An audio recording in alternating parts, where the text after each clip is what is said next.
My emotions, I'm ready to follow. My strength, I'm ready to go. Yeah, I've been holding on to this for too long, but I didn't see it coming like this. Now I'm not gonna hold it in so deep no more. Open up my eyes, I see the different light. Holding up to something, don't know if it's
My emotions, I'm ready to follow.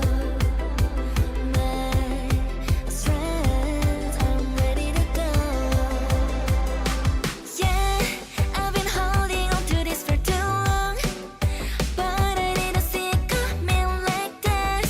Now I'm not gonna hold it in so deep no more. Open my eyes, I see the different light. Owning up to something, don't know if it's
emotions, I'm ready to follow. My strength, I'm ready to go. Yeah, I've been holding on to this for too long, but I didn't see it coming like this. Now I'm not going to hold it in so deep no more. Open my eyes, I see the different light. Owning up to something, don't know if it's right, but I feel in my bones and I feel in my finger. All this music can find it out. Now I'm running to the stars, never looking back. Now I'm reaching for new heights, never stepping down. Keep on reaching for the sky before ever wide. I just wanna unleash. Watch me breaking free, yeah. Speed and power over my aim. Ooh, I want my motions. Crazy, fire in my heart. Chasing, it's getting me higher. No, I can find it, spinning me around. No, I won't find it, finally alive. Crazy, fire in my veins. Chasing, it's getting me so high. Yeah, just ignited, finally alive. Ooh, feels so crazy.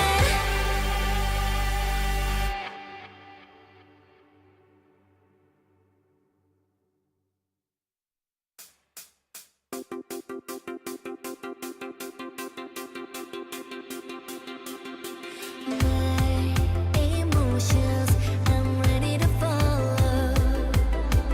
My strength, I'm ready to go.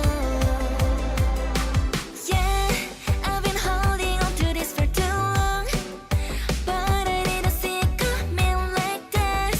Now I'm not going to hold it in so deep no more. Open my eyes, I see the different light. Owning up to something, don't know if it's right, but I feel in my bones and I feel in my finger. All this music can find it out. Now I'm running to the stars, never looking back. Now I'm reaching for new heights, never stepping down. Keep on reaching for the sky before ever wide.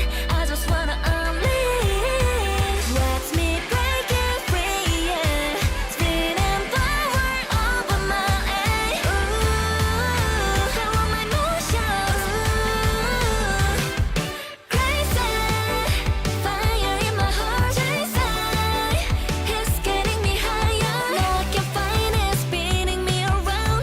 No, I won't find it, finally alive. Crazy, fire in my veins. Chasing, it's getting me so high. Yeah, just ignited, finally alive. Ooh, feels so crazy.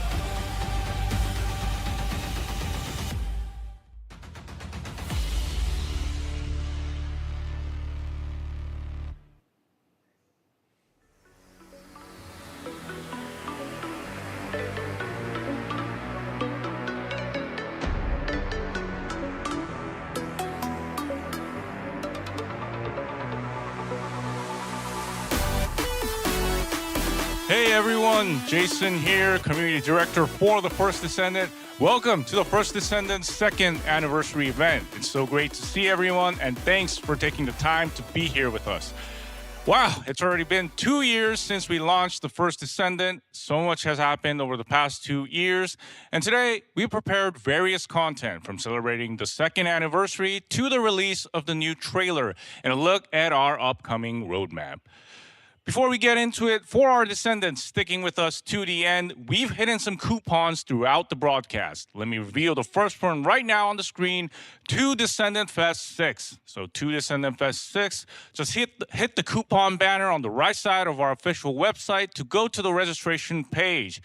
Enter this coupon code along with your member code, which you can find within the game, and you are done. The coupon includes gold, Kuiper shards, crystallization catalysts, and even an ultimate alignment device. So be sure to receive it.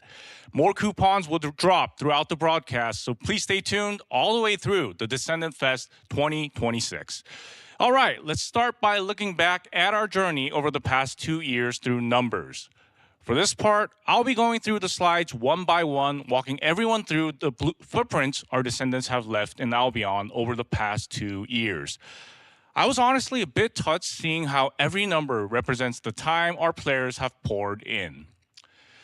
Let's start with the big one. When adding all the time we've spent in Albion over the past 2 years, it comes out to about 29.6 billion minutes. In hours, that's roughly 494 million. In years, about 56,000 years.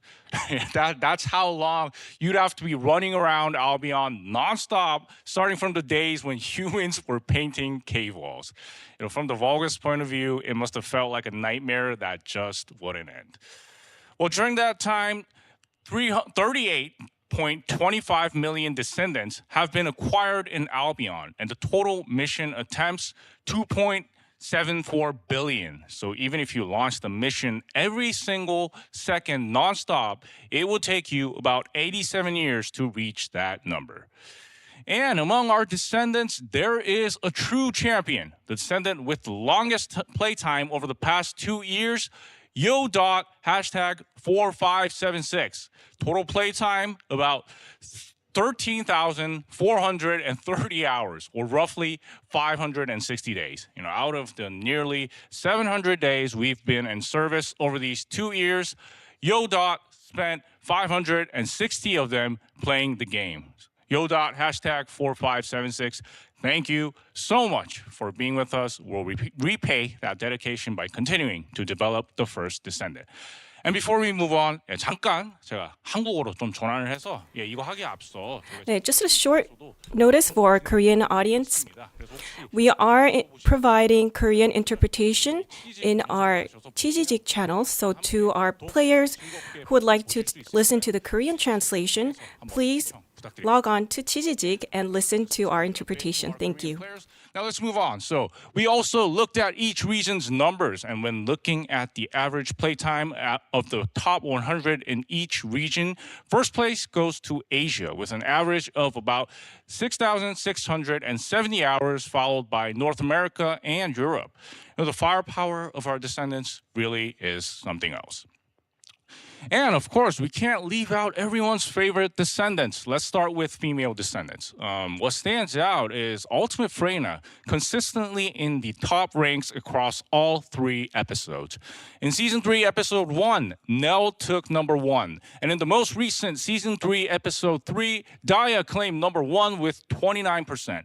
Bunny, Inez, Serena, and Haley were all evenly loved as well. All right, then shall we move on to male descendants? For male descendants, it was the era of Ajax. So in Season 3, Episode 2, Ultimate Ajax, and in Season 3, Episode 3, Ajax took the number 1 spot. In Season 3, Episode 1, Ultimate Blair was in the lead. Lepik and Ultimate Lepik, Eugen, and Jaber were also consistently loved. Really a standout performance by our dependable big brothers. And for weapons, this is probably exactly what most of you expected. Thundercage was number 1 for 2 consecutive episodes, and in the first episode, Secret Garden held the top spot, but since then, Thundercage has dominated Albion, so we're kind of practically living in the Republic of Thundercage. And we can't forget vehicles as well. So let's see which hoverbike our descendants rode the most. And looking at the cumulative playtime by each vehicle, Vortex takes number 1 with about 8.31 million hours. And in years, that's 949 years. Glide 4 and Orca have also clocked hundreds of years of playtime as well. And the total performance modified for vehicle options comes at roughly 13.26 million.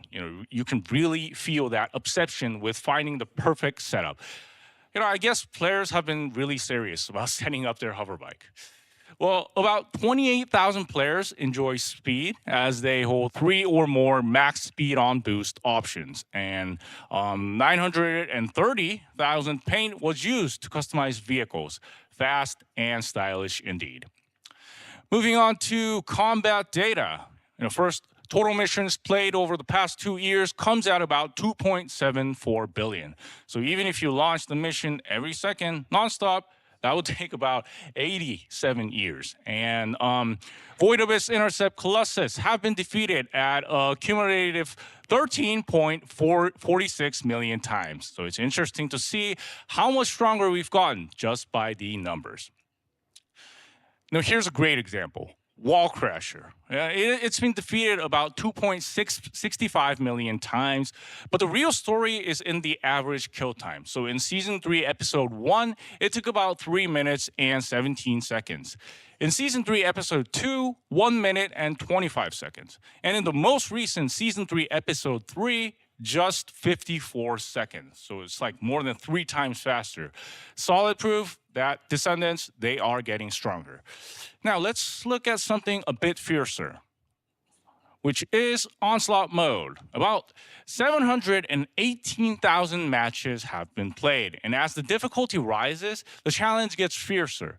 But about 92,000 Descendants have completed all the way through Wave 7 of Difficult 3, the highest difficulty. Now, we aren't done with the infographic yet, but from here, the numbers get a little astronomical.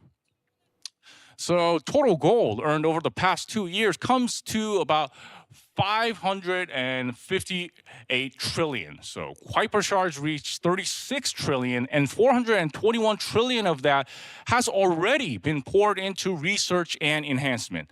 The biggest hoarder is Ayoked, #3308, with about 114.5 billion gold accumulated, while the biggest spender is Card, #4272, who's burned through about 27.1 billion. So both saving and spending at a completely different scale. Along with Ayoked and Card and all our Albion big spenders, guys, please keep accumulating gold and spending that gold. And we also have research. Total research count over the 2 years reached about 500 million. Among them, Alf, #9488, single-handedly ran, wow, that is like 43,871 research orders. Yeah, absolutely incredible. Now, let's look at Ancestors modules. About 62.1 million modules have been acquired. And here's the fun part. The number of readjustments is about 64.6 million, so which is actually higher than the number acquired. So this means that, players focused on their favorite models and readjusted them repeatedly until they got the option they wanted. Moving on to titles, there are currently 590 titles in total, and not a single Descendant has collected all of them yet. The top holder has about 565, and they are just 25 away from completion. Hey, if you're watching this broadcast, we are cheering for you to complete the set. And the figurines that fill our lounges have been popular as well. About 39.71 million have been collected, with around 7.32 million currently on display. Out of the 349 figurines released, the top collector has collected 194. That is so awesome. And finally, fashion. Let's look at the most popular female skins of last year, starting with female skins. Number 1 was the winning entry from the 2025 skin contest, a skin created by our Descendants themselves, taking the top spot. That is truly meaningful. And following that, Summer Paradise and Sunset Cocktail were also well received with their bright looks. Rabbit Game and Lounge Underwear followed, ranking 4 and 5. Moving on to male skins. Number 1 was Knight Rider. That signature edgy rider vibe was a real hit. The agent look of number 2, Albion Secret Service, was also really cool, and Cyber Warrior, Creature, and H1 Racing Suit followed with a wide range of skins that were all evenly loved. Yeah, and there you have it. That was the infographic of our past 2 years. Every single number represents the time our descendants spent in Albion and the story we've built together. Thank you again, Descendants, for being here through all of it. Now, for a meaningful moment like this, hosting it alone would be a shame. Let me bring out the two people who've been building this journey together. So let me introduce the executive producer of The First Descendant, Bum-Jun Lee, and our creative director, Min-Seok Ju. Come up to the stage, guys.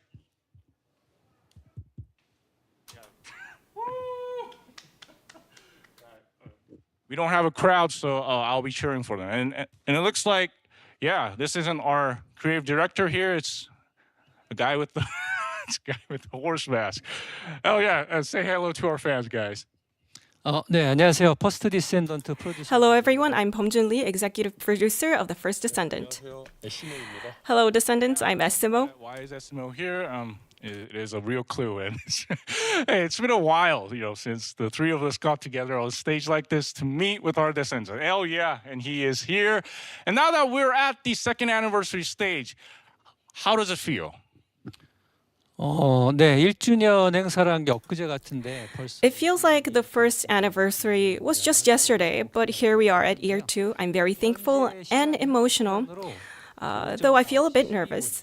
Now in Korea, it's currently 9:13 a.m. and we are doing this live stream so early in the morning. And the reason why we're doing this so early is because there are a lot of live stream joining audience. So we wanted as much as people joining us as possible. And for the first time for our live stream, we are providing simultaneous interpretation. So for a Korean audience, you can tune into our 치지직 channel for Korean interpretation. Maybe we'll just go over this later on as well. And 잘 재밌게 즐겨 주시기. I hope you enjoy today's Descendant Fest. Thank you. 먼저 2년 동안 즐거운 시간도 있었고. Well, first, I want to express my deepest gratitude to all the descendants who have stuck with TFD 감사 인사드립니다. 그리고 오늘 for the past 2 years. And 또 모든 계승자 thank you for everyone tuning in today to today's Descendant Fest. Since you've taken your valuable time to join us, we'll make sure today's 2-year anniversary Descendant Fest is packed with exciting news and updates. Yeah, well, we just looked back at our past 2 years through the infographic. Now it's time to talk about what is ahead. I think everyone's been waiting long enough, so let's jump right in.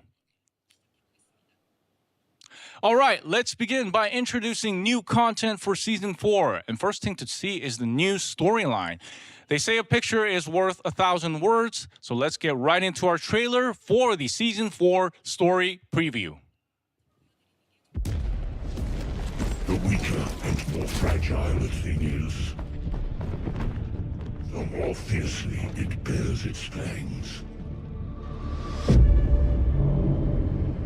Your desperate struggle is nothing more than futile defiance against a predestined doom. Witness the end of your descendants as they fall, weak and broken.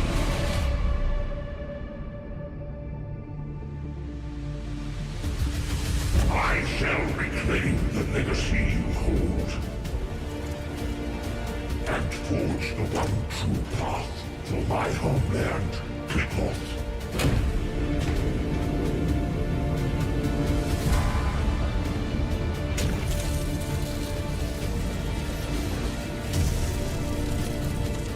Today, I bring an end to this cruel, century-long wait.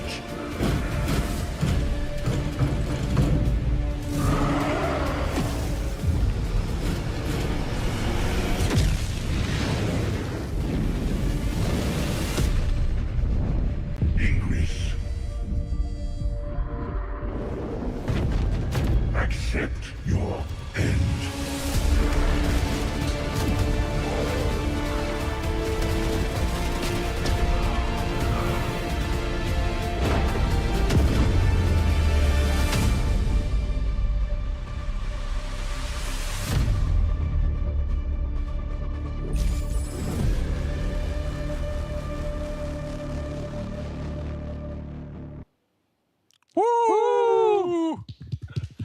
Yeah, wow. I heard the subtitle for season 4 is The Great Clash, and just from the trailer, it feels like it matches the name.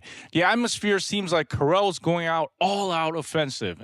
A great clash, it really is approaching. So, director, what kind of story does this tell? 아, 네.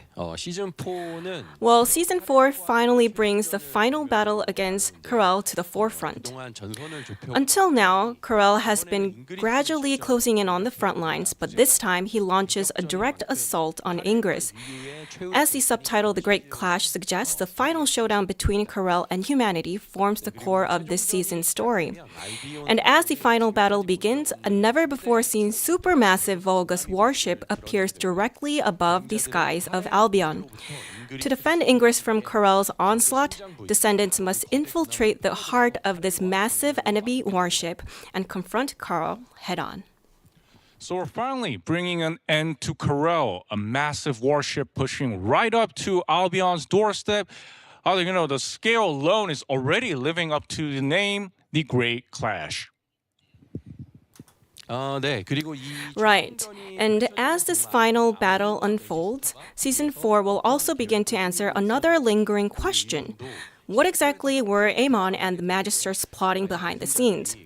Will the Descendants be able to stop Carell and protect Ingress? 이 최종전 To see how this final battle comes to an end, we hope you'll experience season 4 firsthand. Wow, Carell's final march. So along with the hidden intentions of Aemon and the Magister, the story is shaping up to be massive. And one more thing I wanted to ask. In today's story trailer, we saw the Vulgus invading right at Albion's front gates. So is that something we'll actually be able to play through? 네, 그렇습니다. Yes, that's right. Once the season 4 story begins, the atmosphere in Albion will shift. As part of the story, you'll also experience a dungeon set in Albion, as well as a laboratory left in ruins brought on by Carell's full-scale offensive. 너무 멋있어서 Now, in the trailer, Carell was very cool. 안 되겠죠? 그렇죠? So I don't want him to go. I'm not ready to let him go yet. 네. 시즌 4에서 직접 Yes. 해보시길 바랍니다. I hope you guys play season 4. I'm really already looking forward to the battle in Albion. And since we talked about the Great Clash, this feels like the perfect timing to drop the second coupon named after the season 4 subtitle, The Great Clash. The code is Great Clash. Yeah, so this one includes a Transcendent alignment device and a Vulgus bio data chip. So go to the coupon banner on the right side of our official website, enter the coupon code and your member code.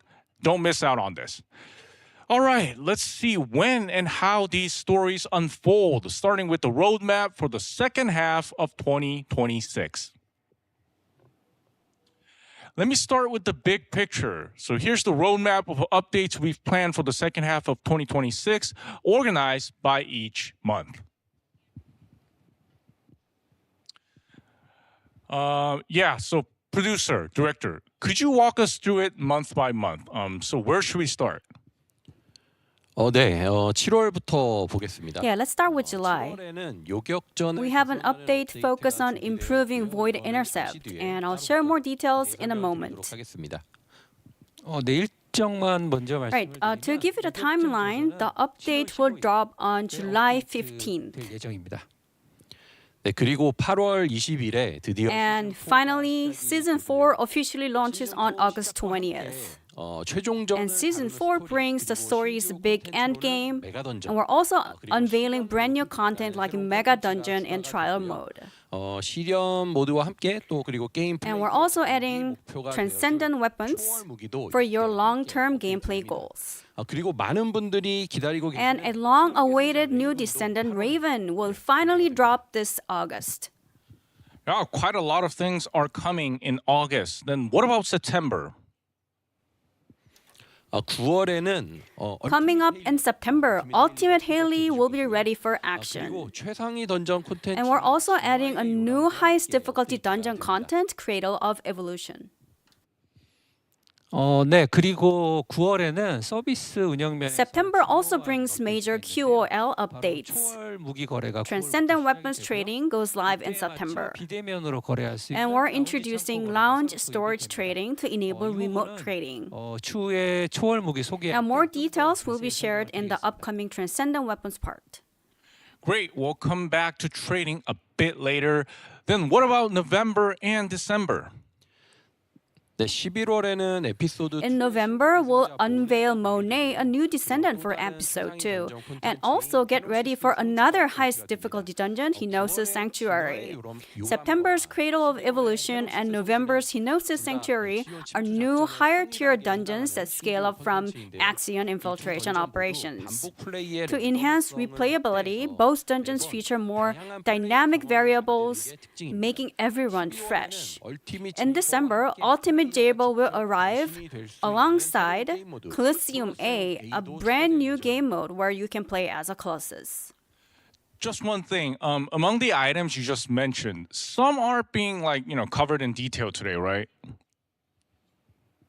네, 맞습니다. That's right. So today, we'll give you a preview of November's new Descendant Monet, December's Ultimate Jaber, the Cradle of Evolution, and the Hinosis Sanctuary. Please look out for more details in future dev lives. 오늘 별도로 시간을 할애해서 So the core features we're diving into today are Void Intercept Battle Extreme, Mega Dungeon, new Descendant Raven, Transcendent Weapons, Trial Mode, new Ultimate Haley, and Colosseum A. 네, 그리고 한 가지만 And one more note. 이 로드맵은 So this roadmap highlights major content drops, but the actual update schedule features even more monthly additions. 예정입니다. 그리고 시즌 4 에피소드 And we'll share the detailed roadmap for Season 4, Episode 1 in our August Dev Live. Yeah, so to summarize, Season 4 coming on August 20th is a big inflection point. And from there, content keeps rolling in steadily throughout the second half of the year. All right, now let's take a look at Void Intercept improvements coming in July, the Void Intercept Battle Extreme. Yeah, so coming in July is the Void Intercept Battle Extreme, and Void Intercept has been one of the iconic pieces of content in the first Descendant. For Descendants who've been with us for a long time, I think they will be curious about how the Void Intercept is changing. So, Director, could you elaborate on this? 네, 요격전 극한 모드는 시즌 3. So the Void Intercept Battle Extreme is the final update of Season 3, designed to elevate the Intercept experience. So it combines hard Void Intercept with Void Abyss into a single mode containing multiple difficulty tiers. 특히 And 기존에는 심층부와 the difficulty gap between Void Abyss Normal and Challenge was quite significant. So we've made the progression much smoother while also opening up a difficulty level beyond challenge to push your limits. 그리고 기존의 어려움 요격전의 보상 And rewards from the old hard void intercepts are now moved to other content, 어려움 요격전은 turning it into a true gateway to extreme mode. 그리고 심층부에서 하시던 And the farming you used to do in Void Abyss will be fully integrated into this new mode. 네, 정리하자면 흩어져 So 있던 basically, this update merges hard void and void abyss intercepts into a single category under extreme mode. 기존 요격전과 어떻게 So how exactly does extreme mode differ from the traditional intercept battles? 네, 극한 모드의 최종 단계에서는 In extreme mode, 임계점을 조합 players can actually customize the difficulty by mixing and matching critical points. 나오고 있죠. As you can see from the screen, 네, 임계점은 수십 종의 선택지를 we 조합 offer dozens of options, 강화하거나 and you can choose to buff the Colossus or add new penalties to yourself. 임계점 수치가 높아질수록 So naturally, higher critical points mean better farming efficiency. 도전을 원하시는 So unless you're looking for the ultimate challenge, the key is finding that sweet spot between farming efficiency and clear time. 입니다. 그럼 이제 계승자님들 입장에서는 So as for Descendants, it's not just about blindly mixing out your critical points. The key is finding the combination that fits your specific build. 네, 저희가 Yes, exactly. 재미가 바로 거기에 That's where the real fun kicks in. 계승자님께서 자신의 빌드에 So players are encouraged to discover the optimal critical point for their build. 어떤 인계점 It's all about finding the perfect critical point to get the highest score and choosing the exact descendant and weapon to crush it. 계승자님들의 빌드를 So ultimately, it's a stage designed to test your builds. Then could you walk us through on how the rewards are used and what the release schedule looks like? 극한 모드에서 파밍을 So farming extreme mode rewards you with exclusive currency similar to the Void Abyss Intercept. 전용 And you can spend this currency in a dedicated seasonal shop to buy limited items. 네, 그 우선 일정 얘기 드리면 Alright, as for the timeline, the extreme mode for Void Intercept battles will launch in beta on July 15th. 베타라고 제가 말씀을 드렸지만 Even as a beta, it features leaderboards and it will remain as a permanent content. 베타 기간 동안에 데이터 And during this period, we'll monitor data to fine-tune the balance 정식으로 and ensure a stable settlement. 목표입니다. So to summarize, Hard, Void Intercept, and Void Abyss Intercept are being merged into Void Intercept Extreme. And players can pick critical points while securing efficiency and rewards. And everyone can play it starting July 15th. All right, then, let's move on to Season 4's main lineup of content. And next up, content that will mark the grand finale of Season 4's story is the Mega Dungeon. Just from the name Mega, the scale sounds substantial. So, Director, what is the Mega Dungeon? 네, 메가 던전은 Yes, the Mega Dungeon serves 대단원을 as a grand finale to Kara's storyline. It features the ultimate battle to take down Kara after all this build-up, making a massive milestone for the game's lore. So, how does it differ from existing infiltration operations? 가장 큰 차이는 Well, the main difference is experience itself. 반복 플레이 Infiltration operations are built for repeatable play, whereas the Mega Dungeon highlights cinematic storytelling to give you that unforgettable first clear. 규모도 And the scale is massive too. We're talking longer paths, massive environments, and non-stop combat. It's not just about throwing more monsters at you. The real fun 요소와 is how the level design and interactive mechanics tie together. 그리고 레벨의 And using the level's interactive elements 적을 더 효율적 lets you wipe out enemies more efficiently. 다수의 보스급 지휘 So from fighting multiple boss level commanders to the final battle, it's a non-stop, thrilling build-up. 특히 카렐의 최종 And Karel's final battle has some massive, mind-blowing presentations that TFT has never seen before. So it's so heavy on visuals, the more I explain, the more I'll spoil it. So I cannot say too much now, and I recommend you experiencing it for yourself when Season 4 drops. That makes me even more curious. So what about the difficulty and rewards? 메가 던전은 고반복 컨텐츠라기보다 So instead of being designed for high repeatability, Mega Dungeon is massive narrative-driven content with longer play time. 일반과 어려움 두 So 가지 it features normal and hard difficulties, 스토리는 일반에서 and the story unfolds in normal difficulty. 제한적으로 여기서도 전용 재화를 And we're setting up a reward system where you can farm exclusive currency and trade it for items. So since it marks the grand finale of the story, I heard there's a special event being prepared to celebrate it. 네, 정복이라는 Yes, we're preparing a time-limited event called Conquest to celebrate the grand finale of our story arc. And during this event, a brutal exclusive difficulty will open up. So even the top-tier descendants will need to optimize your builds for survivability. That sounds quite challenging. So who gets the rewards and when does it kick off? 네, 먼저 어떤 이벤트냐면 이벤트 기간 동안에 So- 이제 가장 빠른 클리어 기록을 달성한 We'll be rewarding the fastest speedrunners in both solo and party play, as well as anyone who manages to clear it even once. 다만 이제 파티 Please note that the solo and party speedrun events will run on separate schedules. 그리고 정복 이벤트 자체 And the Conquest event is kicking off in early September, about 2 weeks after Season 4 launches. I guess there's a reason it starts 2 weeks after the dungeon launches and not right away. 네, 맞습니다. That's right. 아시는 것처럼 이제 퍼스트 As you all know, TFD is all about grinding and optimizing your build. So that 2-week gap is there for you to get ready. You can unlock a new Descendant and test the upcoming Transcendent weapons, and also learn the hard mode mechanics of Mega Dungeon. So get yourself fully prepared and then take on the Conquest Challenge. 이벤트에 대한 구체적인 Now, specific details on rules and rewards will be announced later. So the Mega Dungeon is a dungeon where players experience the grand finale of Season 4's story with overwhelming staging, and players will be able to meet it alongside the Season 4 update on August 20th. The Conquest event kicks off 2 weeks after that.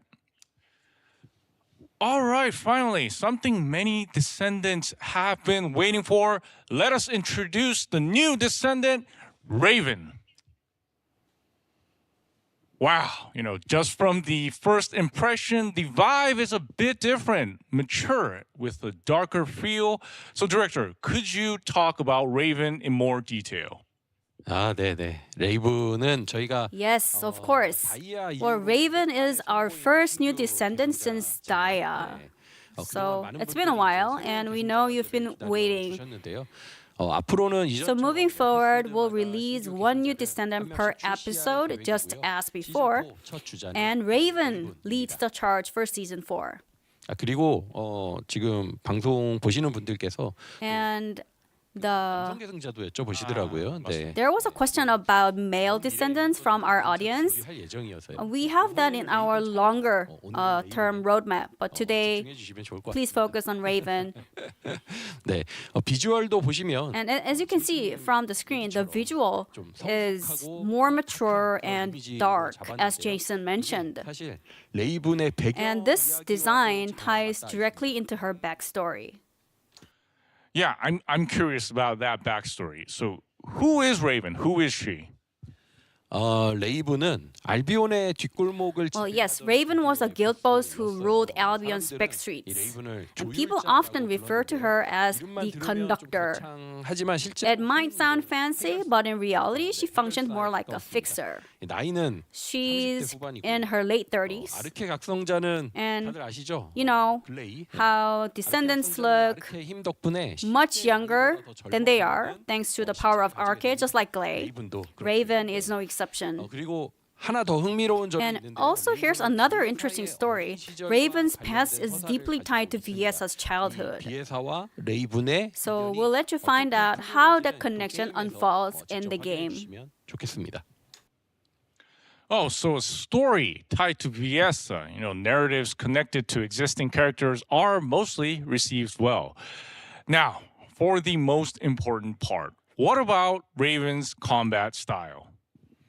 레이븐은 산탄총과 Raven is a gun-focused descendant who has a great synergy with shotguns. 보시는 것처럼 더블 배럴 샷건 As you can see, she's holding this double-barrel shotgun. 더블 배럴 Her unique skill weapon is a double-barrel shotgun. 특징을 하나 더 And to add to her combat style, she commons crow-like form to support her in battle. 위치를 전환하면서 She's highly mobile, meaning she can shift positions fast to take the upper hand. So summoning crows, that really lives up to the name. But when you say it has like a great synergy with shotguns, what exactly does that mean? 레이븐이 메커니즘이 Raven's mechanics scale directly with a weapon's pellet count. 그래서 다양한 산탄 It makes it incredibly fun to experiment with different shotguns. So depending on which shotgun you use or choose and how you tune your build will allow you to enjoy a variety of playstyles. 네, 산탄량에 비례한다면 혹시 망치 Well, if she scales with pellet count, I wonder how she would pair with weapons like hammer and anvil. 하자마자 벌써부터 I bet players are already theory crafting their builds as we speak. 네, 좋은 포인트. That's a great catch. 포인트 맞아요? Is it? 좋은 좋은 포인트죠. 질문. Yes, yes. It was a great question. 레이븐은 명중한 산탄 So Raven's mechanics deal extra damage based on how many pellets hit. Plus, she has damage transfer mechanics. So weapons with high pellet count and fast fire rates will be a huge advantage. For ultimate shotguns, 산탄량이 많죠. executor or 그리고 망치와 모루가 hammer and anvil 좋은 무기 후보가 would create amazing 그래서 synergies. 다양한 산탄총으로 So it's going to be a lot of fun finding your own perfect combination with different shotguns. 네, 얘기가 나온 김에 All right. 레이븐의 프리미엄 Speaking of 스킨도 Raven, let's 네, take a 좀 look at her 한번 premium 보고 가시죠. skin. 네, 레이븐의 기본 스타일이 약간 Her base look has that 치는 charismatic, dark, fixer vibe. 프리미엄 스킨은 And this one, the 완전히 premium 가까운 skin, 느낌으로 is designed with a 아무래도 witch-like theme. 까마귀를 소환하는 레이븐의 And 전투 it goes 스타일하고 perfectly 어울릴 것 with her 같아서 combat style of 그런 summoning 컨셉으로 cross. 디자인을 해보았습니다. Yeah, it really looks like it fits her well. So we'll show her skills during our August Dev Live. For today, we just showed her a bit so that players can assume the concept of Raven. And I am already excited. So Raven is a new descendant coming out in a while since Daya. Raven is the conductor of Albion with a narrative tied to Viessa and fights with shotguns and summons crows.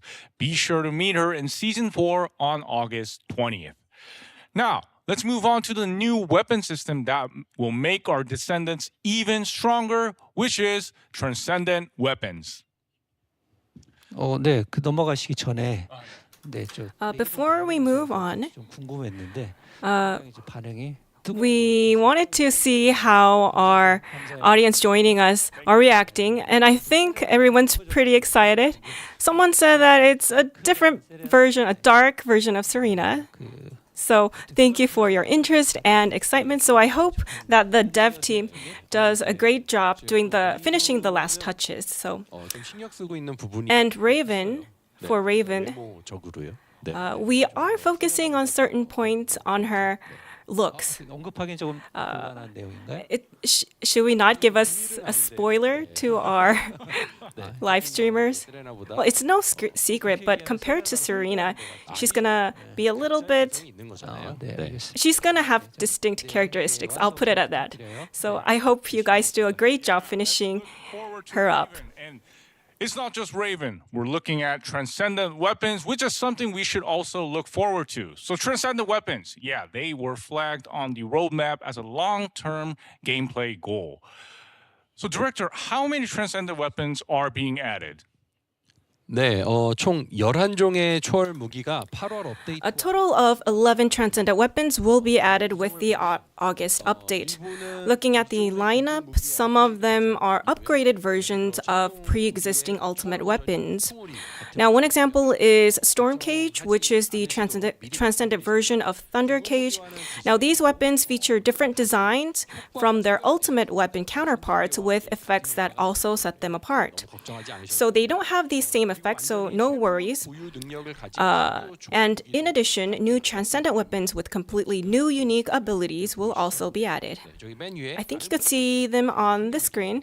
Now, Armis is a brand new weapon. 저도 사실 듣자마자 걱정했어요. Oh, I did worry after hearing what you said, because Storm Cage and Thunder Cage, 아닙니다. 성이 있습니다. you know, what if it's similar to the pre-existing weapons? I was kind of worried, but 그러니까 저도 좀 지켜보도록 하겠습니다. so I think there might be some concerns, but so we'll see how this unfolds. 본론으로 좀 돌아가 보겠습니다. So going back on track. 8월 20일에 11종이 한 번에 다 추가가 됐죠. Now, on August 20th, with 11 weapons landing at once, 마스터리 랭크 that should also give us a pretty nice amount of Mastery Rank XP, right? 좀 더디거든요. 네, 많이 추가돼서 좋으시죠? 네, 다들 I'm sure everyone's excited about the new additions 있잖아요. because you can increase your Mastery Rank. 그래서 시즌 8월 22일에 So, on August 20th, with the 11 new weapons 네, and new descendants, 발행을 36까지 you can raise your Mastery Rank all the way up to 36. 그리고 초월 무기의 진짜 핵심 Now, here's the real thing. 바로 품질 The core of transcendent weapons lies elsewhere, which is the concept of quality. Quality. So how does quality apply to our weapons? 초월 무기는 이 저마다 Well, every transcendent weapon has its own quality, and that quality determines the weapon's performance. The more difficult content you play, the higher the quality of the weapons you can farm. 한 가지 중요한 점 Now, one important thing to note is that the more you farm, the minimum quality you can obtain becomes higher. 일종의 You can think of it as kind of a minimum quality guarantee system. 네, 개념이 조금 사실 생소하잖아요. 저희 Now, this is kind of a new concept in TFD since it's new. 여러분들 입장에서 봤을 때는 So, from the player's perspective, the more you farm, 소위 이제 꽝이라고 할 the 수 lower their chances of getting a bad roll. 조금 성능을 Since the lower bound on the quality that determines performance keeps rising. 결정하는데 이게 품질의 하한선이 계속 올라가니까 꽝을 뽑을 확률이 줄어들어요. So, the important thing is that it lowers the chances of getting a bad roll. But what exactly improves when the quality is higher? 네, 먼저 쉽게 설명해 주셔서 감사드립니다. Well, thank you for putting that in more easier terms. 네, 먼저 초월 무기는 First, 초월 능력 transcendent weapons have transcendent abilities and sub-abilities. 과 수치는 The values of the transcendent ability effects are assigned randomly. 보시는 것처럼 And as you can see on the screen, 게이지가 보이죠. you can see the gauge of the transcendent ability. 랜덤하게 배정. Now, these three types of abilities are assigned randomly. 품질이 작용을 하는데요. And this is where quality comes into play. 랜덤하게 The higher the quality, 수치의 총 the higher the total value of randomly assigned stats. 합성인 아르미스로 Now, let's take the new assault rifle Armis as an example. 능력은 Armis has three unique abilities, which are interception missile, small warhead rocket, and missile fragment effect. 요격 미사일이 Interception missile automatically fires missile rounds at multiple enemies. 택티컬해 보이는 저 총열에서 Now, that it looks kind of tactical. So if the interception missile score is high, 미사일의 점수가 높은 아르미스는 the weapon becomes well suited for dealing with multiple enemies. 탄두 로켓은 Meanwhile, the small warhead rocket 중심으로 범위 피해를 입히는 deals area damage around a single target. An Armis with a high small warhead rocket score becomes specialized for single target damage and damage within a small area. And if the missile fragment effect score is high, the ricochet damage increases. So depending on how the scores of these three unique effects are combined, even the same Armis can become specialized for single target damage or for AoE damage. 그런 시스템입니다. 그러니까 예를 들면 So even with the same transcendent storm cage, you can end up with weapons that have completely different characteristics, right? And these sub-abilities also add to that weapon diversity. 네, 초월 무기에는 두 Right. Transcendent weapons are granted with two sub-abilities. These abilities affect the weapon's stats similar to augmentation cores, and there are three types. 유형들을 One type increases 단일 a single stat. 또 하나는 Now another increases two stats at once. 마지막은 And the last type is a trade-off type, which comes with certain penalties but provides a greater stat increase in return. So with sub abilities, I think we'll have more various weapon builds. Then, how are these sub abilities determined? 무기를 획득할 때 When you obtain a weapon, the types of sub-abilities are determined randomly, 파밍을 하는 것이고 값은 and this is what you farm, but the values are fixed. Now, simply put, it's a question of which core gets attached. For example, a 20% fire rate core or a 20% movement speed score. So depending on the combination, the weapon's core characteristics can change significantly. 처를 찾는 그런 재미가 So players will be able to enjoy farming and experimenting with a wide variety of combinations. Then, are transcendent weapons something just limited to veteran players? Because, some players, I think they might be worried about this becoming new entry barriers. 초월 무기는 대부분의 Transcendent weapons can be farmed from most content, and they can also be obtained from lower level content. So descendants who start TFD in Season 4 can begin their progression centered on transcendent weapons. 그러다 보니 So because of that, unless your goal is to raise your mastery rank, the need to keep developing your pre-existing ultimate weapons will naturally become lower. So transcendent weapons will become the new core pillar of progression going forward. Okay, I guess that's why you called it a long-term goal. But if it's a weapon players can farm like this, I think they will be curious about trading as well. 네. 초월 무기 거래는 Right, trading for Transcendent firearms is scheduled to begin after the September update. 무기를 You'll also be able to buy and sell weapons, Transcendent weapons, through one-on-one trading, just like now. And we will also introduce a new trading method called lounge storage trading. Lounge storage trading. Yeah, we've been talking about that a lot. So how does it differ from the current trading method? 네. 판매자와 This is a remote trading method where the seller and buyer do not have to meet directly. 이름에서 As the name suggests, the buyer visits the seller's lounge and purchases a transcendent weapon or ancestor's model there. 처럼 서로 Since both players do not have to log in at the same time, like as it is now, it'll be much more convenient to use. In line with this, the existing web trade market will also change into a system that facilitates lounge storage trading. Great. So 11 transcendent weapons are being updated with the August update. So quality drives performance, and the goal is for players to farm unique and sub abilities to complete the weapons. Trading opens in September with the new lounge storage trading. So please look forward to that. Now, let's move on to the new game mode that players can farm these transcendent weapons, which is trial mode. And so next up is a new game mode being added, and it is trials. So director, what is trials? 네. 실현 모드는 Trial mode is a mission where players face ever greater challenges through repeated choices and progression. 플레이어는 전 Throughout each run, players strengthen their abilities by selecting from a variety of options during combat and overcome increasingly difficult challenges. So enemies, they get stronger, players get stronger. It's kind of like an endless climb. You know, that choice system seems to be the core of this, right?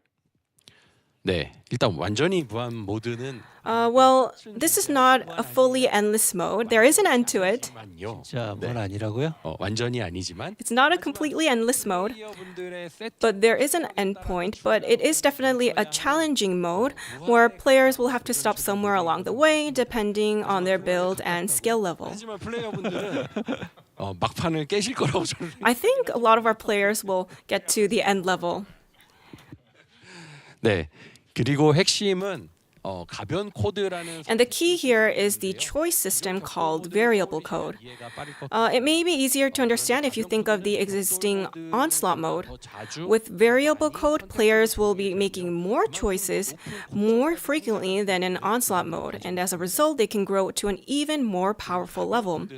In addition to stat growth, variable code also adds a variety of effects. For example, you can create unconventional builds with effects like Death Stroke, which instantly kills enemies below a certain HP threshold, or Towing Fire, which pulls enemies with aimed fire. 모드와의 차이점. So we focus on offering more varied, interesting ways to set up your build. 다양하고 다양한 선택지를 통해서 플레이어의 빌드를 이렇게 점점 빌드업해 So players can build their build up and challenge themselves more. This is what we focused on. 하기 어려운 강함.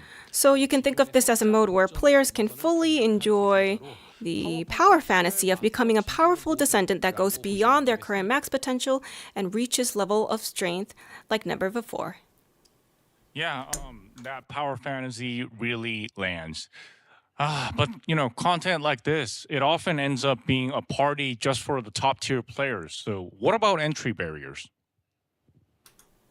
아주 좋은 질문이셨습니다. That's a very great question. 이제 그 반대인데요. It's actually the opposite. We put a lot of thought into this part. Trial mode can be played in fairly early stages. 게임의 메인 시나리오를 클리어하고 If you have 진입을 하게 되면 entered hard difficulty after clearing the scenario part, you can jump right in. And from that point on, 가능합니다. you can play right away. 쉬었다가 So for descendants who have been away for a while and are returning in season 4, we would like to recommend trying trial mode first when you come back. Oh, yeah, great. Perfect for returning players. But wouldn't, like lower level players whose builds aren't complete yet be at a disadvantage? 네, 그래서 저레벨 계승자 Right, that's why we prepared a feature for lower level descendants, which is a rotation build. You can see this on the screen. This is the build test. 빌드입니다. 네, 로테이션 빌드로 Now, with rotation build, 트리거 모듈까지 세팅된 완성 players will be able to enjoy trial mode with fully completed builds, including trigger modules that rotate on a regular basis. So, in other words, 계승자님들이 for returning descendants, 하지 않은 계승자를 before 완성형 farming everything yourself, you'll be able to get an early feel for what a fully built descendant feels like. You'll be able to enjoy trial mode with variable code using these rotation builds. Yeah, that's great because giving players that taste of a complete version of a Descendant, that will probably drive motivation. But if players coming in through a preset like this, they get mixed in with the veteran players, it could feel a bit mismatched. So how will matchmaking and rewards work out? 네, 그 부분을 고려해서 Right, taking that into account, we separated matchmaking based on RK activity. 고레벨 분들이 We divided the mode into lower level and higher level brackets so that higher level players don't necessarily have to play with those who are just getting started through rotation build and are not yet familiar with the game. 네, 그리고 추가로 보상도 말씀드리면 Additionally, I think it would be good to talk about rewards. In trial mode, players will be able to target farm the transcendent weapons we introduced earlier. You can also earn merit tokens, which can be redeemed for various items at the merit exchange. To summarize, trials are where both enemies and players get endlessly stronger as players enjoy peak power fantasy. It covers a wide range from new and returning players to veteran players as well, and is a core piece of Season 4 content. Players can farm transcendent weapons and merit tokens as well, so trials will arrive on August 20th alongside the start of Season 4. All right, now the Descendant many of our Descendants have been waiting for as well. Ultimate Haley is finally joining us. I'm sure fans of Haley have probably waited a long time. And yeah, the Ultimate version also opens with that back-facing shot. I still can't forget what that scene from the trailer where Haley casually dusted off her outfit. And I think a lot of you will be curious about how skills are enhanced for Ultimate Haley. 네, 많은 분들이 얼티밋 헤일리 Yes, many players have been waiting for Ultimate Haley for a very long time. She was 하나 아닐까요? one of the most frequently brought up topics. 헤일리 채팅 Even before we started the live stream, people were chatting about Ultimate Haley in the chat box. 헤일리가 9월에 Now, Ultimate Haley will launch in September, 를 좋아해 주시는 많은 계승자 and we're working hard to make sure this feels like a meaningful thank you to everyone who has supported and loved Haley. 네, 두 개의 새로운 2 new Ultimate skill modules will be added, and these 2 models offer completely different ways to develop your build. The first module simplifies controls while offering a build specialized in wiping out multiple enemies. In other words, it'll be more convenient and better suited for AoE damage. The second module really brings out Haley's identity. It is being developed 회장거리에서 as a build that fires the most powerful shot from maximum range, 네, 그런 계승자로 만들려고 piercing through every target. Okay, so one of them is for sweeping everything like easily, and the other is piercing through like everything in one shot from afar. So Haley is a sniper, so that second module really seems to match her well. 네, 두 모듈로 플레이 스타일 That's right. These 2 models will allow Descendants to take completely different playstyles, so you'll be able to choose and enjoy them depending on your preference and content you're playing. 저격수라는 또 And 캐릭터 since Haley is our sniper, 그 부분이 잘 드러나도록 준비하고 we developed her in a way that really shows her strong point. So detailed skill mechanics and visuals will be shown on our September Dev Live. And the other one will be the ultimate exclusive premium skin, right? 네, 맞습니다. Yes. 얼티밋 헤일리의 프리미엄. This is Ultimate Haley's premium skin. 저희들은 이제 스튜디오 As you can see on the screen, 스크린으로 we are seeing her through a large screen in the studio, and she has this really strong look. 말 그대로 박력 넘친다. 네. She seems like a tough girl. 트레일러에서 등장할 때 And as many of you are familiar with, when she first appeared in our trailer, she reveals herself by taking off her hood in a snowy field. So with that in mind, you could say this premium skin is designed around bringing that hood concept back. There are plenty of other design details other than her hood that we put a lot of thought into. But I think Descendants who are joining us right now will know where we put a lot of thought into, so I'll just put it at that.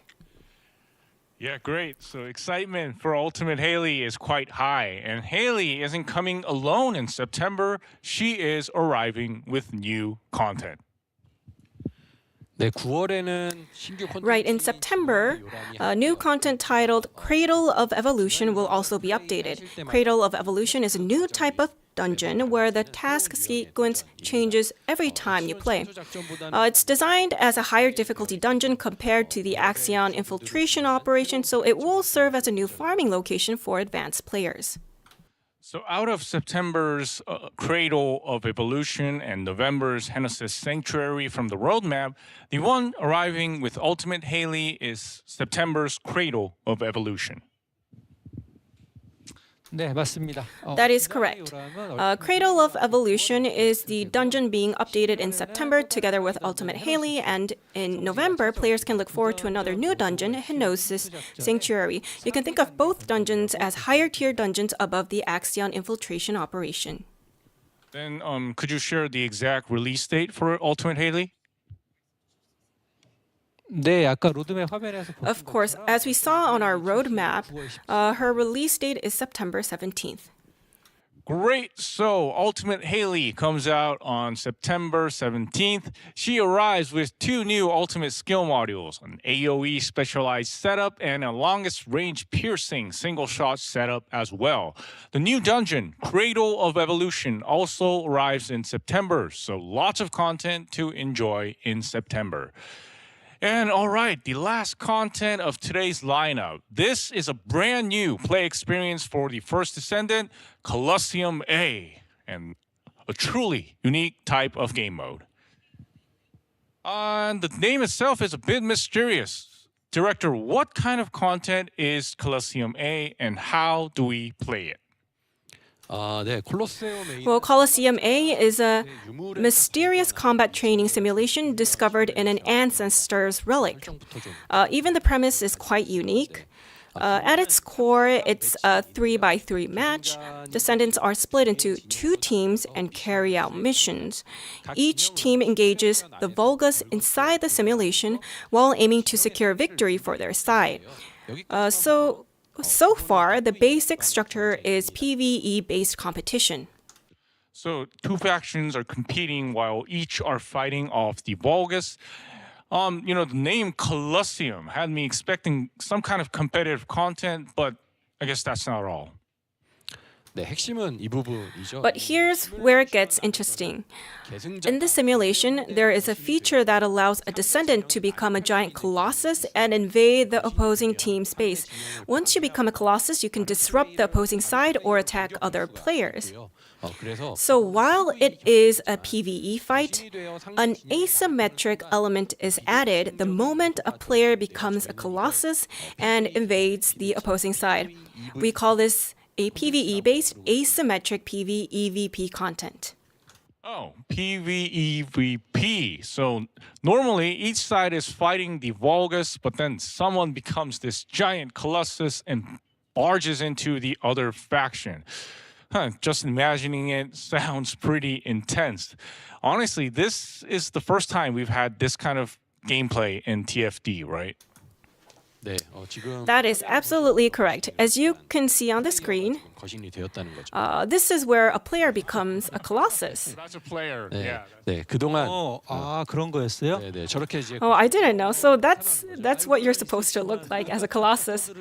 I didn't know that, but hearing this again, it's surprising. It's very new. 그동안 퍼디에서 경험할 수 없었던 Now, this is a completely new gameplay experience that players have not been able to experience in TFD before. And this is not simply just a new mode. In terms of the story, it carries significance as well. It serves as an important clue in uncovering the secrets of the ancestors. Interesting gameplay and a story hook as well. Can we look forward to more updates for this? 네. 뭐 오늘 얘기 드릴 예정이었던 내용은 아닌데요. Right. I wasn't going to mention this precisely today, but we had a very large goal, and this is a new mode. 말씀하신 것처럼 It's very aspiring, and like you mentioned, it's a new type of play that's first introduced to 재미를 줄 수 있을 TFD, and we really put a lot of thought into how we can give more exciting gameplay to our Descendants.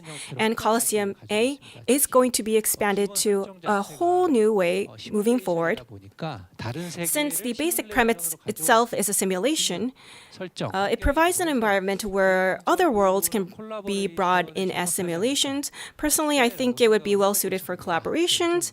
발언이 많이 나가긴 했습니다만 I did say a lot, but and because it has this asymmetric PvEVP structure, I also think it could be quite fun when combined with other IPs. So I have high hopes. Yeah, I mean, just thinking about it is quite exciting. Then when will Colosseum A be updated? 네, 콜로세움 Colosseum A is scheduled to be updated in December 2026. We are putting a lot of work into it. Great Colosseum A is TFD's first asymmetric PvEVP content, where two factions fight the Vulgus, then become Colossus and invade the opposing faction. It's both a clue to the ancestors' secrets and content with broad expansion potential. Players will be able to play it in December 2026. All right, that covers the core content waiting for our players in Season 4. And since we just delivered tons of content on Season 4, let me also reveal the third coupon, which is TFD Season 4. It includes gold, Kuiper shards, crystallization catalysts, and even a superconductive cooling unit. Remember, you can go to the coupon banner on the right side of the website, enter the coupon code and your member code to claim your rewards. To celebrate our second anniversary, we prepared a whole lineup of events. We've packed in a lot, so let's take a look one by one. Director, could you walk us through the second anniversary events?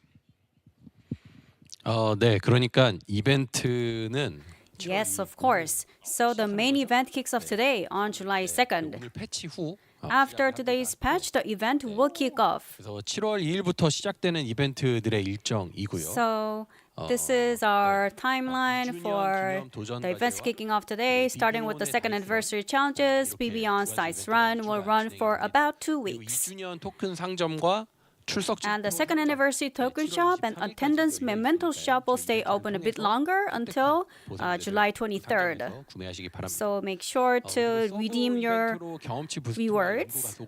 And then as sub-events, we have second anniversary growth boats, which bundles XP boost and research acceleration. We also have Ancestors Modal Enhancement Discount and Dismantling Week, which will also run during the same period. Here, let's take a look. I heard the starting point is a challenge. 네, 2주년 Yes, that's right. So by clearing the second anniversary challenges, you will earn anniversary tokens and dice. 2주년 토큰 상점에서 You can spend your tokens on exclusive rewards at the token shop. 뒤에서 설명을 또 드릴게요. 주사위는 And for dice, 이벤트에서 you can use it for the BB On's dice run. 비비온 다이스런 So this mini game, BB On's dice run, 냉각 유닛, rewards, 정렬 장치, key items like superconductive cooling units, ultimate alignment devices, and crystallization catalyst. And plus, you can also pick up attendance mementos, so don't miss out. 이벤트 내용이 복잡하니까 It's 천천히 a lot, so maybe if you could slow down, it would be better for the interpreters to really deliver all the details. Okay. It's all because I want all the descendants to hear it clearly. So, where can players spend the tokens and attendance mementos they have collected? 두 개의 상점이 Right. 2주년 So two shops will be the centerpiece of the second anniversary event. 먼저 2주년 토큰 So first, in the second anniversary token shop, 제작된 라운지 NPC you can exchange tokens for unique lounge NPC guide skin titled 교환할 Party Reveler. 그리고 이외에도 2주년 And the shop also features various custom second anniversary sprays and photo kits. 그리고 이 상점을 통해서 And 초월 정렬 장치를 we also offer transcendent alignment devices in the token shop. 네, 출석증표는 2주년 출석증표 The attendance mementos can be spent in the second anniversary attendance memento shop. So you've been saying up some of the mementos, and you also have you can also get extra mementos from the dice run. You can use all that in this shop. 넬의 레빗 게임 상자를 비롯해서 So including Nell's Rabbit game box, cosmetics and makeups for Bunny, Valby, the popular cleaning service skins for Serena, Ines, Bunny, Frena, and Viesa will all be available. So we're bringing back the highly requested items from past events. I mean, I have all of them, but come on, some people might not have it. 저희는 없으면 안 되고요. Come on, we should have it. 플레이어분들 중에 I mean, amongst the players, I think it's a great chance for you to finally 남아있는 get these popular items. And also, it's a perfect chance to use the mementos you've been saving up. Yeah, great lineup indeed. So, could you also explain the Boost event as well, Director? 네, 2주년을 기념해서 Yes, to celebrate the second anniversary, for about 2 weeks, you will enjoy a massive 50% boost in select content, 양을 키웠습니다. and which is way more than what we usually offer. 네, 그리고 연구 가속 효과 Plus, a 200% research speed acceleration effect will kick in for about 2 weeks. 복귀하셔서 So please come back right now and start prepping for season 4. 시기라고 생각합니다.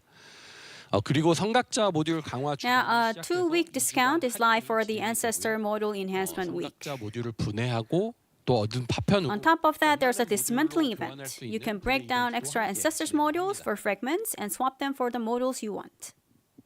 Yeah, so with the customizing items for the second anniversary, the return of the first anniversary customization items, the Transcendent Alignment device granted for the first time, and also progression support and the web event.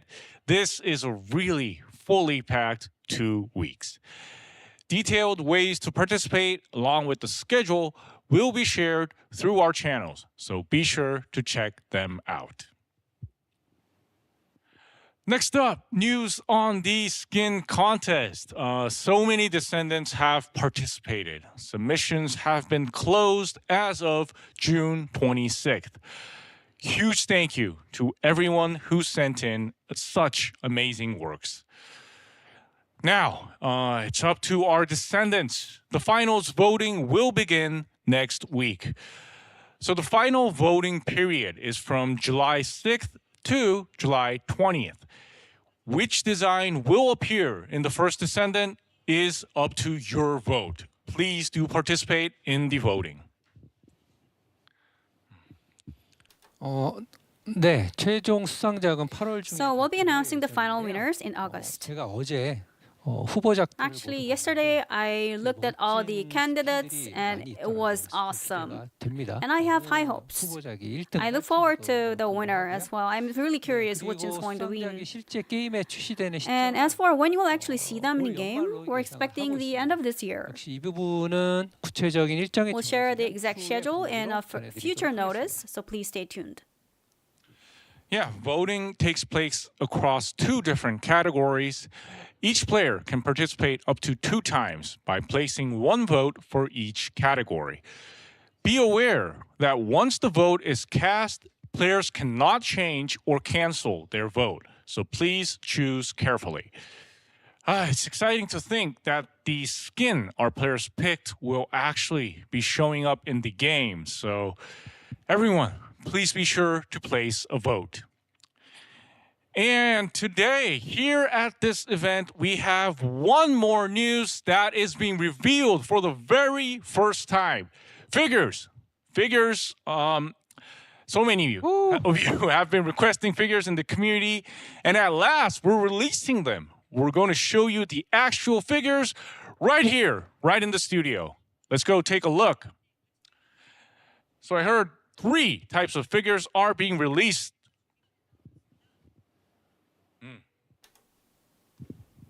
화면을 피규어 화면으로 바꿔주세요. Yes, please change. Yeah. Yes, there it is. First one is Buddy. Woo! 네, That is right. 네, 먼저 낸더로이드 버니부터 So starting with the Nendoroid bunny, 드리겠습니다. 슬라이드 화면 좀 띄워주실래요? could you please show us the slides? Yeah, let's go move on. Yeah, thank you. 네, 하나가 아니고 무려 3종. So it's 3 types. 네, 제가 이 소식을 공개하고 싶어서 It was so hard for me to keep this news as a secret. I waited so long. So whenever we had a live, there were questions about this figure. We couldn't share any details despite the fact that we've been working on this. And now we're finally revealing this news to you. So it's very exciting. Now starting from the left side, it's a Nendoroid bunny.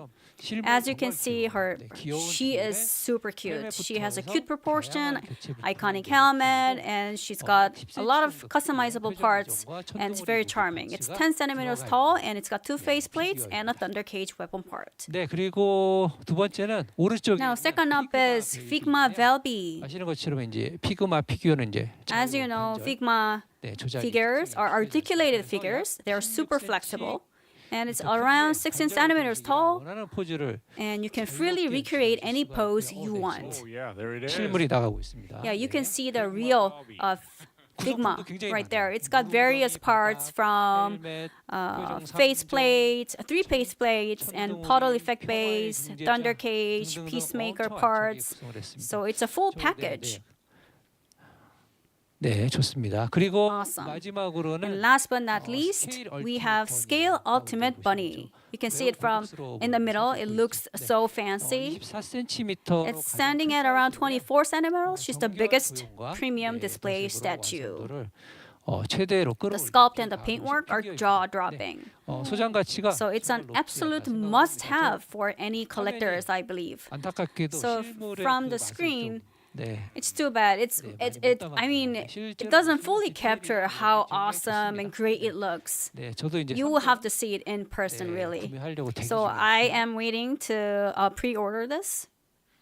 Yeah, so I mean, look at those figures. They look awesome. I wish everyone was here, looking at them in person. I saw them, and they are all very awesome. So I want all 3. And as you can see on the screen, pre-orders are open today, right? 네, 맞습니다. 오늘 That's right. The pre-order page will open today at 1 p.m. So, and it will be available until August 31st. 놓치지 마시기. So don't miss out. 가격도 방금 화면에 About the price and pricing and the shipping schedules, 일정 같은 경우에는 사전 예약 You can 페이지에서 see 자세하게 확인을 more details on the pre-order page. Yeah, I mean, just seeing our figures, they're finally here. Bunny, Ultimate Bunny, and Valby as well. Seeing them in person really, it makes me want to get them even more. So please look forward to the figures for TFD. 후련하다. 소식을 공개하니까. Oh, yeah, and also It feels so great to finally reveal this news. They are going to be on the official homepage. So go to the official homepage. You can see where you can order the new figures. Please look forward to them. Let's go to the homepage. I'm going to order them myself. Yeah, let's look forward to the figures. And Next up are also something exciting, which is drops, an event where you can earn rewards just by watching TFD broadcasts. So, producer, this second anniversary drops is a bit special, I heard. 네, 2주년 드롭스여서 That's right. For the second anniversary drops, we've loaded up various boosters, and we also added a little fun twist to the amount for gold and Kuiper shards by setting them all around the number 2. Oh, so leaning into that number 2, shall we take a look at the rewards players can get for each view time? 네, 먼저 30분 시청 Right. 보상으로는 To start off, the 30-minute watch rewards are Descendant and Vehicle paints. 트위치는 트위치 You will get Twitch Violet if you're on Twitch, and Smile Neon Green if you're watching on Chijik. 네, 그리고 60분을 시청하시면 And for watching for 60 minutes, you'll get boost for weapon proficiency, unique arcade XP, and Descendant XP. 짜리로 2개씩 And you'll get 2 of each, giving you a 30% buff for 2 days. 120분 시청 And for the big 120-minute reward, you will get a Kuiper shard boost, a gold boost, and a whopping 2.22 million Kuiper shards. You see all those twos, right? All those numbers? Yeah, so 2.22 million. 2 appears 3 times. Yeah. 네, 맞습니다. 그리고 최대 시청 Right. And for the ultimate 150-minute reward, 숫자가 자꾸 커지네요. the number is getting even larger. We're giving away an incredible 22.22 million gold along with the crystallization catalyst. 특히 선호도가 가장 높은 And plus, we've included the absolute fan favorite paints, real matte black and clear white. Black and white paints. So many of our players have been wanting these, and yeah, so now is a great opportunity to get them just by watching broadcasts on Twitch. Go get the drops. Be sure to claim them. 네, 그리고 드롭스 기간은요. 7월 Yeah, 3일 and the drops event runs from Friday, July 3rd to Wednesday, July 29th. All you have to do is just leave the stream on, 잊지 말고 so rewards will just pile up and don't miss it. 내일부터 The drops begins from tomorrow, July 3rd. Yeah, so drops start tomorrow. And yeah, that was the first part of our second anniversary broadcast. And of course, it doesn't end here. We'll be taking a 10-minute break. For those of you who stepped away for a moment or want to go grab a drink, we'll see everyone back in 10 minutes. And after the break, we'll return with the open talk session. See you soon, and thank you, everyone. 조금 후에 뵙겠습니다. 감사합니다.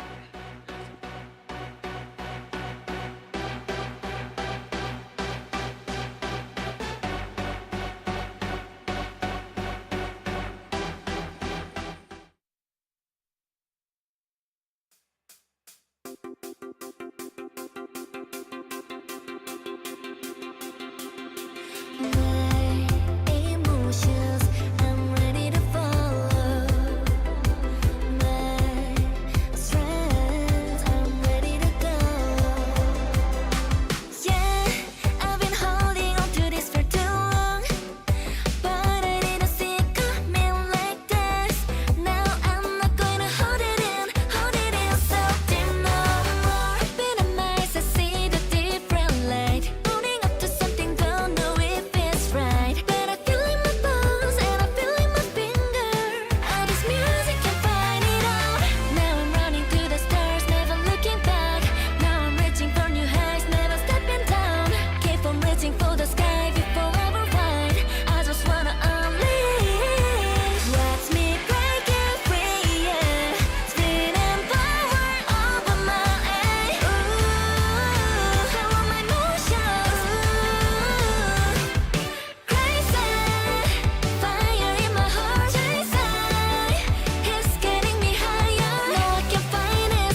Hi, everyone. Welcome back to our second anniversary Open Talk session.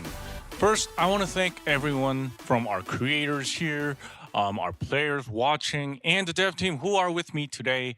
Thank you, everyone, for sticking with us for such a long time. Before we begin, I'd like to say a quick word about today's session. So, today's Open Talk isn't a place to decide who's right or wrong. It's also not a session to, give the on-the-spot answers to every single issue. So the most important goal is to listen to each other all the way through. So we'll answer the parts we can answer, and for parts where the dev team needs a bit more time to prepare, we'll take them back to the office. And for those parts that need additional discussions, our dev team will say that they'll need to review this a bit further. And we'll follow up later through additional dev notes or posting on our official sites. Let me first introduce the creators joining us today. Hey guys, they've been with us since part 1. So thank you for being here. Could each of you give a quick intro along with your creator name? And I think we can start with Alyssa over there. Woo! Woo! Hi everyone, I'm Exalissa. I play this game way too much and I want to, ask some good meaningful questions or something. I don't know. I'm horrible at this. No, you're great. Hey, nice to meet you, Alyssa. And we also have a Korean creator here. 아리안느님, 안녕하세요. 예. Hi, Ariane. Could you please introduce yourself? 아리안나 안... 네, 안녕하세요. 저는 Hello. 한국에서 방송하고 있는 I am Ariane and I am streaming from Korea. Good to see you. 와주셔서 감사드리고요. Thank you so much for your time. 반갑습니다. 예, 감사합니다. Of course. 네. Yeah, and let's move on to low budget. Hey, nice to meet you, low budget. Hi, I'm Low Budget Gaming, and I've been covering TFT for the last couple of years. And first of all, nice to meet everyone, and also congratulations on the second anniversary. Oh, thank you. Yeah, thank you for our second anniversary. Thank you for having you here. Yeah, we've seen lots of videos. And let's move on to Sen. Could you introduce yourself? Nice to meet you. Hey guys, I'm Sen. I've been covering TFD since a couple of months after it came out. I just want to applaud you guys on the great job you guys have done with this stream, and just everything looks really great for season 4, and I'm very, very excited about it. Thank you. Thank you. Yeah. 좋은 말씀을 해주셨네요. Yeah, thank you. And let's move on to Raze. Hey, Raze, nice to meet you. Yeah, an absolute pleasure. Thank you so much for inviting me here. Yeah, this is great. Yeah, I love the stream. Fantastic to be invited with such a fantastic selection of content creators here, and yeah, I'm really looking forward to this Q&A session. It's going to be great. Great, awesome. Yeah, let's have a great Q&A session. Nice to meet you. And finally, Seven, could you give your introduction? Thank you. Nice to meet you. Hi everyone, I'm Seven, French content creator that speak also in English, and yeah, you kind of cooked on this dev stream, on this anniversary stream, and I still have like a couple of subjects that I want to talk about, so I'm looking forward to this roundtable. Thank you. Yeah, thank you. Really looking forward to it. And next, so joining us today are the members of the First Descendant dev team. You may already know some of them, but yeah, let's start with our executive producer here. Could you start with a quick intro? 네, 다시 돌아왔습니다. Yes, I am back. Descendant producer. I am First Descendant producer Lee Bum-jun. Nice to meet you all. 네, 퍼스트 디센던트 Alright. 디렉터 주민. I am Director 주민석. 네, 리드 게임 디자이너 정수. Lead Game Designer 정승우. Nice to meet you all. 컨텐츠 리드 디자이너. I'm Content Lead Designer 양순웅. 네, 컴뱃 리드 디자이너 I'm Combat Lead Designer 문장원. 네, 컴뱃 리드 디자이너 오. I'm Combat Lead Designer 오관용. Yeah, we have two other members also over there as well. And thank you for everyone for taking such a important time to be here. Today we brought few topics and we'll be talking about them openly. Once a topic seems like it's like totally wrapped up, I'll move along to the next one. And anything that is skipped or isn't covered fully, we will put that in a parking lot board. So if there's like an issue that we can't fully cover, we'll put that on the board and then we'll come back to it at the end of the open talk. So we'll do our best to organize what comes out of today's discussion within the next 2 weeks. And before we begin, Director, what do you think is the current status of TFD? 네, 다시 한번 또 오늘 Well, yes. First of all, thank you so much for making time to be here today. 늘 퍼디의 애정 We really appreciate your ongoing love for the TFD and all the great content you've been creating. 목이 메어서. Sorry. 네. 오늘은 저희가 So, 이제 토론회 before we dive into the discussion, 지금 가장 무겁게 보고 있는 문제부터 we wanted to be completely transparent about the biggest issues on our radar right now. 네, 첫 번째는 The first is 할게 there's simply a lack of things to do. 그래서 많은 So 코어 we know a lot of our hardcore players 숙제하고 are just clearing daily missions, hanging out in chat, waiting for the next update. 이거는 이제 저희가 Well, honestly, 제때 업데이트를 it's on us for not delivering long-lasting content in a timely manner. 해도 빠르게 And even when we do drop updates, the content is consumed instantly. 오래 붙잡고 즐길 수 있는 So, 콘텐츠를 만드는 게 figuring out how to make content that keeps you hooked for the long run is our top priority right now. 다음으로 콘텐츠 And the second part is the gameplay feels a little too dull or repetitive. 선멸 중심으로 We've relied 쌓다 보니 heavily on extermination style content. 반복이 So we realized that this 이 계승자 not just have made the loop boring, but also 한쪽으로 쏠리는 그런 문제까지 cause 만드는 this issue of skewing way too heavily on descendant and weapon balance 콘텐츠의 to one side. 방향으로 So we need to fix this by bringing way more variety to the table. 그 외에도 또 이제 신규 And beyond that, we are 더잘 안착하셨으면 하는 그런 문제 also looking forward. 그리고 빌드의 고착화 Well, we're trying to find a way to onboard our new returnees, and also there are many issues that we would like to fix, such as UX and the stagnated meta and so on. So let's talk about all those details today with the Descendants who are here today with us, and let's get right into it. I look forward to your honest opinions and views. We'll try our best to deliver good answers. Yeah, thank you, Director. So the first topic we'll be talking about is game content. For game content, please share your thoughts on end game content and the content itself. And one quick note, the topic many of our players and probably content creators, everyone, are probably most curious about will be Descendant balance. And that will be covered right in the next topic, which is Descendants. So, please save any balance related comments for that part. For now, let's talk deep about game content itself. Like any end game content, things to do. Please talk about that. So I think we can proceed by we can see like Seven raising his hand. So if you press that Zoom button, you get that hand. I'm gonna pick on Seven right now. So Seven, please give your opinion. Yeah, so as you mentioned earlier, during like the kind of summary, like there is a thing that is going around the community that is like the repetitive things going like in the same dungeon, doing the same thing, and when it's done, you are pretty much done.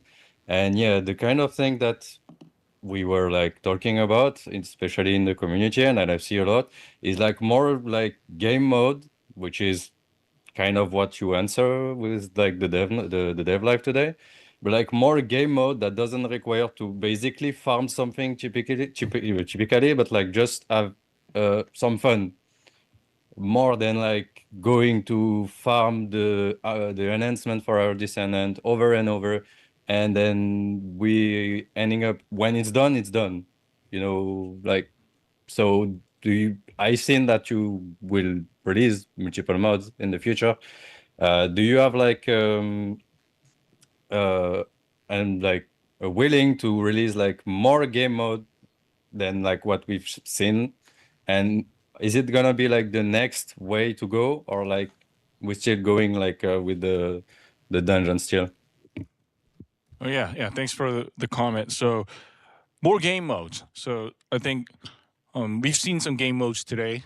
Colosseum A and other stuff are coming. So I guess your opinion is like if we could have something more than that, and if we have like plans on making the game on various more game modes, which is something I think not just Seven, but a lot of our players are curious as well. So guys, what is your opinion on this? 네. 이제 여러 가지 복합적인 Yes. 주제에 대해서 So 말씀해 주셨는데요. you asked a question about multiple topics such as repetitive loop and repeatedly running daily missions, which is quite dull, and there are a lot of repetitive game mode. And you also made a comment about adding some fun factors to the game modes. So regarding these topics, I think this is coming from the absence of long-term gameplay goal. So going forward, we're going to focus on building the long-term gameplay goal. For example, Transcendent weapon, and we're also planning to add a variety of content to make sure that you enjoy the game for a longer time. And what I can tell you is from season 4, we're going to be more proactive in adding new modes such as Mega Dungeon, Colosseum A, Trials mode, and we also introduced various other dungeons today. And that's the direction that we're pursuing going forward. And in terms of the diversification, I believe the dev team can share with us more details.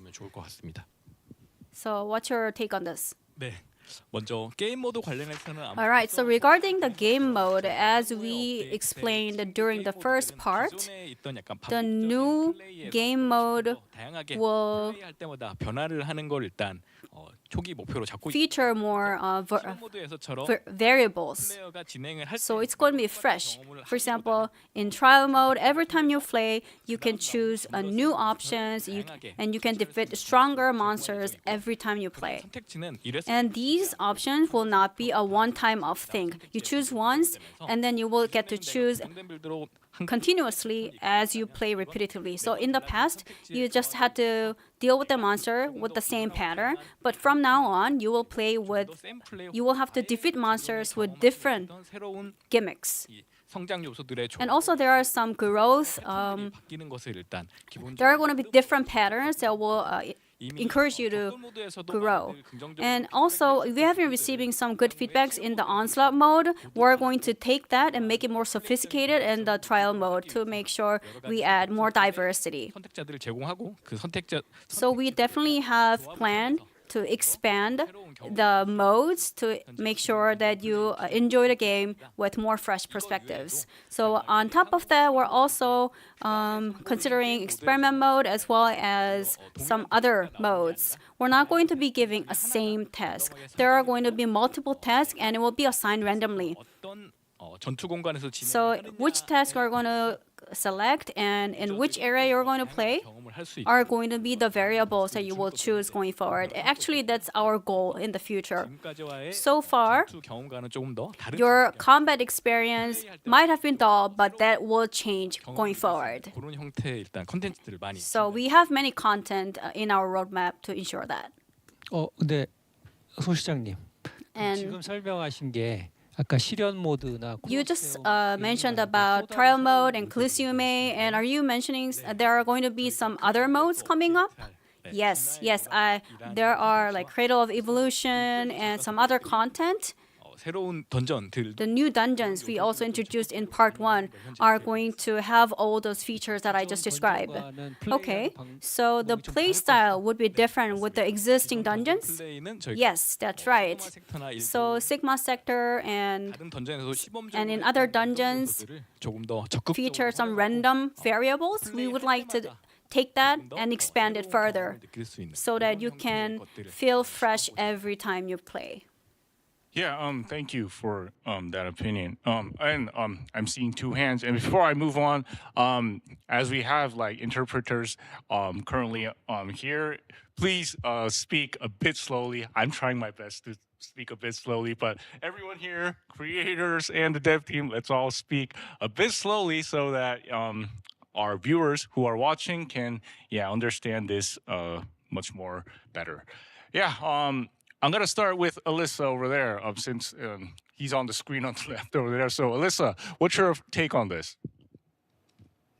I agree with everything that was mentioned, and I think that with this as well, of course, with the game growing and expanding, you'd also have to consider like a fine line, something along the lines of like making sure that old content doesn't become completely obsolete. For example, after Onslaught's release, breach tracking just had no more purpose anymore. So, something that would kind of push the whole use of the old resources. Previously, you implemented the shop to exchange the resources, but something kind of like that. Yeah, old content. So yeah, right now Alyssa mentioned that breach tracking was kind of taken down after Onslaught mode was released, and yeah, it is something that is I've seen a lot in the community. So, what's your take on that, guys? 네, 저희가 이제 신규 모드가 나올 때마다 Right. Every time we release a new mode, 흐름 you mentioned that old content are becoming obsolete, and I completely agree with you. I know where you're coming from. 네. 그로 인해서 매칭이 또 And because of this issue, matching becomes fragmented, and in old content, we lack players, and this is an issue that we keep on seeing that pops up. 보상과 With similar rewards and efficiency, it's been similar throughout our all content. So whenever a more efficient content is released, our old content becomes obsolete, and this is kind of a vicious cycle we are seeing. So moving forward, for each content, I think we did bring this up earlier, for each content, we want to really make it distinct. So we want to make sure that all the Descendants can really shine in certain versions or episode, and we can make sure that many players can really use their favorite Descendants to farm and grind, and they'll shine in these specific versions or episodes or seasons where they can really bring out their strengths. So I think that content we will maintain all of what we have released, but nevertheless, we are going to see a decrease in players for previous content, and we can't solve this problem entirely, but what we can do is on a regular basis make sure we have structural or reward changes for previous content. For instance, for old content, we could put random content or missions or change the rewards so that there's another reward loop so that players can go back to the previous content and enjoy it kind of freshly. So I think we are having some work done on this issue. So for example, you mentioned breach tracking. To give you an answer on that, when you play this repetitively, the number of users is decreasing and there's less motive. So in order to tackle this problem, we are doing some prep work in Season 4 updates. In breach tracking, we are going to make sure that there are more aspects, new aspects, so that new players can come in. Yeah, thank you for that opinion. And I think we have more hands up. And this time I'm going to hear from both the creators. So starting with Arianne and then moving on to Sen. 아리안느님 한번 먼저 말씀 한번 부탁드리겠습니다. So Arianne, whenever you're ready. 네, 안녕하세요. 아리안네입니다. Hello, I'm Arianne. 관련해서 I want to ask a question about our 격돌 모드에서 content on Onslaught mode, 바이오 벌거스 칩을 먹었을 때 on Bio Bulgus chip, 보너스 스테이지 개념으로 there's a bonus stage. 현상금 추적 콘텐츠를 들어가는 게 There's a bounty 있다고 생각을 hunting 하거든요. operation mission. So I thought that was one of our 현상금 추적의 지휘관은 missions, but the 우리가 commander of the 생각하는 bounty 보너스 hunters, 개념이 아니라 it doesn't seem like a 너무 bonus. HP가 많은 It seems like 브릿지 같은 느낌을 많이 it seems 받았습니다. like a bullet sponge with too high HP. 균열 추적 열쇠든 So whether it be 먹었을 때 Bio Bogus or Breach, or whether it be bounty hunting, it doesn't seem like 파밍 러프를 느낄 수 a 없는 bonus. 하기 싫은 콘텐츠. It seems like a content that many people don't really want to enjoy. 그래서 HP를 좀 감소시킨다든지 So maybe decreasing HP, and when 체력을 올리고 trial mode is released, 시킬 수 있는 거를 and when 제공하니까 Descendants have more power, there can be some aspects HP를 to 좀 조절을 해가지고 우리가 재미를 느낄 수 realize the power fantasy. So changing these aspects may help give our players a better experience. 제가 항상 얘기하는 거라서 And this is something that 뭐가 있냐면은 I've always mentioned 도파민입니다. 우리가 is 아이템을 먹었을 때 dopamine. When we 바로 안 나와요. acquire an item, that scene doesn't pop up. There's just like a little ping, 드롭이 되는 걸 우리가 볼 수 and then later on we can see it visually, our item coming, and so 있지가 않고 it doesn't seem like I feel the satisfaction when the moment I get my item. 칩을 먹었을 때 Now, when I get the Bio Bogus chip in Onslaught mode, it's a very important item. But when I want to check that, F2 after the mission, I have to press F2, and then later on, I can check whether I really acquired this item. 그래서 이런 중요도가 높은 아이템을 먹었을 때 So when you acquire these important items, 아이템 먹었을 때 I want to see it instinctively. 보여주고 바로 직관적으로 Like, 보여주고 it shows the players, oh, you acquired this important item. We want to see that right away. What do you think about this? 일단 그 샌님 Well, thank you for your 들어보고요. opinion. We'll listen from Sen and then move to the dev team. Yeah, feel free to give opinions regarding game content.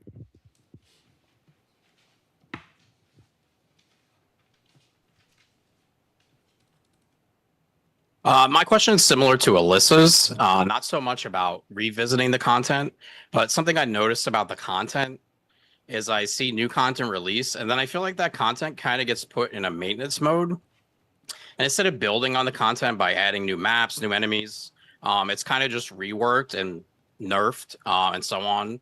Purge was going down a route where it kept getting levels.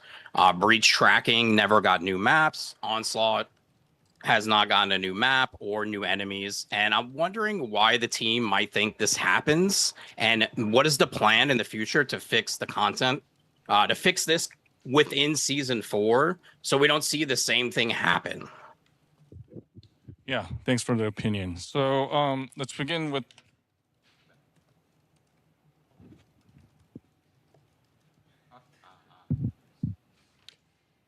thank you for the opinion. And so let me organize this. So the first two things that came from our Korean creator Ariana was the first thing about the Bio Vulgus chip. So the commander that appears in the Bio Vulgus chip dungeon is extremely strong.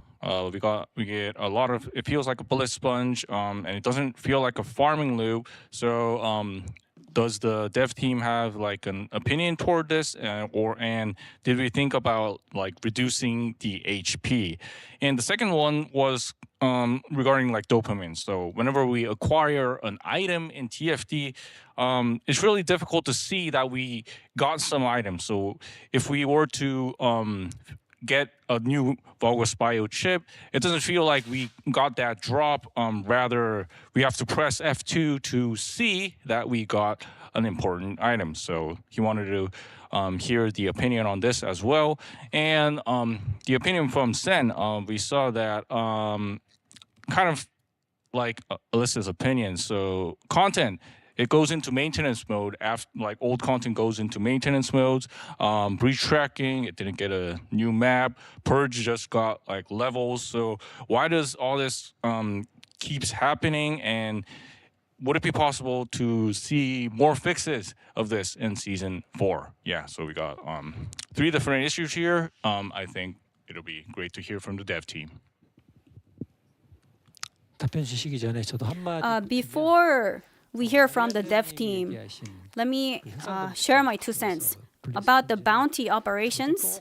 The bullet sponge issue. I feel you. 계신 분들한테 의견 So when it was updated, I shared my thoughts to the dev team. 기대했던 거랑은 조금 Well, the content was a little different with what I expected. 뭐 바이오칩으로 As you mentioned, when we farm the Vulgus biodata chip, 수가 너무 좀 어려운 actually, we want to farm Vulgus biodata chip, and the HP is just too high. It's not very smooth in terms of the gameplay. 예, 반영이 되면 좋을 So I'd love to see that update coming up very soon. 답변은 And more answers will be carried out by the dev team. 네, 질문이 3가지. Right, so we had 3 questions in total. First one about bounty operations. The bounty operation commander. 수정이 예정이 되어 있죠? 네. We have a 설명해 주시면 fix coming up, right? Could you elaborate on that? 네, 먼저 많은 분들이 얘기해 주시는 블렛 스폰지. Yes, about the bullet sponge issue. 이 부분에 대한 개선. We are fully aware of it, and we do feel you. We do need see the need to improve it. 내용이 현재 이렇게 결정된 상황을 먼저. So let me first explain the background behind this decision, as well as the purpose. 현상금 추적 같은 경우는 For bounty operations, 끝나는 일반 파밍 던전에 비해서 좀 더 스펙이 높은 계승자 분들 the existing farming 도전적인 dungeons ended really quickly, and we wanted to make something that would be more challenging for our core users. So when we tested this, we set the Descendant spec to a very high level. 스펙으로 맞춘 So Descendants who meet that level, 충분히 이 정도면 when they play, 의견을 주시기도 하지만 they said that, well, this is enjoyable. But even if you have a high spec, in some cases you feel that the HP of the commander is too high. So we've been receiving mixed feedbacks. 라는 걸로 약간 좀 획일화되어 있는 건데. So the problem is that 시도를 좀 내부적으로 actually we're trying various 먼저 가장 ways to resolve these issues, and the biggest task is to reduce that bullet sponge 다른 계승자분들이 플레이를 하실 때 issue. So whenever other descendants play this, 재밌는 요소들을 현재 좀 we want to add more fun factors, not by adding the bullet span, not adding the HP, but by adding other fun content. So we're going to diversify and expand the fun part. 그거 언제 하실 거예요? When's that happening? 네, 이 부분은 저희가 최대한 We'll come back with the timeline as soon as possible. Actually, our goal is to have it ready before season 4. Oh, that's very soon. 진행을 하도록. 이야기를 조금 정리를 해보겠습니다. I'd like to recap. 그러니까 지금 Yeah, let me recap.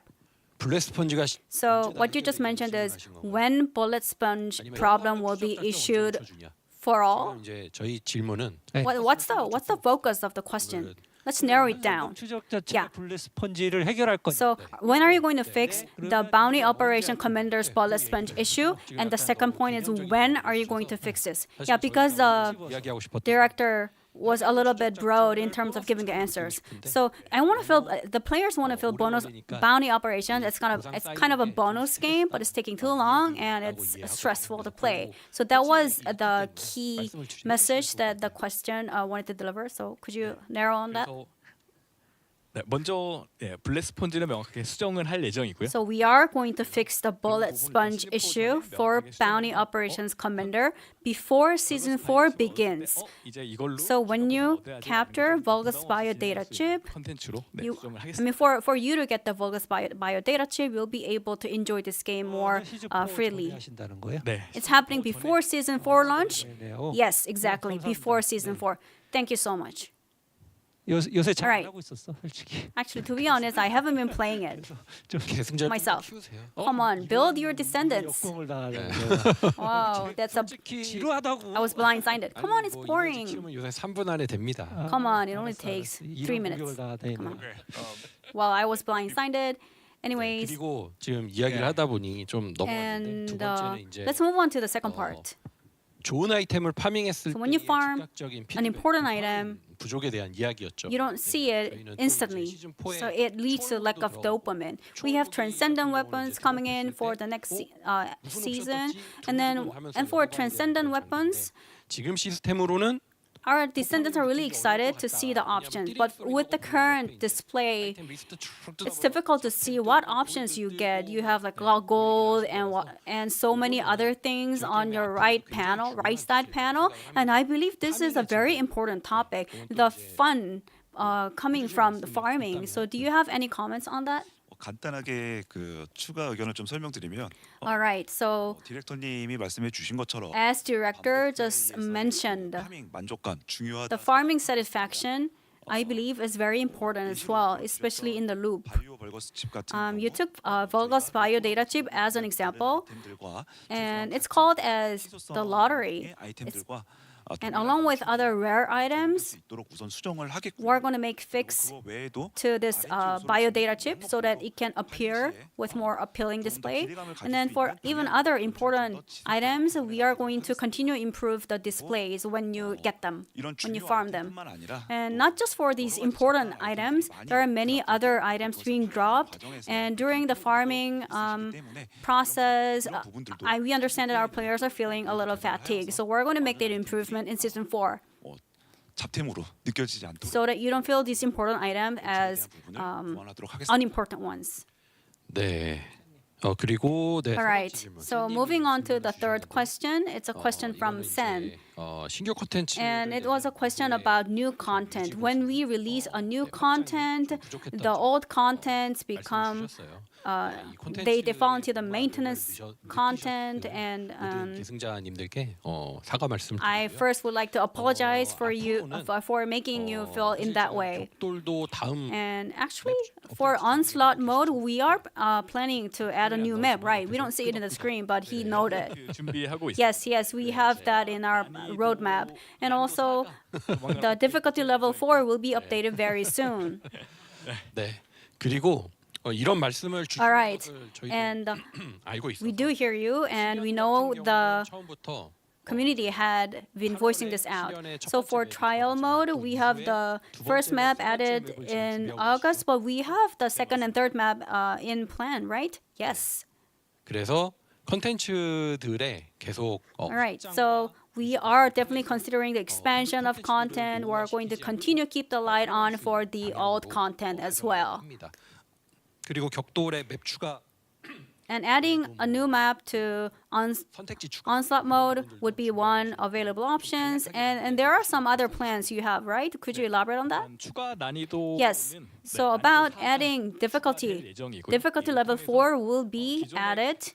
격돌 난이도 3을 이제는 조금 더 내가 And 완벽하게 깎아서 when you optimize your build, you might feel difficulty level 3 is a little too easy. So we are going to add another higher difficulty level. We're going to add new parameters as well. The archi parameters the existing archi parameters will also be improved to make sure you enjoy the game. And then given that we have a new difficulty level, we'll also a new type of rewards will be available as well. So regarding onslaught mode, we're going to add new difficulty level and archi parameters. Other than these two, what would be some factors that would add more fun? We'd love to hear from you as well. Yeah, thank you, guys. 잠깐 제가 좀 정리를 하겠습니다. Let me just organize it. So yeah, first off, thank you for. I think this overall roundtable with our creators is proceeding well, and I'm seeing your hands up for low budget and raise. But before we move on, we have a similar opinion that was given from Ornery Biscuit, who unfortunately could not attend due to her. I think, she has some things to do. But anyway, she still sent us a video. And really, thank you, Ornery Biscuit, for, even though you couldn't come, it's really thankful for sending such a great video. So why don't we look at that video, and then let's move on to more opinions from Low Budget and Raise. So please, if you could show that video from Ornery Biscuit, let's take a look. Hey there. Hello to everyone who's watching, my fellow creators and the devs. I know last year's anniversary was a fun one for me, especially that I knew that I'd be receiving a gift. And as much as I wanted to be there, I'm afraid I couldn't because of real life commitments. But the TFD team has been really kind enough to allow me to say to you guys right here that I appreciate all of the support to the game that we all love and to the talented content creators. Now, obviously, I wouldn't be able to answer any live question, but what I can do is to ask a question myself to the devs and to the content creators. My question is, a lot of players have voiced this out recently, and I've also noticed some of the content creators did as well. I personally am feeling what the issue is, but I wish that the grind for new materials could be a bit more expansive and non-repetitive. The game has a lot of useful content, and limiting the grind to just 2 instances could feel like it's forced into the players. Now, are there any plans at all to introduce new ways of grinding new and upcoming materials? Thank you to all the players out there and to the devs, the TFD team, for allowing me to deliver this question. I'll see you in the next one.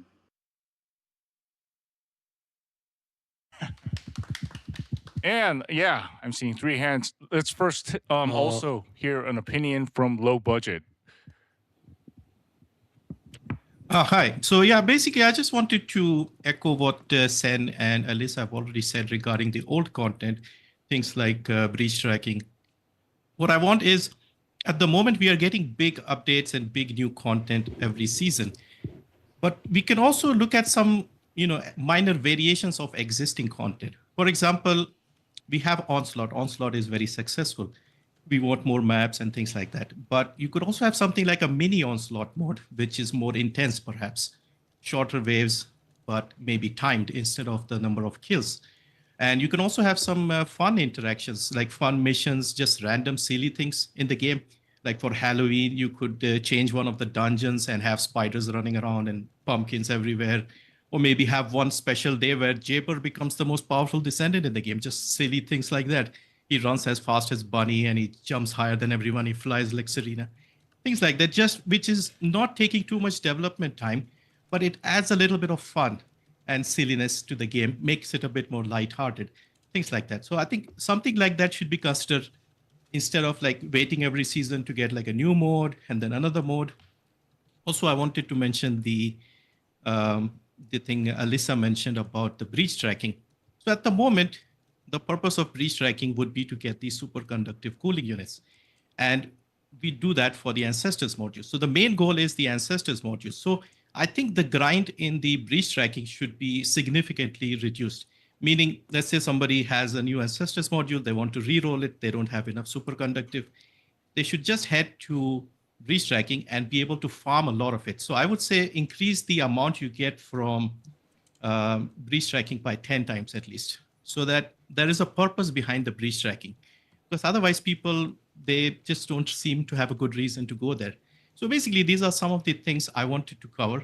Also, what I've noticed, at least from my comments, is the newer players are progressing very, very quickly without fully understanding how to mod the Descendants. Just last week, I ran into a new player who was in the Axiom Plains. And what I was talking to him, it seems like they hit a wall when they reach the Axiom Plains. They progress through the early part very, very quickly. But at the end, when they have to, deal with the Axiom Plains, they struggle.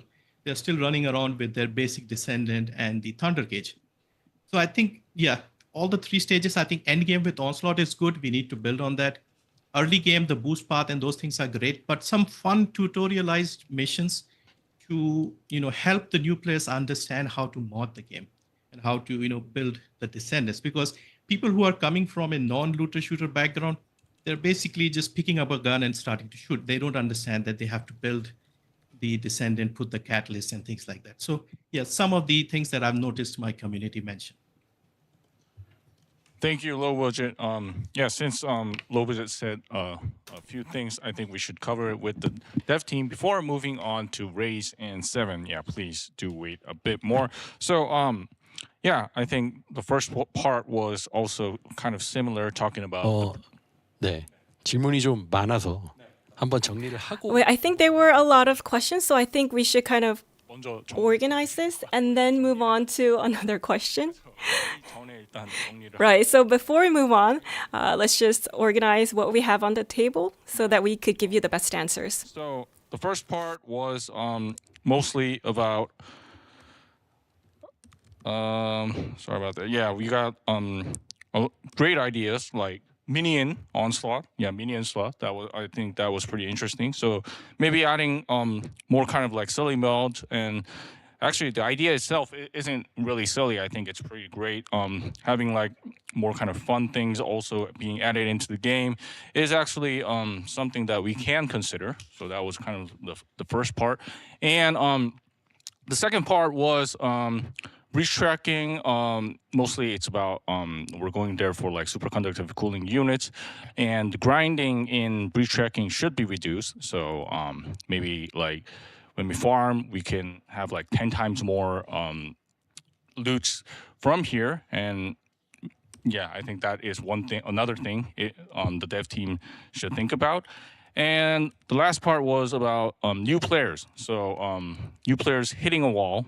So once they start playing the game and they come to Axion, it becomes really difficult for them to actually adjust to the game. Axion itself, the enemies are pretty strong, and for a new player, it may become quite a struggle to actually face off the players. So I think these are kind of the three key issues. Number one, kind of maybe adding like fun kind of new mods into the game, and number two, another one related to breach tracking, if we can increase the overall loot. Finally, new players. The TFT needs new players, but getting them to adjust to the game, that is an issue that we should think about. 네, 사실 질문이 하나 더 있었죠. 오너리비스키님이. I think there was one more question.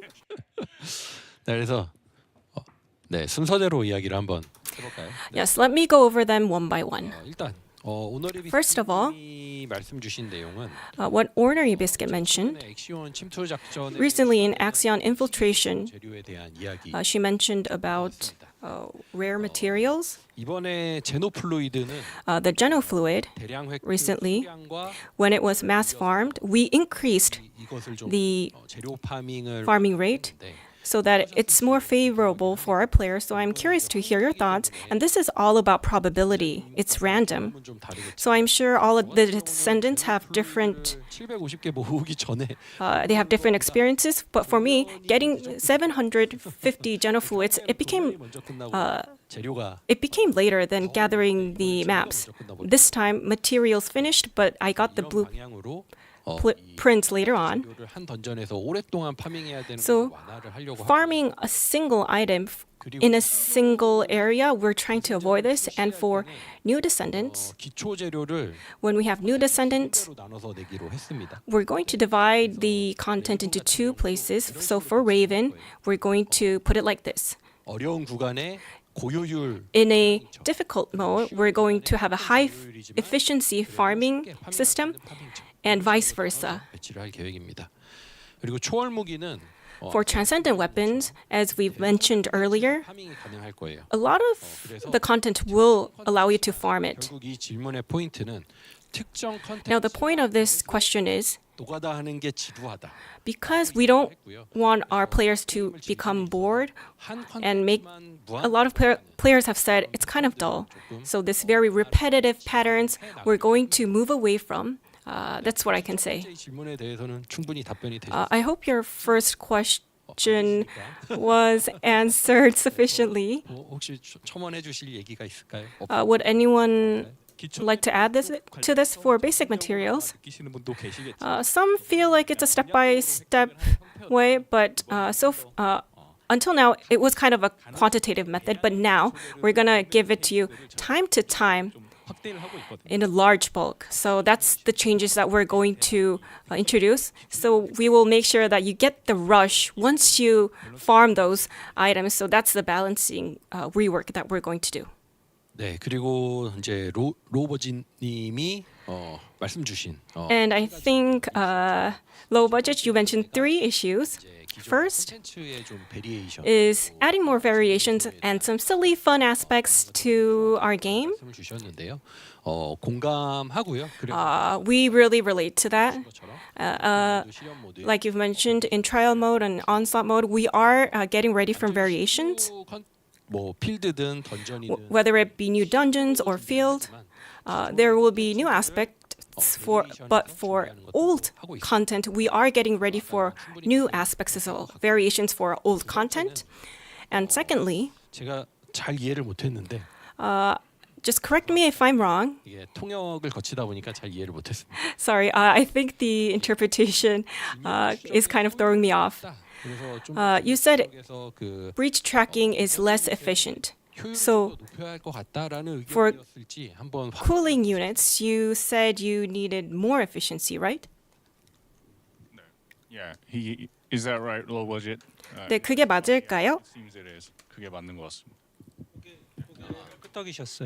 네, 오케이. Yes, we saw you nod. Yes, I understood your question. 많은 분들이 또 느끼고 계실 텐데 지금 이제 Yeah, I think a lot of people relate to this. I can't recall the item name right now, but the key of breach tracking is I know you have a lot of inventory and you want to use this all at once, but which means you have to just go around the game numerous times. I think this is a difficulty a lot of players are facing, so we are getting ready for a solution in our dev team. So let's listen about that. From what we mentioned earlier, I think this was brought up in Season 4 in breach tracking. Amorphous stones, we have only 3 set types, but now, depending on the randomness, there's going to be a new amorphous stone that's going to be unlocked with a certain key, and through this amorphous stone, proportional to the keys that you have, you'll be able to get 10 times the rewards. So that's the plan up till now. So rather than having to infinitely play with a certain percentage, you'll be able to get amorphous dimensional stones with a certain key. So I think the rewards will be bigger for you. 네, 그리고 이제 세 번째 질문은 Okay, the third question was 분들이 the new Descendants, 아직 준비가 덜 돼 있고 when they enter the Axion, they're not ready. They don't fully understand the content, and they have a hard time catching up. And you said it would be nice to have a solution for this problem. 해결해야 되는 숙제 중에 굉장히 And I think this is one of our top priorities. 그래서 이 부분에 대해서도 지금 시즌 4를 So in Season 4, 큰 부스트 패스 we have a boost pass improvements as well as a lot of system improvements to overcome this issue. I believe that dev team has something on this, so I'll pass the mic. 껴들어서 잠깐 얘기 드려도 될까요? Sorry to butt in. I just want to add something. 이랑 개발팀 모두에게 하는 얘기인데요.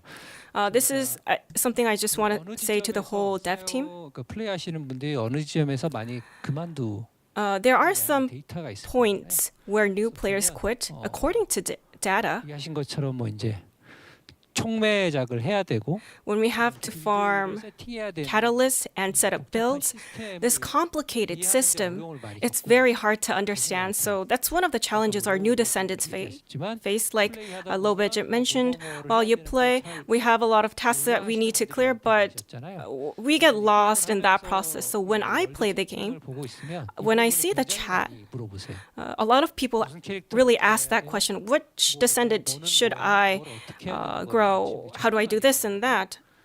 I see a lot of these questions. So 저희 게임이 이 제공하고 있는 뭐 그것이 안내가 됐든 So whether it be tutorials or extra using this for a long time, and when Season 4 starts, whether it's Descendants coming back or new Descendants joining us for the first time, we hope that everyone could adapt and understand the game We want 만들어 달라고 요청. this process to be very smooth. 계신 분들한테 드렸거든요. So I did tell this to our dev team. 노력을 해보겠습니다.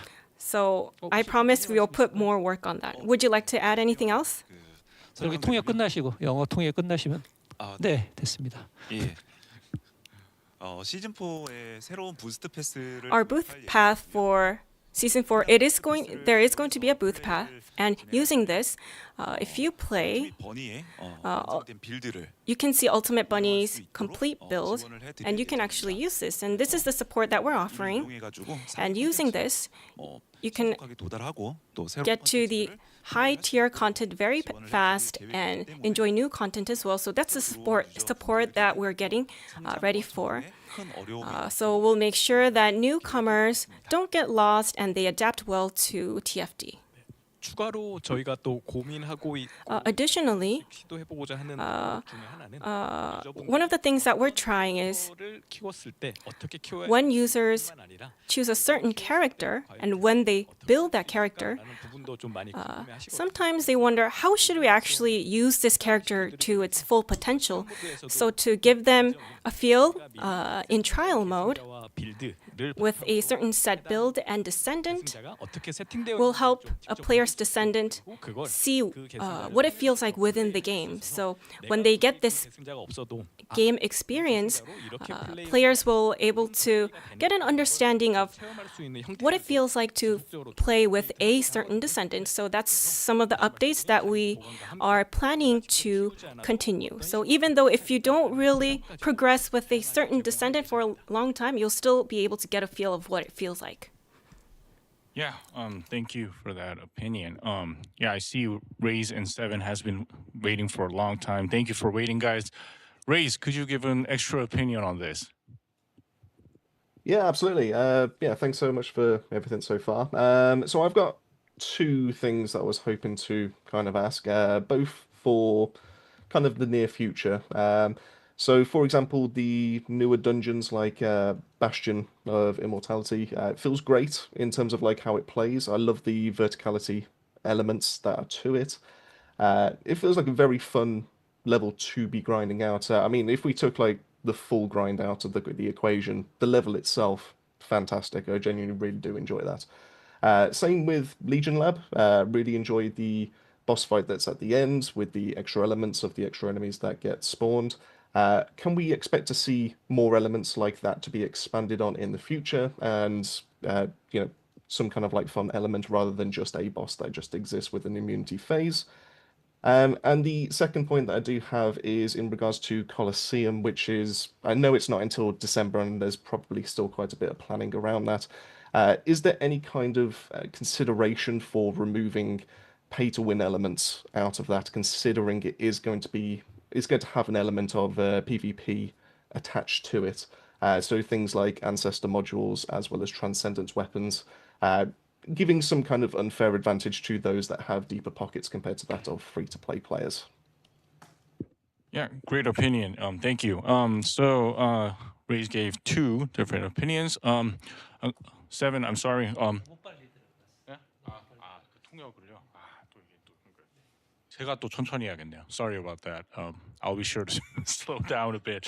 Yeah, so Raze gave two different opinions, and the first one, yeah, so we got great dungeons in TFD, Bastion of Immortality, the Legion Laboratory, the overall, we have very fun elements there. So does the dev team have plans to expand on having such interesting elements and not just having a boss with like immunities? So that was the first one. And the second one, so Colosseum A, yeah, that was announced today, but we didn't actually share a lot of details on this.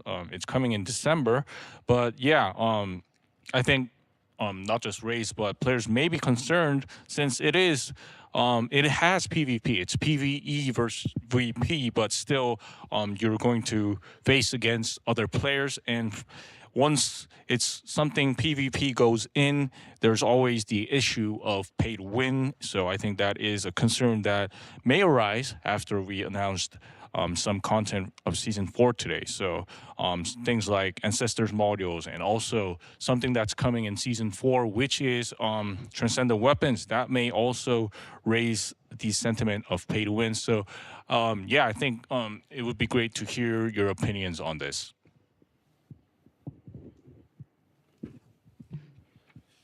네, 먼저 불멸의 보루. Yes, first of all, about the Bastion of Immortality, thank you so much for your positive comments. And I personally 제일 재밌게 enjoy this the most in the Axion infiltration operations. 엘리베이터를 활용한 So using the elevator, the level gimmick, 맵과의 상호작용 and the interactions 경험을 on the map 하셨던 것 같고 is something that I personally enjoy, and I think you also enjoyed it. And also, these kind of interactive elements will be expanded, and that's going to be our direction going forward. 네, 이 부분은 혹시 이 메가 던전 So about these about these expansions, could you briefly touch upon it? About your plan to expand it into the mega dungeon as well as some other dungeons? 앞서서 준비하시는 동안 답변을 준비하시는 And while you prepare for the answer, let me first answer the second question. 현재 이제 PVEVP가 도입된다. Now PVEVP concept. 하고 계신 부분. I see that you are a little bit concerned about it.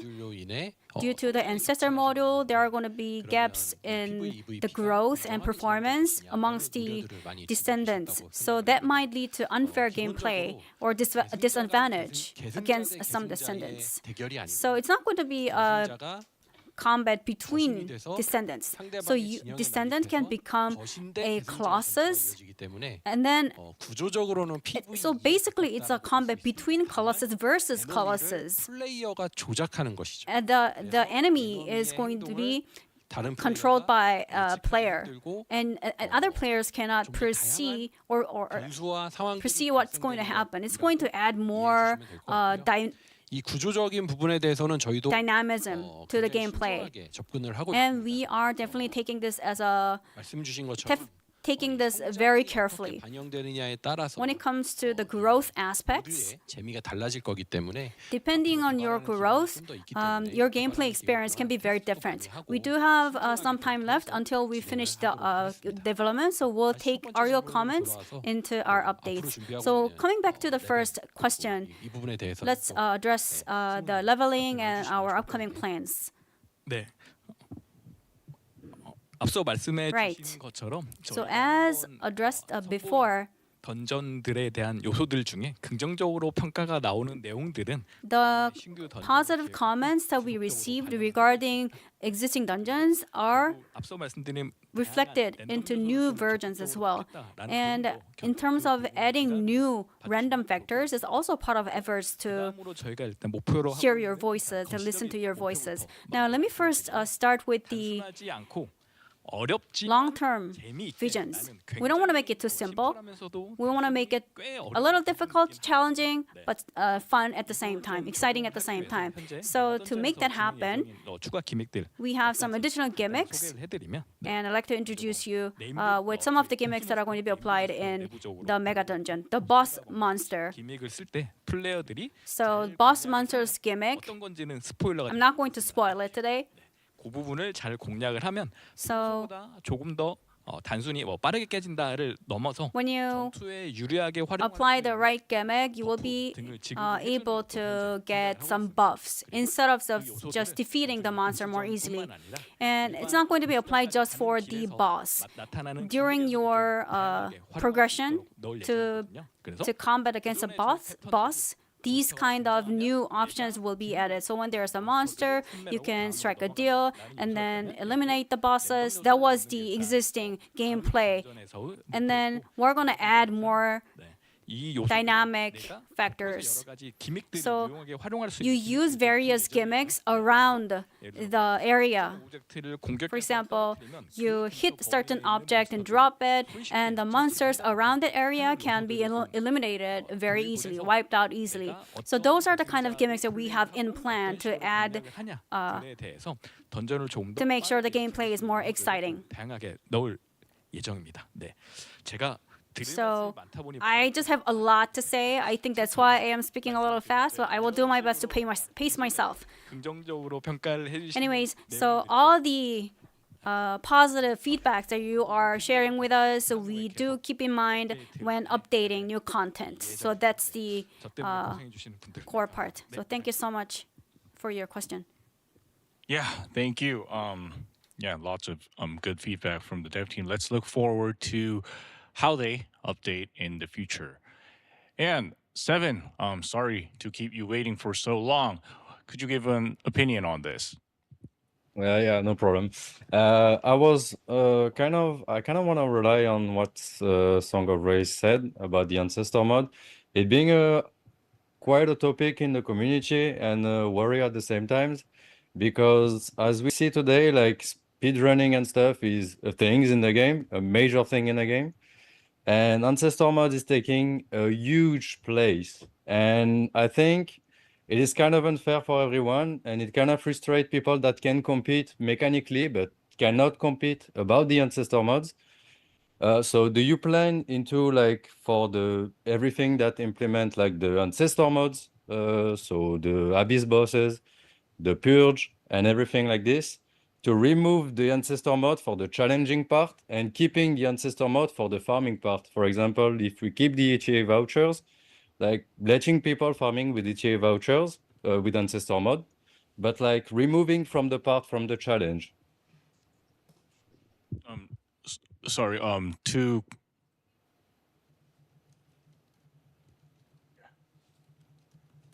yeah, I just want to clarify one thing. So you said like removing from the challenge. Like, would it be like a difficult kind of content challenge? No, the usability of it. Like I've seen that apparently like the Abyss boss will have a completely other treatment. It will change completely. But like for people that want to compete for leaderboard for the PvE VP, that is the kind of aspect it has, like not being able to use an ancestor mode. But if we want to like, for example, farm ETA vouchers more efficiently, then we got like the normal, like such as we got Abyss version of the boss for farming. Most people use this version for farming tickets. And then we got the challenge mode that bring one-time reward. And then after it is mostly for sweat players that want to compete on the leaderboard, you see. And so I think it would be good if like the leaderboard would be maintained for like the challenge difficulty, but no ancestor mode involved. So like the players will be more competing about skill than the one having the better ancestor mode kind of. Yeah, thank you. Yeah, so I think let me just wait a bit, and then yeah. So I think this the main opinion is removing ancestors mods from the challenge itself and the leaderboards, so players can kind of compete in this challenge at a kind of fair boundary. So of course, the ancestors mod itself, if you have like an super strong option ancestors mod, you will have more advantage compared to other players if you are to participate in the leaderboard. And I think this is an interesting opinion, and some players might agree with this. So what is the dev team's opinion on this issue? 저희 의견을 말씀드리기 전에 Well, before we share our thoughts, I'd like to hear your point of view as well, the creator's point of view. Yes, yes. Yeah. Does anyone have anything to add on this? You don't have to raise your hands. You can feel free to talk about this. Go like this. Yeah, I'm seeing a hand from Alyssa. Thank you. With ancestor mods, like Seven is saying, there is an incredibly big divide because obviously the god roll stats are like so powerful, and with the synchronization value being increased so much, it really, really does add a ridiculous amount of power to the Descendants, right? So whether it comes to gameplay or whether it comes to market, because they can go for 10,000, 20, 30, 40, 50,000 caliber, which is something that I'm sure is another topic of controversy. Would it not just be a better option to make a leaderboard with no ancestor mods and then a leaderboard with ancestor mods, because obviously speedrunning is a big part of the game. You implemented leaderboards for Warcrasher, leaderboards for Purge and for Abyss and stuff like that. So this is another big part of it as well, because the power, it really is crazy, is the only word I can give you. Harris can one-shot the Warcrasher. Bonnie can one-kick the Warcrasher. She can one-kick the power. Freyna can one-mag all of the Abyss bosses. The power fantasy of it all is just like crazy, crazy strong. So I think that I agree with Seven heavily with making some changes to ancestor mods. Great. Yeah. Thanks for the opinion. I'm seeing more hands here. Low budget. Could you give an opinion on this? Yes, I agree with Seven. Basically, as far as the farming is concerned, I don't have an issue with the ancestors mod. But the point about the leaderboard, I think he's really spot on with that one, because there is a huge difference. I normally tend to make simple builds that work for everyone without the need of having a very powerful ancestors mod. So I think that part needs to be considered. And also, as I mentioned previously with the breach tracking, maybe make the ancestors mods easier to get so that people can get those very powerful mods by re-rolling or something. So a combination of both the things. But yeah, I agree with him. That's a great idea. Thank you. And let's move on to Sen. Could you add your opinions on this? Yeah, I like the idea, but I think the core of the problem with the ancestor mods is how inaccessible it is to get those good ancestor mods, those God roll ancestor mods that people are using. So to me, that would be more of the core issue, is that those are so inaccessible to such a wide amount of players. So seeing more things like the rings to roll better stats, maybe being able to lock a stat. And I know this is things you guys have been working on, but to me, that is the answer to the ancestor mod problems. Yeah. Yeah. So let me organize this a bit. So the first part was about leaderboards. So if God roll these ancestors mods, they are super strong. They the player will probably rank higher in the leaderboard. So whether it would be possible to maybe have like two different leaderboards, one with ancestors mods like on, and one with no ancestors mods. So that was one of the things that we were talking about a bit. And the second one was kind of an issue getting further into Ancestors mods. So these God Roll Ancestors mods being inaccessible to most players. So if you were to go to the market, like Alyssa said, they are like very expensive. So most players will have a hard time getting these God Roll Ancestors mods. So yeah, kind of two different things that we can talk about, I think. Yeah. So I'd like to hear from the dev team as well.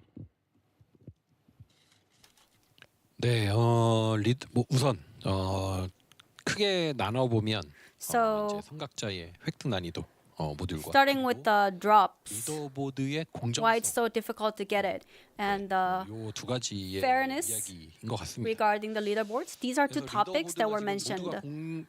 공통적으로 말씀을 주신 게 리더보드가 실력이 So 아니라 what you mentioned was that the leaderboard is not a fair playground.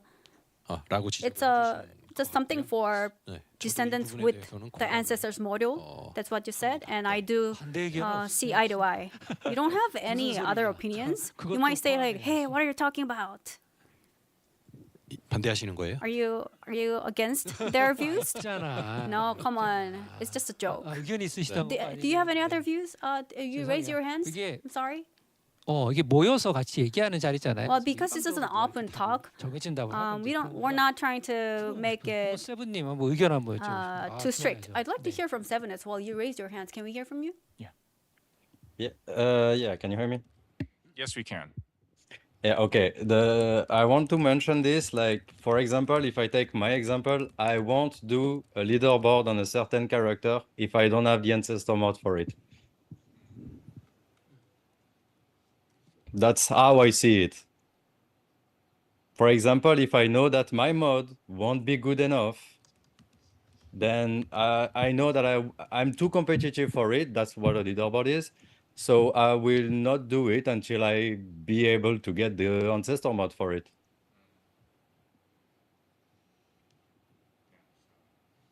Really, a lot of relying on the ancestors mod itself is what I think he said.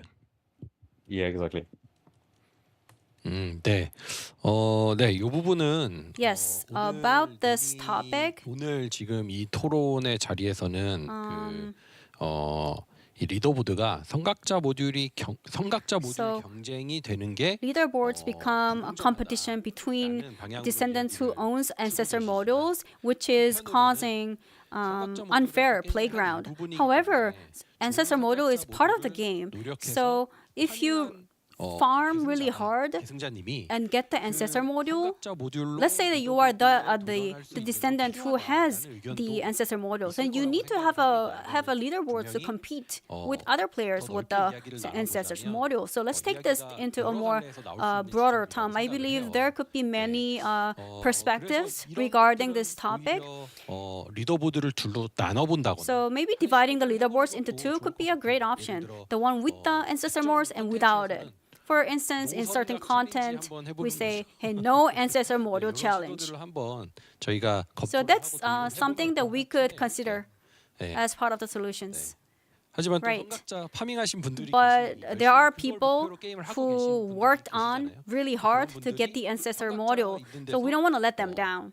궁극의 스펙 경쟁을 하는 리더보드도 필요하다. We need a leaderboard for the God role spec competition as well. 그게 이제 첫 번째. So that's the first topic. And let me move on to the next one. 성각자를 얻는 난이도 So the 심하다. difficulty in acquiring the ancestor module. 이 좋은 성각자 모듈을 뽑기가. Well, this is such a great module with God role spec, which creates this gap between those who have it and 일단 저희가 not. 컨텐츠를 만들 때 when we create content, 성각자 모듈을 가져야 클리어할 수 있는 형태로 밸런스는 잡지 않습니다. we don't create a balance where you have to have this extreme model to clear it. So even if you have a normal spec ancestor model, you can still clear all the missions. That's our benchmark. 좋은 성각자 모듈을 얻었다면 But when you have a God role spec, you will be overpowered 파밍할 수 있다. and farm the content more efficiently at a faster pace. So that's the basic principles that we have behind our design, and that we're going to stick to that principle. So we're not saying that having this model is a must, but this is more of a self-satisfaction, and it's something that it's something that's tied to a long-term goal. So given that it's tied to the the leaderboards, I think that's why you feel like it's kind of makes the players leave when they don't have this model. So we don't want to close this discussion and leave it at it now. We took your feedback to our heart. 주시기로 했잖아요. And we're gonna come back with 죄송합니다. feedback. I'm sorry. Let me pace myself. I'm sorry. I think I rushed too much. So we'll come back with this topic later on, for sure. 그 성각자 모듈이 없는 유저분들과 So 있는 유저분들 진정한 users with the ancestor model and without the model, 이 리더보드를 we 어떻게 운영하는 게 will 좋을까 come up with new ideas 해봐야 to 할 것 같습니다. ensure a fair competition amongst all players. 성각자 모듈의 파밍 Other than 효율에 this, 대해서는 the farming efficiency of ancestors modules, do we have anything in mind? Are we reviewing anything? 성각자 모듈을 저희가 출시할 때 When we released ancestor mods, 그러니까 계승자분들이 그 성각자 모듈을 얻기 위해 필요로 we thought that descendants 기간이 있었는데요. would need a certain time to acquire the ancestor mods. 보유하고 있는 상황을 보면 But if we look at the numbers now, it's somewhere along the lines of what we predicted. 이것이 뭐 더 느리다, 빠르다. We can't say it's too slow or too fast than what we've predicted. 더 늘리거나 So within the game, we won't increase supply or 고려는 하고는 있진 않고요. I don't think we'll make changes on this. 되겠지만 대신 그런 부분들을 보완하기 위해서 But to overcome the weak points that were mentioned through events, will help players get more better grade ancestor mods or alignment devices, or through other events, will make sure that your readjustment cost decreases. 필요한 전반적인 난이도를 And make sure that we balance the difficulties that in terms of item acquisition. 근데 그러면 앞에 힘들게 얻으신 분들은 좀 이게 뭐야? 하지 않을까요? But for the players who went through a hard time to really get these mods, wouldn't they feel bad because they put a lot of effort into it? Like increasing the drop mode or tweaking the supply rate. 성각자 모듈의 데이터 시세와 I think we need to look at the ancestor mode price and how much the players are actually using this, or what kind of options that our players have. We need to look into the numbers, and through an event, we'll temporarily tweak the supply. Yeah, thank you. Oh, and I'm seeing another hand raised by Sten. Yeah, feel free to give any opinions related to game content or this one. Yeah, not so much about the ancestor mods, but I guess the upcoming ancestor weapons. Can we look forward to a better rate of getting better rolls on these weapons as compared as to what we get on ancestor mods currently? So transcendent weapons, is that right?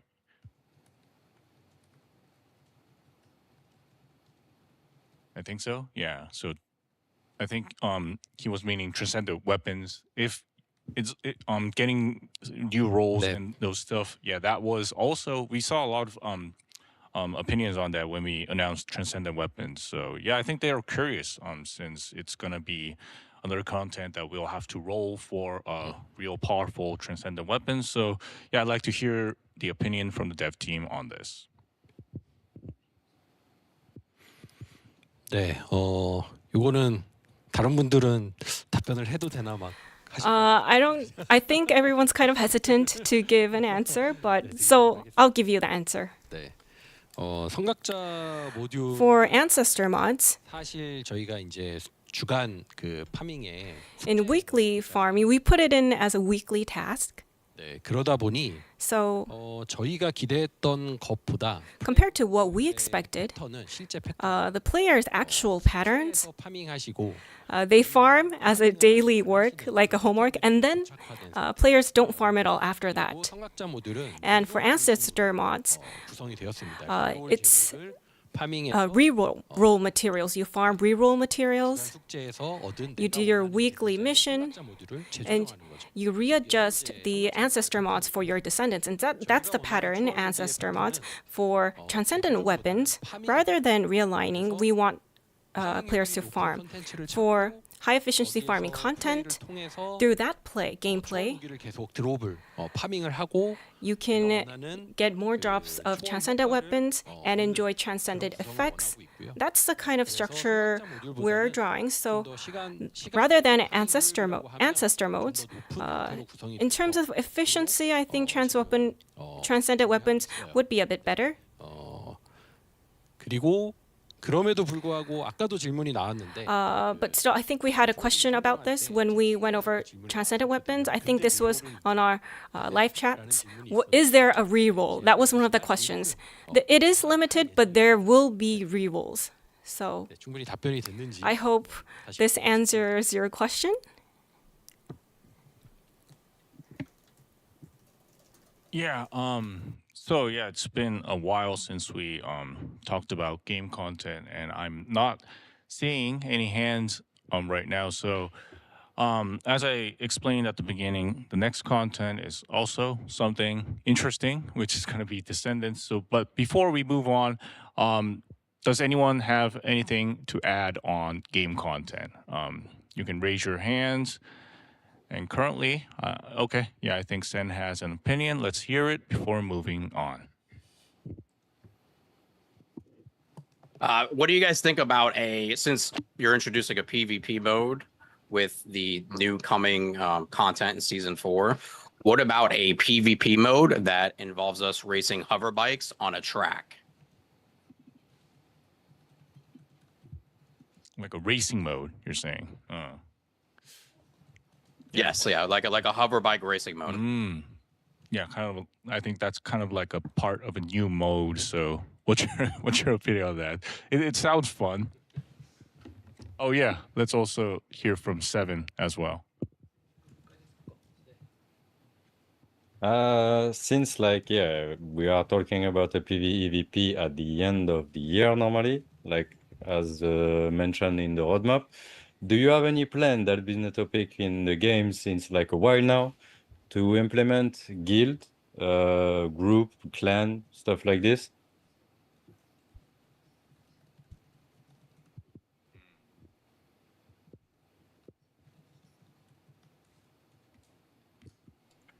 Like a guild kind of content.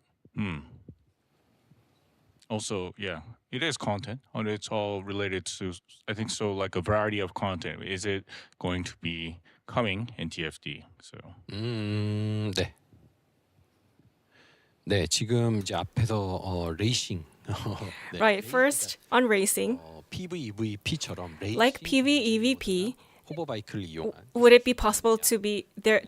Would it possible to have a competition on our hover bike, 저희 내부에도 이런 a racing mode? 검토되고 Internally, we actually had a test bed on this mode. We did talk about this internally. 말씀 주세요. 의견 드리면 Yeah, let me just give you my brief opinion. Internally, we did talk about racing mode, 테스트를 해본 적이 있습니다. and we actually did some testing on it. 현재의 호버바이크가 But currently, the hover bike that we have, 레이싱 게임 compared to other racing games, 충분한 경험을 줄 수. I don't think we have that much experience to live up to the standards of other games in the market. So that's why it's just at an brainstorming idea level at this point. When we can revamp our hover bikes in the future, I think we'll come back to that idea. 사실 그렇게 얘기했죠. 전투나 잘 만들어. Well, some people did say you guys should just focus on battlefields. Well, internally at least, that's what we said. Just focus on battle. Let's do what we do best. 네.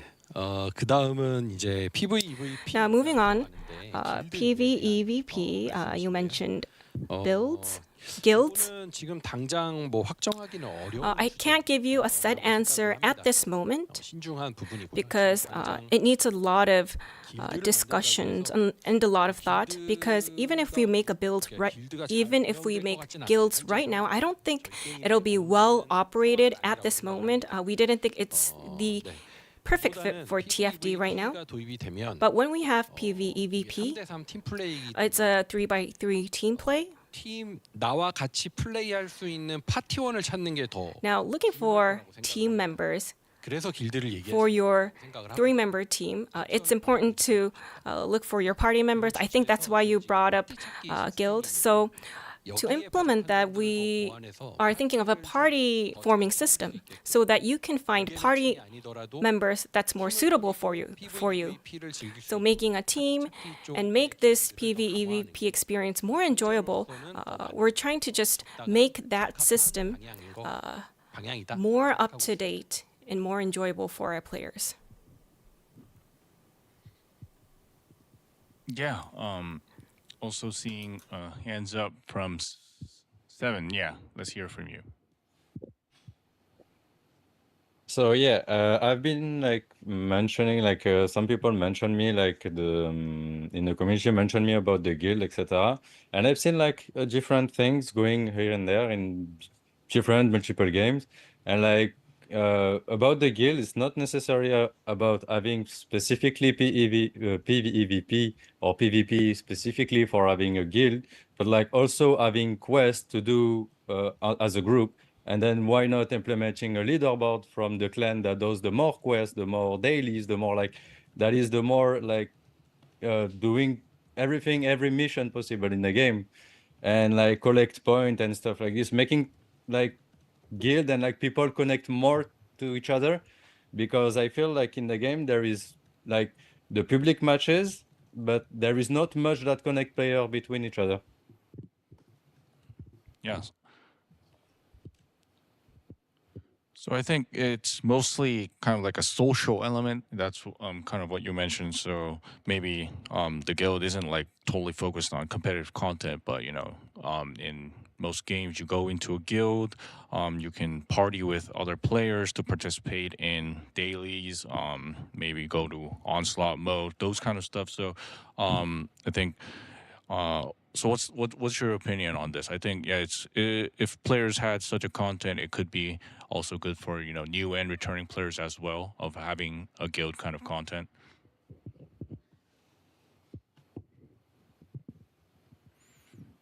네. 이게 이제 뭐 반드시 경쟁만이 아니라 Right. Not just solely focusing on competition, but content that allows players to cooperate. 그룹 콘텐츠에 좀 있었으면 That kind of guild system or group content. 충분히 I agree with your 우선 그 the direction, the overall direction of allowing players to co-op.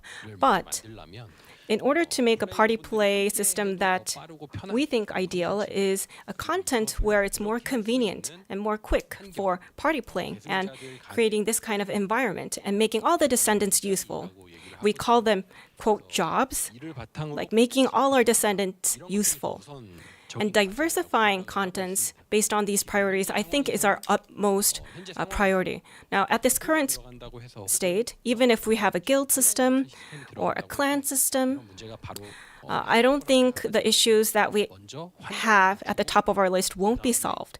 So first, we want to focus on improving our gameplay environment, and then later on, adding new content or new systems like the guild would be our second priority. 네.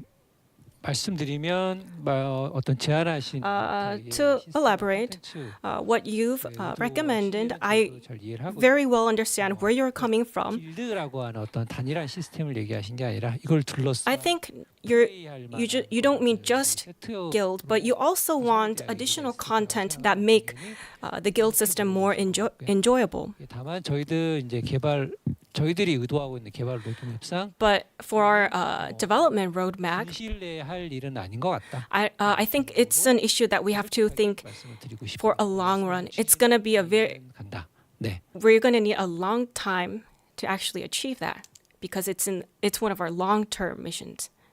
Yeah, thank you, producer. So I think if there aren't more opinions related to game content, but as I said, we have a parking board. If we're talking about something else and you suddenly want to talk about game content, you can pop it up. We'll discuss it after discussing other topics that we have that are planned. So, I think for now, let's move on to another important topic, which is Descendant.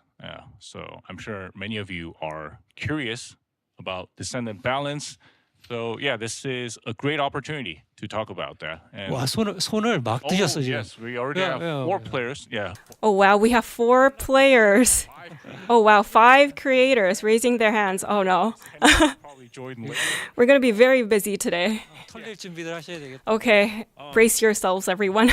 It's going to be a bumpy ride. Like separated, but we first kind of planned descendants first, then moving on to weapons, and then kind of talk about modules. But I don't think balance can be totally separated. So if you want to talk a bit more about weapons, I'll kind of consider that as well. So since we have so many opinions, let's start with you, Alyssa. Let's talk about descendants. Okay, hello. So with Descendants, I remember last year you mentioned that Ines is the baseline for the skill dealing Descendants, and Serena was the baseline for the firearm Descendants. Is that still the case? Is Serena and Ines still the baseline? And if they are, what is the team's philosophy when reworking Descendants? Because when Ines got reworked, she was very, very strong, overtuned almost. And Bunny has followed in this exact same footsteps. When it comes to buffs or change to male Descendants, like Keelan, for example, he got pretty much nothing compared to Ines, who got her already existing red modules, her base kit buffed, and 2 new red mods to complement this. So what do you use for your guideline when it comes to assessing how capable Descendants are? For example, do you test them in Onslaught? Do you test them in regular Axion dungeons? And what dictates whether a Descendant just needs a small change or whether it needs a full-on rework?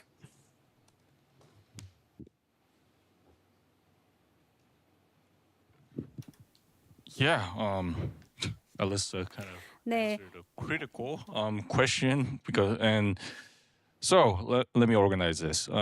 So the base skill kind of Descendant we said was Inez, and for firearms it was Serena, the baseline.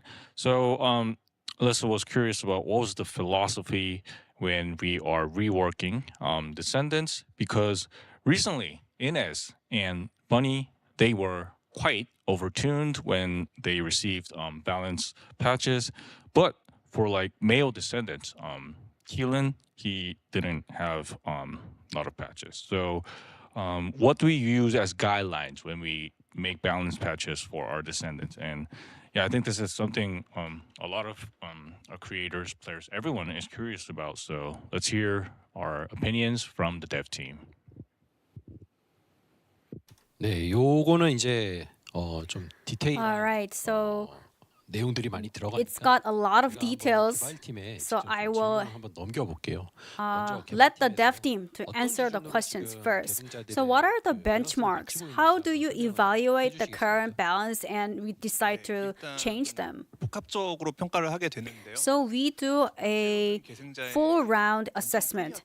So we look at the dungeon clear time as our benchmark 두 번째로는 그 계승자들의 이용률을 and the usage rate of Descendants. 두 가지를 종합을 하면서 항상 저희가 We look at these two metrics 대략 when 4개월 정도 planning for a rework or updates, and it takes about 4 months for us to work on these things. So you might wonder, hey, why are you reworking on this Descendant at this time? 저희가 But what I want to tell you is, 시기 안 좋아라고 해서 even if this Descendant is not great at this month, 쉽지는 않은 일이라 reversing it 이 부분에 the next month isn't something that we can really push forward with.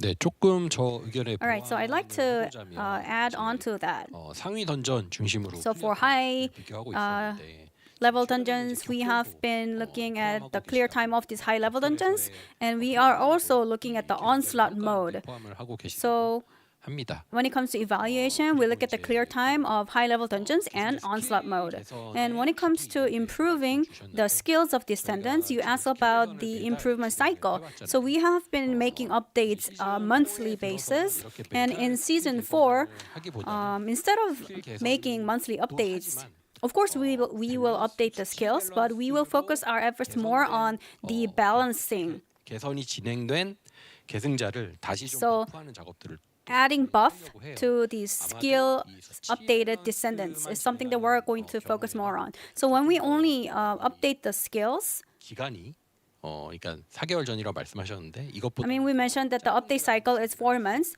but when we shift our direction, it's going to allow us to keep the cycle shorter.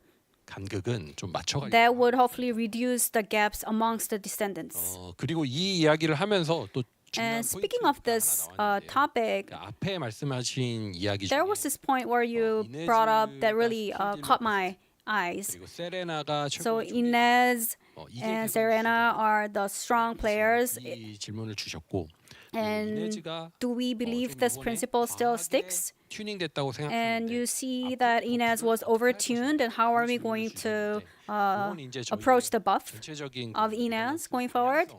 So I believe this question is mostly it's more about our future direction, about rebalancing the Descendants. So 평가하는 건 evaluating the clear time and efficiency, it's all based on DPS. So the how fast can you clear the content and what's the damage you deal with. Because we look at DPS as our core metric, I think it kind of puts a limit to our perspective. 더 좋아지거나 So 아니면 덜 좋거나. either the new Descendant needs to be better in terms of DPS than the currently strongest one, or it's weaker in terms of DPS. So when you feel like, hey, this is overtuned or undertuned, these kinds of mixed feedbacks that keep coming in because we're only looking at DPS. So I think we should have 헤일리가 제일 잘 잡아. broader perspective.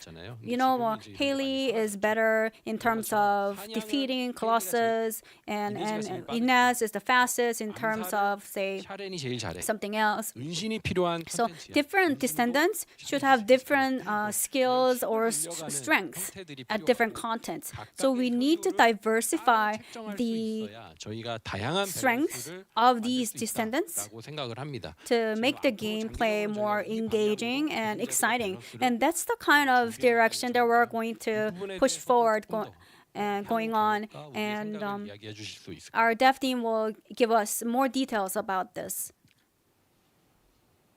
네, 말씀해 주신 것처럼 여러 타입의 계승자들이 조금 더 We'd 다양한 like 전투 to 콘텐츠에 골고루 사용될 수 있는 걸 give diverse roles to 이 부분이 지금까지의 a wide range of descendants. 내용들이 하나 DPS When we look back, 로만 대부분이 이루어져 most of the descendants were evaluated based on DPS.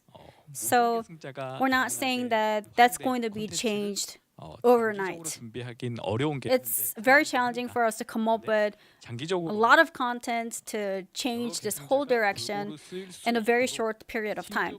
But we are preparing new content that would cater to your needs. 태스크의 목표나 We'll give you the purpose of the task, diversify gimmicks, and 패턴이나 요소들 we'll also add more exciting patterns to the bosses 여러 계승자가 and whatnot, so that 높아서 그 보스를 having the highest DPS 남들이 3분의 끈 alone 2분의 shouldn't be 이렇게 그냥 a way to really evaluate the descendants. So when you look at the descendants, hey, I like this about this descendants. For instance, 다른 계승자에 비해서 compared to other descendants, I have high HP and I optimize my build for this. So with this setting, well, this descendant can be stronger in against certain bosses. For example, 저희가 지금 내부적으로 계획하고 테스트하고 있는 새로운 전투 타입 assassination 타입들을 만들고 and 그 전투 the new ideas that we're coming up with these days. 이를 위한 It will give you a definitely different experience, gameplay experience. You will have to need different descendants for different missions and different dungeons and different content. 진행을 하면 조금 더 빠르게 깰 수 있는 그런 형태로 일단 So I believe that would definitely add the diversity to the descendant characteristics. So in the long term, we do believe that different descendants all the descendants need to be utilized in various ways. 시즌4 이후 So 컨텐츠에서 that's going to be 체감을 하실 수 있도록 something that you would really feel after the season 4 drops. 그리고 한 가지 또 질문하신 거. And another question that we haven't addressed yet. The male descendant 리워크를 했지만 이네즈에 비해 was reworked and still weaker than Inez. What are our plans? 짧게. So let's briefly answer this question. 네, 일단 이번 7월에 업데이트되는 Yeah, so we have an update for Blair in July. 계승자들에 대한 버프 역시 만족스러운 수준으로 할 수 있도록 노력하겠습니다. And I hope that should satisfy you in terms of buffing our male descendants. 저 질문 하나 해도 돼요? Can I ask you another question, please? 아까 수치, 그러니까 리워크 말고 So 수치 조절로 you mentioned about 하겠다. modifier and buffing the 계승자 있나요? descendants. Do you have any specific descendant in mind? 이제 있나요? Let's ask the dev team. 있어요. 짧고 간단하게. Make it simple and quick, please. 블레어 리워크가 있고 So we have a rework for Blair in July, and in August, when season 4 begins, we have Callie and Kilgore as our next descendant to work on to modify their sets.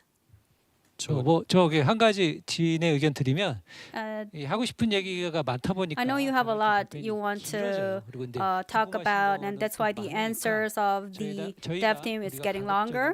but we know that we have a lot of questions that we need to answer from the creators. So let's try to make our answers quick and short and listen more from our creators. You know, it's very difficult to have them in place. Yeah, thank you, producer. That is right. It's really difficult to have all of us here, right here at this spot. So, yeah, I'm really sorry to keep you guys waiting, but we are going to go into every one of you. So let's start with low budget. Please add your opinions on Descendant. Alyssa already covered, I think, the most important point, and the director and the team have also covered the DPS side of things. So I'll not repeat that. What I want to say is, overall, I think the Descendants are in a good spot as long as everybody keeps getting reworked and improved to a decent standard. The new Descendants, I think, are the most exciting part of the game. So whenever we get a new Descendant being released, people are looking forward to that. So I think that needs to continue as we are seeing with the new Descendant and the Ultimate. Besides that, again, I've already covered this, but more interactions with the Descendants. So maybe some smaller quests that are not necessarily separate story missions. We can also have things like more voice lines. So when they are in the missions, we hear about their past missions or stories and things like that without actually having like new things. So yeah, basically just adding more interaction, because whenever we play a game like TFT, the TFT Descendants, I think, are some of the best characters with the best personalities.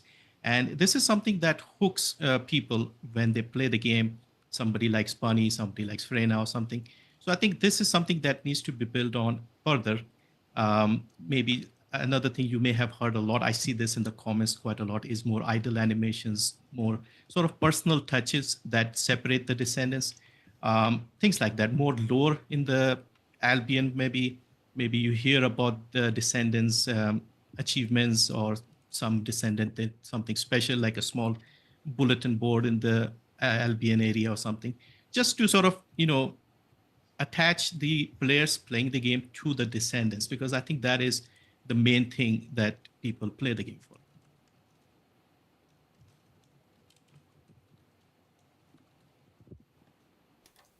Yeah, thank you.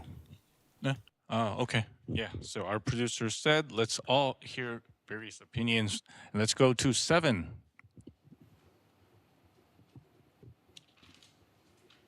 Yeah, I want to bring something about the Descendants, and it is the Descendant Identity Kit. When you design a Descendant, like basically some people would play certain Descendant because of their kit. For example, all people know that I play Glaive mostly because I like gunning. A lot of people do. Some people was playing 80 because of like the sniping effect, like the way the kit is. Right now, there is like multiple aspects that takes away every identities of Descendants, such as the last rework of Descendants, which make every Descendant being able to be a Gunner Descendant. And we can even see that they are better Gunner than Gunner Descendant. On top of that, we have like certain trigger modules that completely erase the kit of the Descendant. And like, we feel more playing like trigger modes than the Descendant kit itself. Thank you, 7. 예, 아리아누님 오래 기다려주셔서 감사합니다. Thank you, Ariane, for waiting so long. Let's hear from you whenever you're ready. 네, 의견은 총 3가지. So I have 3 먼저 매달 questions. 리밸런스를 해주셔서 First, 감사드리고요. thank you so much for monthly rebalance. I'd like to see this continue.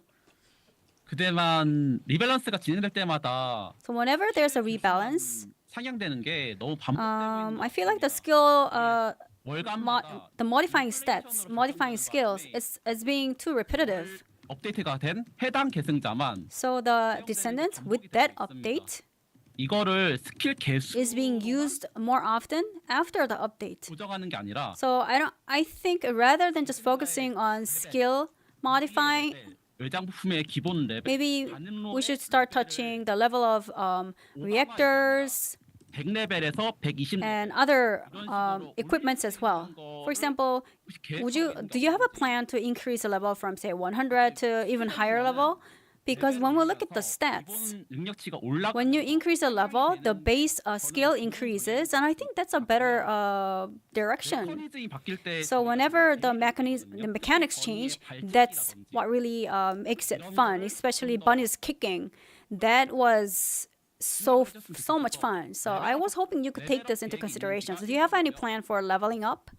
두 번째는 빌드가 And then for build, whenever there's a rebalance in build, we're seeing two changes. So additional damage to the firearms and unlimited reload. 스킬 데미지 빌드 이렇게 두 가지. And I feel like these are a little too dull.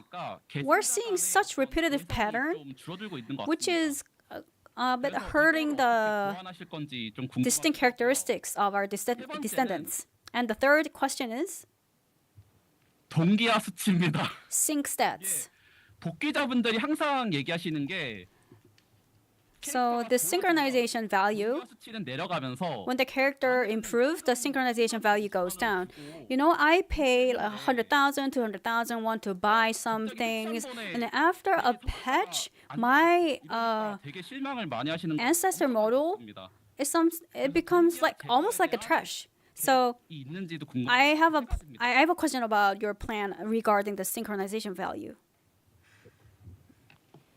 네, 감사합니다. 아리아느님 좋은 의견들 정리해서 조금 이따. Thank you so much for your questions. We'll come back to you later. Waiting for so long. Let's please give an opinion related to Descendants.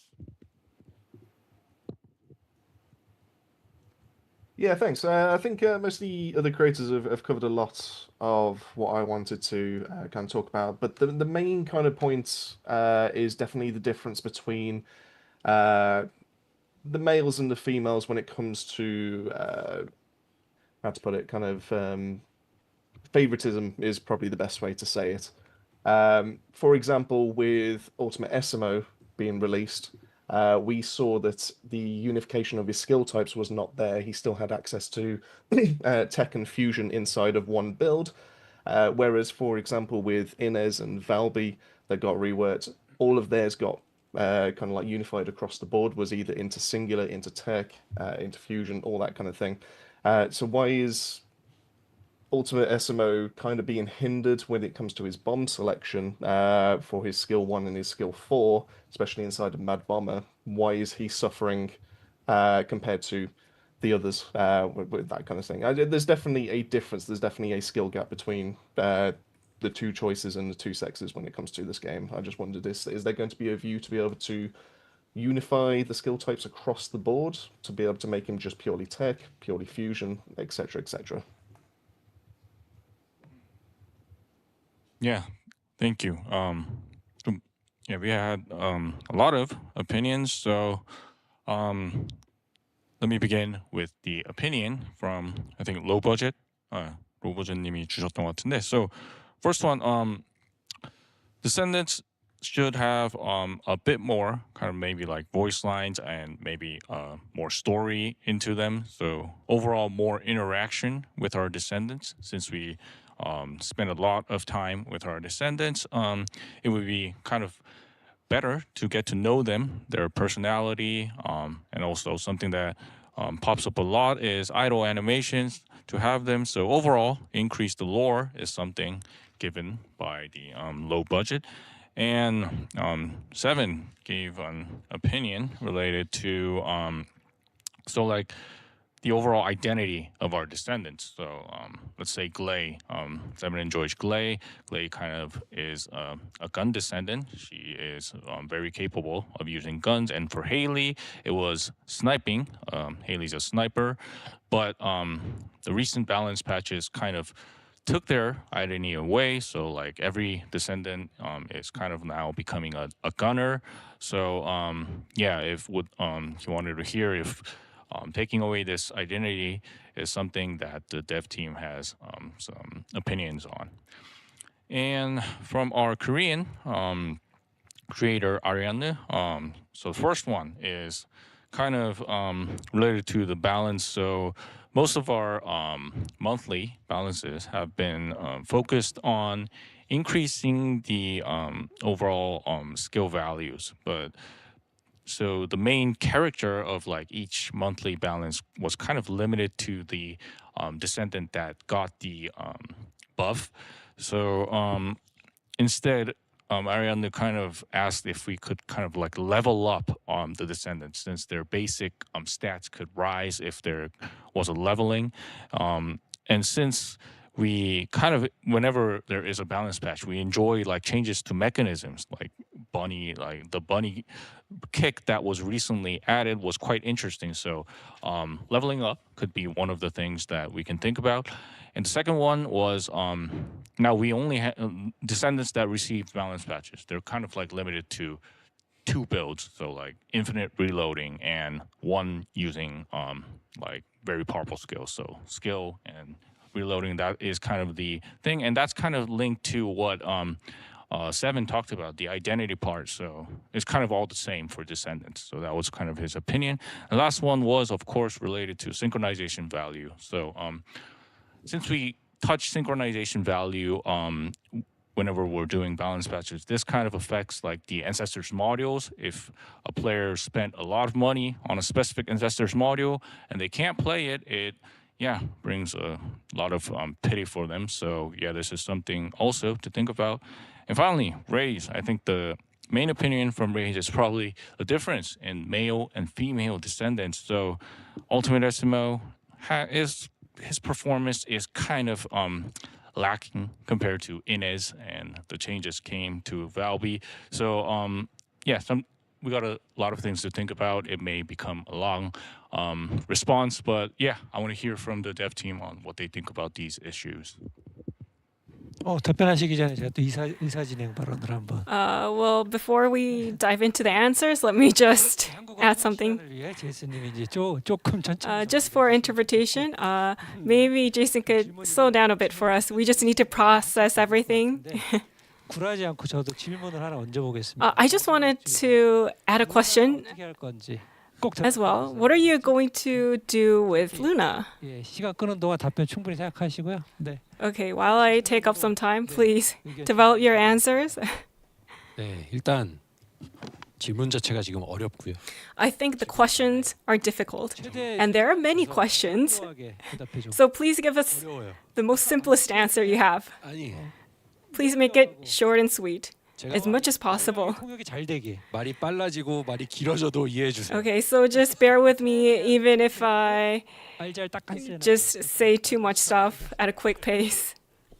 네. 네, 저의 답변을 기다리고 계신 거죠 지금. 네. 네. 일단은 앞에서부터 이야기를 Right, so starting from the first questions, 상호작용 in terms of story immersion or interaction among descendants, 저희가 이제 게임 속에서 now within the game, 캐릭터에 몰입할 수 있는 we want players to be really immersed in the descendants. 라는 아이디어로 And that's the kind of improvements our players want to see as well. We are very open to this. So for idle motions or there were other ideas that were mentioned. 긍정적으로 게임에 녹여보면 더 좋은. We are very open to these ideas. We want to melt this into TFD. So far, we focused on stories on descendants. We are preparing VS's story. 비에사 스토리도 올해. Yes, VS's stories will be updated within this year. 네, 해서 이 부분은 게임 내 요소들을 계속 So 조화를 좀. we will enhance and strengthen our game elements. 네, 그다음에 이제 본격적으로 밸런스와 여러 가지 And moving on to balance and other issues. 리밸런스를 통해서 Now, through rebalancing, our descendants' 많이 옅어지고 있다. distinct characteristics are becoming weak. That's one of the voices that I heard. 이 bu분에 대해서는 저도 공감을 하는 부분. I think that is a very valid point. Like I've mentioned, DPS 하나의 축이다 보니 because content relies on DPS, our rebalancing 이쪽에 많이 kind of focuses on how you can increase damage capabilities. So instead of focusing on distinct characteristics of dependents, I think we focused on making them stronger. So I do hear what our players are saying, we won't just focus on DPS, but we want to create other standards to diversify our descendants. And for each standard, we want a descendant to stand out so that each descendant has their strong point and they have their own distinct characteristics. So would the dev team like to add on anything on this issue? 네, 아무래도 말씀해 주신 부분에 저희도 많이 Yes, we also do agree with what you've said. I think this is one of the most difficult problems to tackle. 가 기준이 되다 보니까 Because DPS has been our criteria, for example, Haley, she uses a huge firearm and she's a shooter. But for players, 보다는 좀 짧고 빠르게 적을 섬멸할 수 있고 빠른 it would be better if she can move faster and annihilate monsters more quickly. So 그쪽으로 치우쳐 있는 부분이 I think this is where the descendant skills are skewed, and to make our descendants more distinctive with certain characteristics, that's pretty tricky. 이게 아마 We have active camouflage and a cold heart. That's how we try to 은신한 상태에서 저역총을 differentiate our 피해를 입히지만 characters. So with camouflaging, you can take undercover, but it helps you, avoid enemies. And for the cold-heartedness, I think that's what our descendants prefer most. So we learned that, this is what our users prefer, and the reason why you like 생각을 하고 있습니다. the cold heart is because it's part of the aspects that relate to, bringing out the identity of our characteristics. And for Raven, 그 특성을 살리는 쪽으로 생각을 하고 있습니다. 네. so for Raven, we also plan to bring out her characteristics. So we need more contents for camouflage shooting, right? 비슷합니다. 네. 그러면 이제 저희의 다음 숙제는 차가운 심장은 Now for cold heart, 보완하는데 그대로 두세요. just leave it at that, where Haley could, use it when 빛날 수 있는 새로운 콘텐츠를 she's 이게 저희의 다음 doing more action, and I think we'll put that on our list to tackle in our upcoming updates. 트리거 모듈 이야기가 나왔는데 Now for trigger modules, 이게 시즌 3로 들어오면서 in season 3, trigger modules and the ancestor modules, it was the key farming goal, so it 생각을 합니다. had more importance. 그 지금 사용되지 않는 Now for 희귀 궁극 모듈 regular rare 계획을 가지고 있고 ultimate models, we plan to improve it so that it can have more usability. So for modules and descendants, we want to balance that in an ideal way. 네, 이어서 이 계승자들의 성능을 강화할 수 있는 Now, 모듈 개선 for improving models to improve descendant stats, I think we need to talk about this in the module part. Sorry, I went to another topic. 모듈 쪽에서 이야기를 좀 나누고요. 네. Yeah, we'll go back to this topic on the module part. 그리고 그 다음은 이제 지금 밸런스 작업을 하면서 스킬 개수 And when balancing, 파워 크리프가 일어나서 there's a power creep because most of our work is centered on modifiers, but we need improvements on the skill powers of our descendants. So maybe developing our descendants in a different way might be more interesting for our players. 이 부분도 저희가 지금 다음 턴에는 이런 성장 So I think in our next updates, our skill development content, I think will raise the bar for this. 네. We are preparing for that, right? 네. 답변을 좀 해줄 수 있나요? I think we could get an answer from the dev team. 네. 저 아리아느님이 질문해주신 내용 자체가 Yes, on what Arianne mentioned, he mentioned that 좀 장비나 이런 외부 요소로 인해서 equipments or other aspects, 올리고 싶다 한 것으로 we want to use them more to increase the stats of our descendants. I think that's what he told us. So currently, most of our equipments are common items. So 강화 단계 증가나 just simply increasing levels or simply increasing stats. 할 것 같고요. I think there's going to be an overall increase And in this process, some of the descendants that we did not intend to develop, sometimes their stats increase. Now, in the past, for Fallen Hope, Freyna was had some weapons that she can use, and there were some other external components that Bunny can use. So I think I understood it that way, like you want certain characters to use certain modules or weapons so that they have their distinct identity. Oh wait, I think something was mixed up. 네. 그렇다면은 단순 그 계승자 성장 자체에 Okay, then going back, 대한 니즈를 then you meant you want more diversity in descendant growth or development.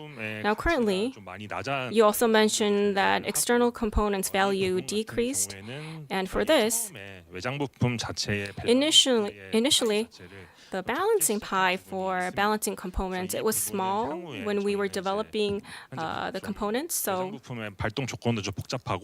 and in order to activate it, the process was very complicated. Moving on, we plan to focus more on balancing the external components and improving its performance. 네, 또 다른 이야기 없으시면 So if anyone, you don't have any more comments, I think we can move on to the next question. I think because we have a lot of questions, my brain is kind of fried. Sorry, so I would like to ask for your understanding. A lot of stuff coming in. And something else that was brought up was Bunny's kick. Like every time there's a mechanism change, there's a new point of excitement for the players. So every time we develop our descendants, we want their unique skills and abilities to be developed. I completely agree with this premise. So for Serena or Blair that's coming up, is there anything that you have in mind for these two characters? 네, 일단 세레나 같은 경우. Well, for Serena. 답변하시기 전에. Oh, sorry. Before your answer. 좀 더 천천히 얘기하시다. Sorry, can you speak a little bit more slowly? 어려우니까 네, 조금 천천히 해주시고, 네, 빨리 생각하셔야 돼요. 네. Okay. Did you have some time to come up with your answer? Okay. For Serena, she already has the ability to supply her bullets. 영향을 받는 계승자는 아닙니다. So she's not. 특정 계승자나 뭐 리워크 리밸런스를 할 때. So when we do rebalancing, for characters who need to use firearms, 재장전을 생략하거나 아니면 스킬로 재장전을 하거나. If we need certain skills when they need to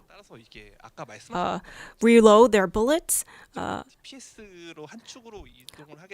when we focus this on a certain TPS, it becomes pretty uniform. Most of the actions in our characters,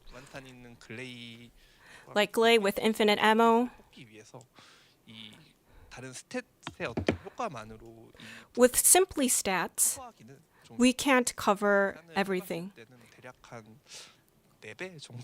I think we need to increase the effects fourfold so that infinite ammo dominance can actually help other descendants catch up.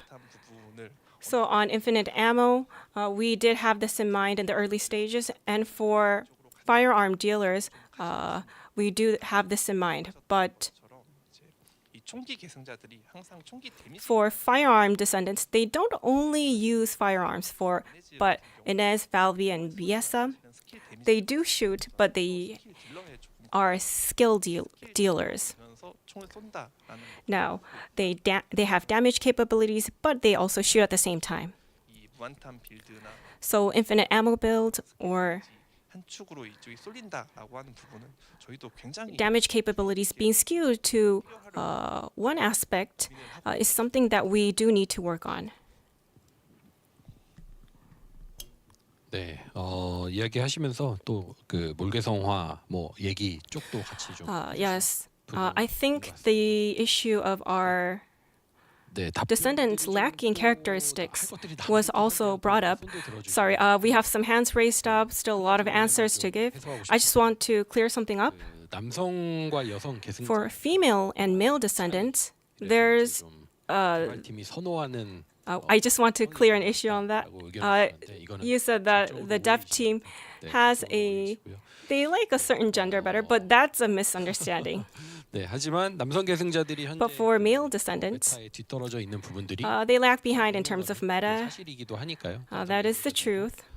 밸런스에서 좀 챙겨주시면 좋을 것 같습니다. So I hope that in terms of balancing, they get better specs as well. And Luna, 주셨잖아요. 그 I think we did answer that one. Keelan, 카일입니다. yes, and Kyle. 네, 버프 좀 하실 거라고. We're gonna buff them. 주셨어요. AJAX도 And 개선이 되는 부분이 있죠. we're going to improve Ajax, right? Not his skill necessarily, but 요새라는 트리거 모듈을 he uses a trigger module. 대한 개선이 좀 있을 예정입니다. But we're gonna improve his trigger model. It's a supply fortress. 네.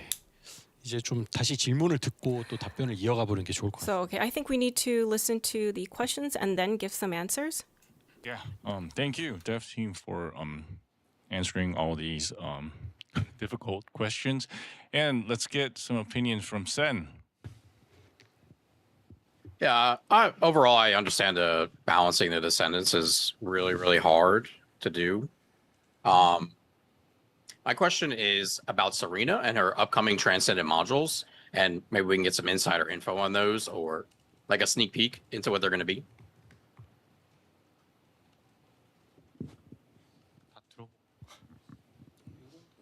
Yeah. Seven. Let me hear your opinion as well, and I'll organize it to the dev team. I hear what you said about the fact that like Viesa, Valby can play gun, but like they can also play skill. Now if we go on the other side, Glay can play weapon, not as efficiently as Viesa Ines, for example. But what about the skill part of those Descendants then?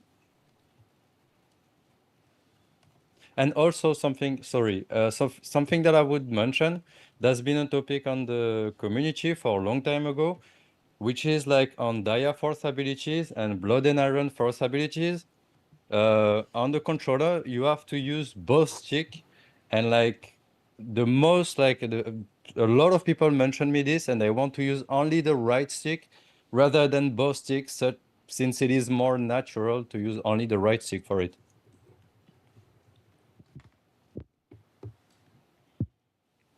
Thank you. Yeah. So the first part from Sen was Sen understands that balancing is hard to do, and he asked he was curious about Serena's Transcendent modules. So I think if we could answer that question. And from Seven, after hearing the responses, he gave an opinion about Glay, as we said that Descendants can do various things, but Glay, when she is using a weapon, it's not as efficient as when like Viesa is using a weapon, but those other powerful Descendants, they got skill buffs as well. So it's kind of not being balanced is something I think what Seven was saying. And another part was Blood and Iron on the controller. So players have been giving opinions that they do not want to use both of the sticks, but it feels much more right to just use one stick. So yeah, I think these are the two parts that they give opinions on. So let's hear from the dev team. 네, 먼저 세레나 초월 모듈은 For the Serena's Transcendent module, yeah, you feel free to share it. It's going to be updated on 15th of July, right? 스포일러를 잠깐 Yes. 드리면은 So spoiler alert. 모드 1종은 컨셉 자체는 The model 1 is about mid-air 분들이 상상을 하셨을 수도 strike. 있는데 So many people might have imagined it. So it's a skill. 스킬 딜러용 When Serena moves in the air, in mid-air, you get to strike, 세레나가 현재 do an airstrike. And another one is Serena has a good AoE damage, but then when it comes to single 좀더 보완을 하면서 target damage, it's a little limited. So we want to improve that.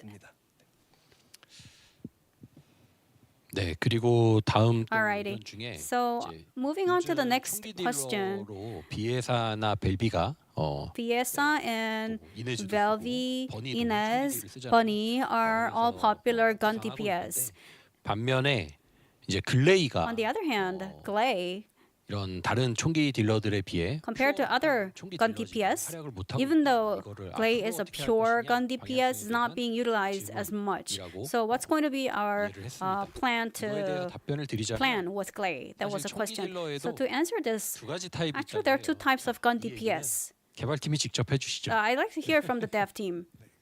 일단 말씀해주신 벨비나 So regarding Velvi and Viesa, 드렸던 것처럼 총기를 쏘지만 they are shooters, but their damage is solely based on their skill power. And these skill power based dealers are quite strong these days, and dealers who are based on the guns power is seeing a little bit of weakness these days.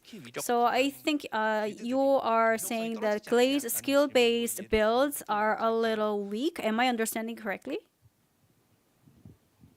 Did I understand your question correctly? Is that correct?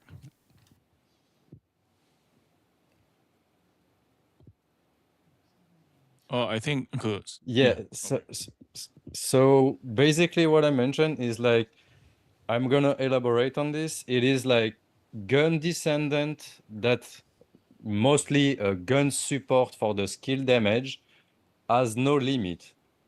Glay has a limit that is like 220% of like this is scale of the HP, and this is the limit, 220%.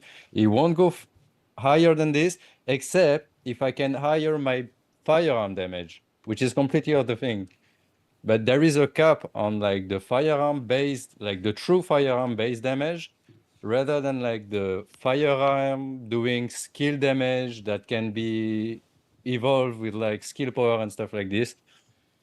So yeah, it feels like Valby, Bunny, Viesa, Ines can like still like getting stronger and stronger on the gunning part, and like with Glay we're keeping at the same level.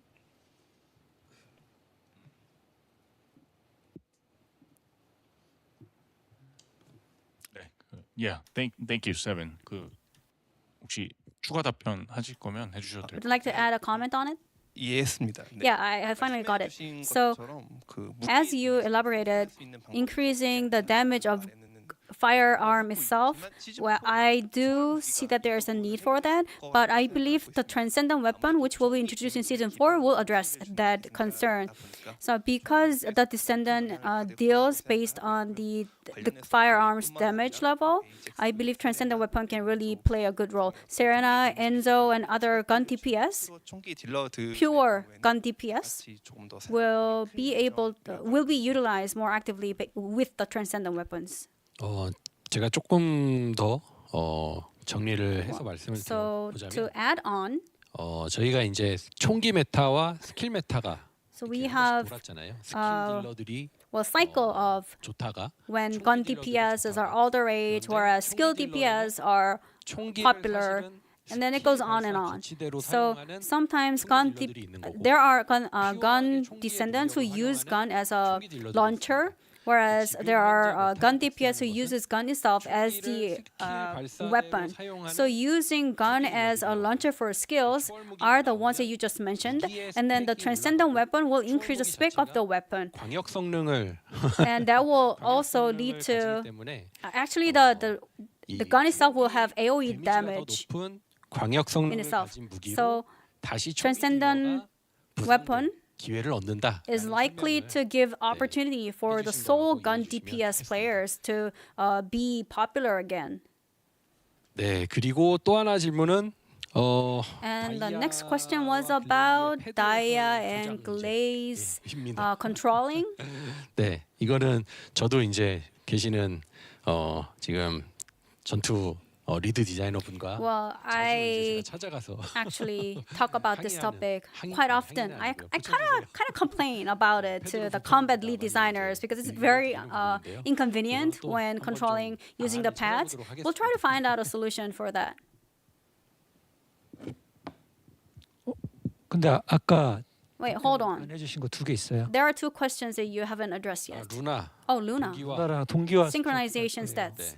루나 Yes. 먼저 그러면 루나부터. Can we start with Luna? 자, 제가 며칠 전에 Actually, a few days ago, 저희 여러분의 그 영상들은 I do watch all videos that you guys are posting.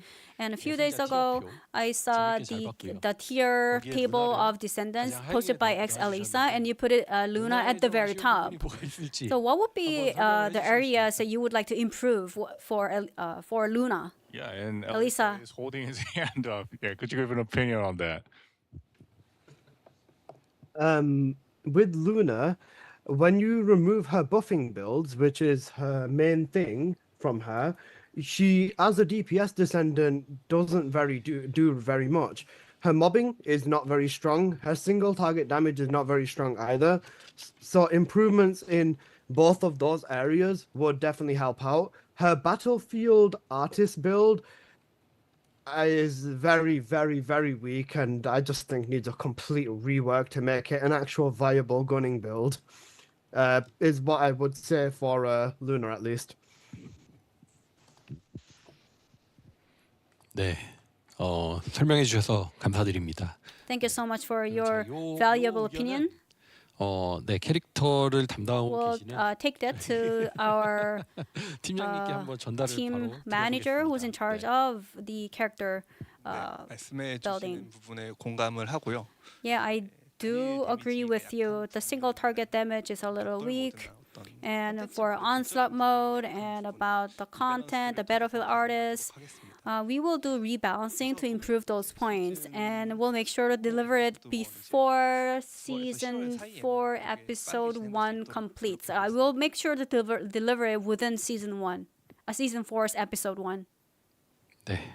네, 힘내주시고요. All right, thank you. 네, 다음은 이제 동기화. Moving on to the next one, synchronization. 동기화를 저희가 이제 스킬 구조를 개선하면 So when improving the skill 체급들이 올라가는 stats, 거에 맞춰서 동기화를 하향하기도 하고. we sometimes lower the 스킬 sync. 체급이 너무 낮은 And 계승자들은 for descendants with lower skill stats, we increase their sync values 큰 밸런스 패치는 하지 않았지만.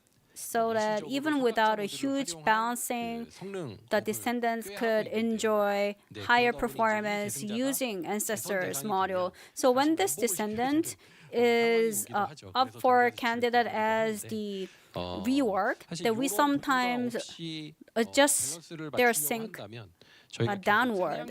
So 할 수 없는데 저희가 상향식으로 했을 때의 가장 큰 when it comes to just increasing the sync on and on, then it could really 평성을 맞추는 것보다 더 어려운 점은 hurt the content direction. 올라감에 따라서 So 컨텐츠들이 다 붕괴하는 것이죠. it could really 할게 없어지고 다음 컨텐츠가 collapse. It could lead to a narrative collapse. So if the skills of the descendants only increase like from bottom up, then I'm saying that this, it would lead to a narrative collapse, especially for our new descendants. That could be quite problematic. So we want to strike a balance. 네, 그런 관점에서 지금 동기화 수치를 계속 조절. That's why we have been tweaking the sync value.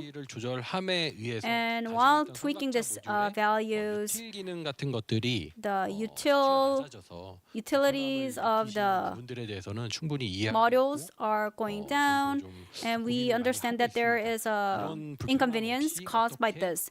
So we are 사실 개발팀이 actually the one big question in our mind is how to solve this. we're trying to minimize the inconvenience as much as possible, but we weren't able to come up with the perfect solution yet. So we'd like to hear more from you about how you would approach this as well. So we'll do our best to solve this issue. So is there any other things you would like to add on? 아니면 또 네, 스트리머 분들께서 주실 의견이 If not, can we hear more from the creators? Yeah, and I think Alyssa has something additional to say. Could you add on this?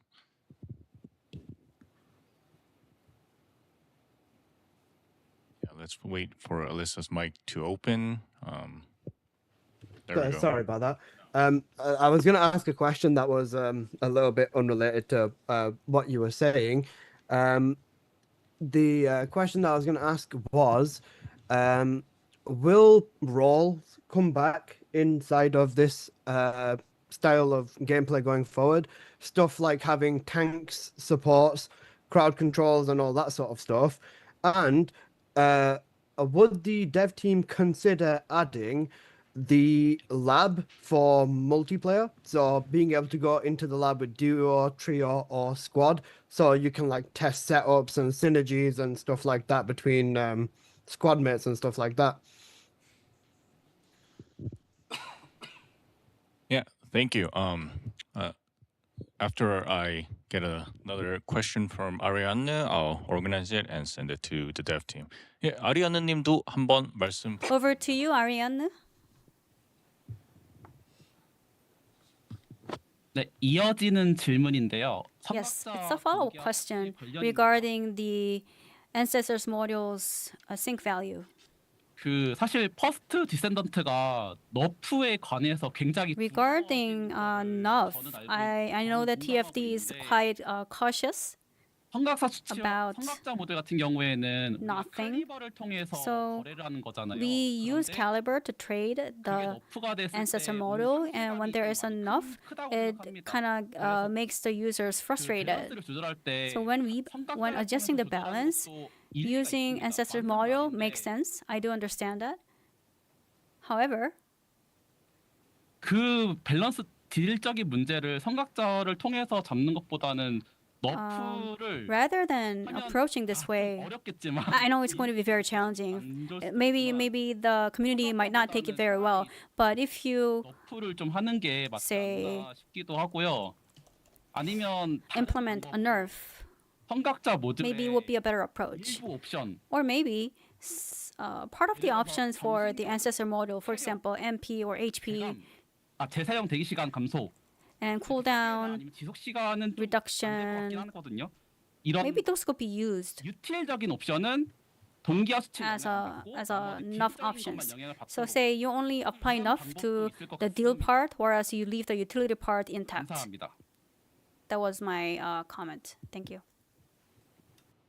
네, 감사합니다, 아리안느님.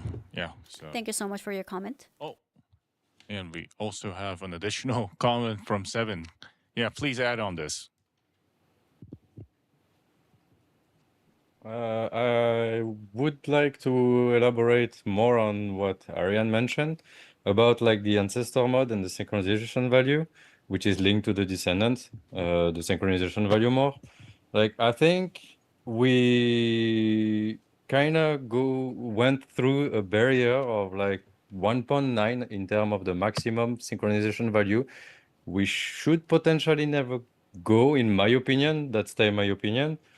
And I think lower the ancestor mode a little bit, like all the synchronization value, the standard synchronization value being like a little bit lower could be good and like more healthy for the games, such as like making the ancestor mode more like an enhancing part of your build by the synchronization value, and like more this than like the major part of the damage that you get on your Descendant, because this ancestor modules bring a tremendous amount of like damage to your build. Like this is a really important part. Yeah. Thank you. So let me divide it. So Alyssa kind of gave an opinion about whether, like roles would be could be possible in the game, like having a tank, having a dealer, having like a crowd control Descendant, and so each having kind of like an RPG kind of style role within the game. Would that be possible? And another thing is maybe, going to the lab and not just alone, but like with duo, trio, going with a party and then testing out builds together. So that was kind of the question from Alyssa. And Ariana and Seven, they gave additional opinions regarding the Ancestors module and the synchronization values. So Ancestors modules, yeah, it's an additional opinion that came up earlier today, and it's all related to calibers. So Ancestors, if you buy really expensive Ancestors module and it's all about getting nerfs and those kind of complicated things that happen, it's really not an exciting experience for the players. So Ariana kind of said that maybe we should even consider kind of going to nerfs, since everything is linked together, Ancestors modules and the power of the Descendants. So maybe opinions to the MP, HP, like utility options, maybe not affecting the models is one of the things that can do. And Seven kind of added to that opinion, saying as the Ancestors modules, they are just really strong. And if you have a God role option, that makes it super stronger Descendant. So thinking about like the like lowering synchronization values and all of this is kind of like related to Descendant balance. So I think it is a complicated question, but I want to hear from the dev team on how we can address this issue.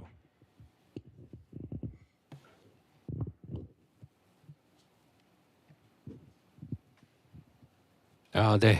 먼저 역할 분담 이야기인데요.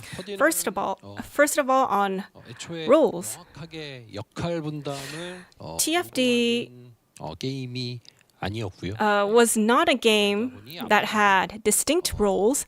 So whether it be a stronger tank support or crowd control, 려고 하는 것은 this kind of multiplay style is not what we're going for. But at the moment, DPS를 높여서 all Descendants with a high DPS being and then 생각을 하고요. played as just having high capabilities is something that we need to improve. So as I said, jobs, there are distinct characteristics. We need to develop them. So depending on different Descendants, players should be able to enjoy play in a group with different characteristic Descendants. So I think this is what we need to do to improve.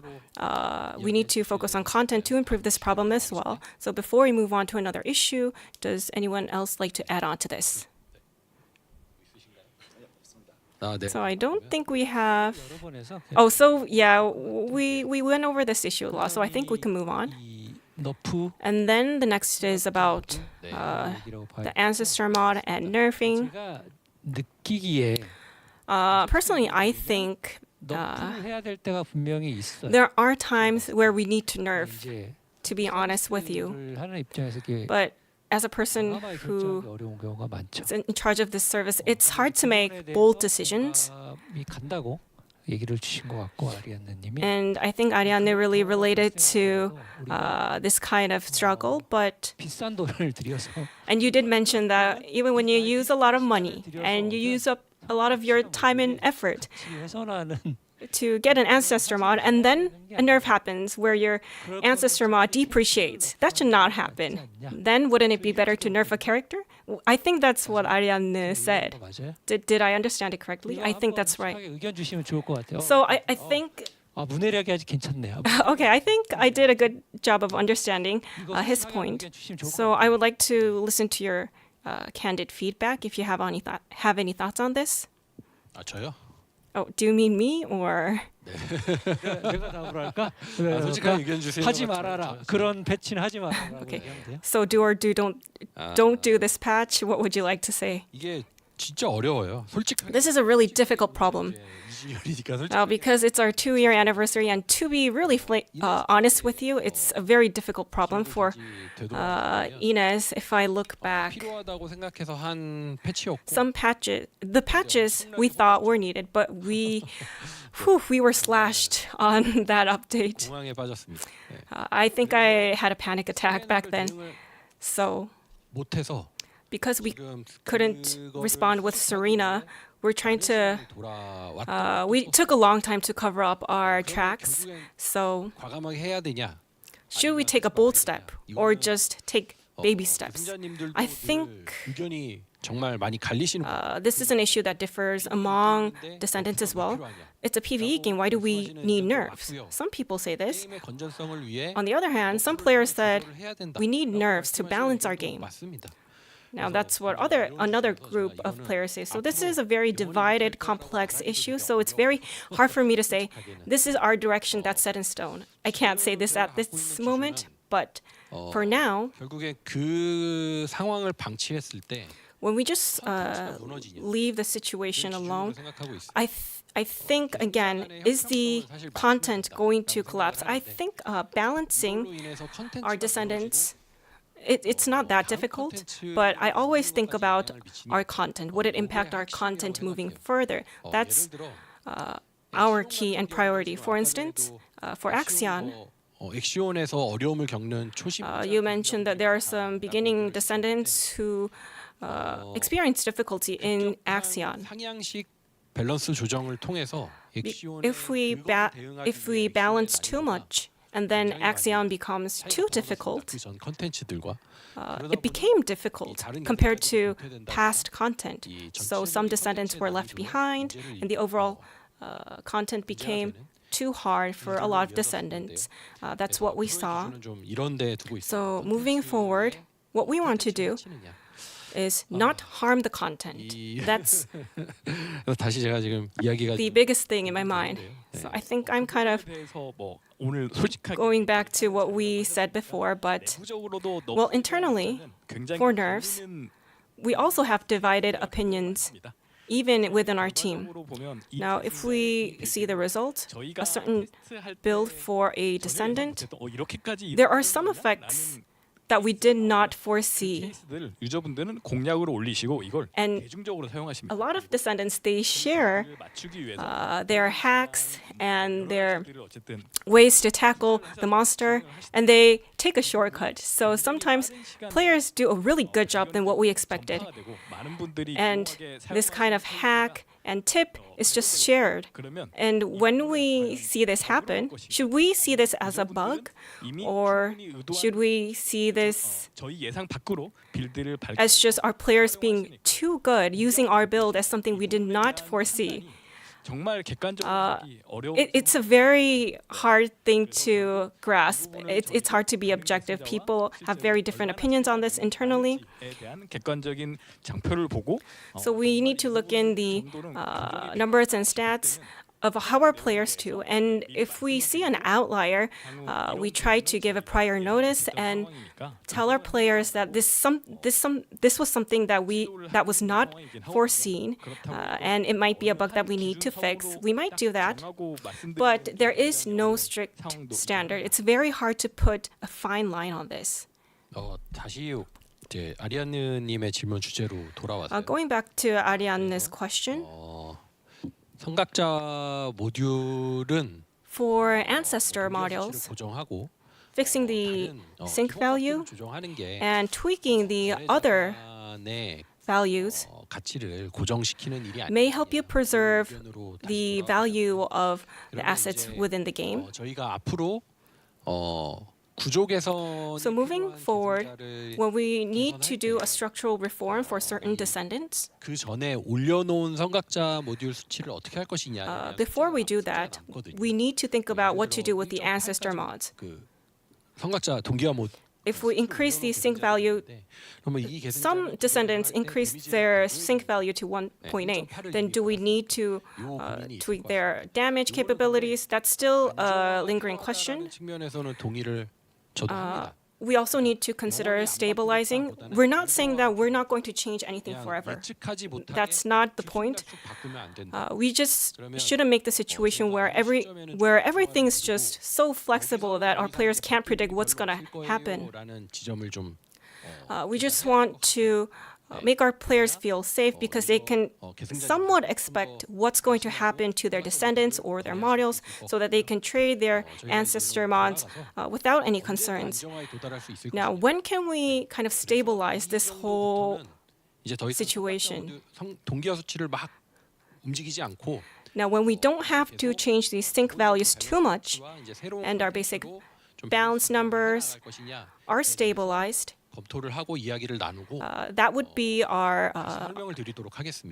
our first priority. And then if there are any developments, we'll make sure you guys have updates. Yeah, really, thank you, director, dev team, and the creators for giving such really invaluable feedback related to Descendants. So, yeah, I don't see any hands right now. So, it's been about like almost 3 hours since we began, and I'm not going to end this, but yeah, we got much more interesting topics to cover. We got weapons, we got cosmetics, but I think it is time to have a short. It's going to be 15 minutes. It may not be short, but a small toilet break so that everyone can get some water, take a small rest, and then come back, and then let's discuss a bit more about weapons. So. Hey guys, thank you for sticking with this for so long.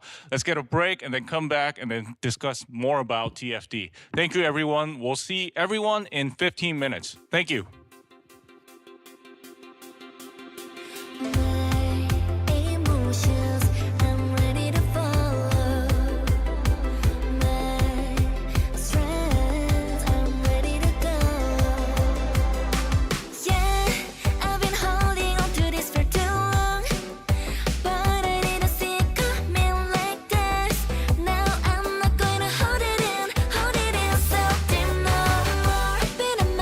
See the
welcome back. So, yeah, let's get back into the Descendant Open talk. So, next topic, weapons. Yeah, weapons are also one of the core elements of the first Descendant. And I think players will have feedback not just on existing weapons, but also opinions on transcendent weapons as well, which will be added in Season 4. Yeah, so, we already have a hands up from Low Budget. Yeah, Low Budget, let's hear your opinion on weapons. Hi. So yeah, first of all, shout out to the interpreter because we are making her work a lot. Thank you. I'll try and be slow this time. So the transcendent weapon, I'm looking forward to that. So I won't talk too much about that. I want to talk about the current issues. I think farming 5 copies is still very painful for most of the player base. So some more simplification of that is better. The Xenofluid, the research material has been very easy this time, but the blueprints themselves have been a bit more tricky. The other thing is the fine adjustment axis. I think it's about time that gets a look because that is very expensive to farm and to roll. You can spend thousands just trying to get the 4 options on your single weapon. So that is something I want the team to look into as soon as possible. Besides that, more Descendant specific weapons or signature weapons, let's say. So Reyna has the Fallen Hope. I would like to see more for different Descendants. Maybe have something where the archetype syncs with the Descendant better. So if, say, a Descendant with a fusion skill picks up a gun with a fusion arche, that gun performs better only in the hands of that Descendant. So yeah, so these are some of my suggestions.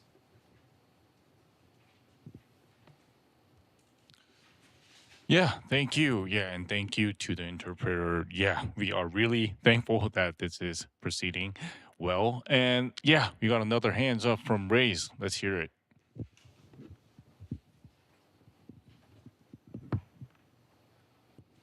Sorry about that. Yeah, so when it comes to weaponry, we've found that the weapon course system pretty much makes or breaks whether a weapon can actually get used or not. Is there any kind of consideration for lesser used weapons to actually get like a readjustment to the types of core slots that they do have access to? The main one that like always comes to the top of my list is the Enduring Legacy. I know it's recently had a bit of a rework, but the fact that the cores that it has kind of hinders its actual usability compared to other weapons that have access to green core slots with fire rates or even more access to red core slots to be able to go more into and lean into the critical damage or critical hit rate side of things.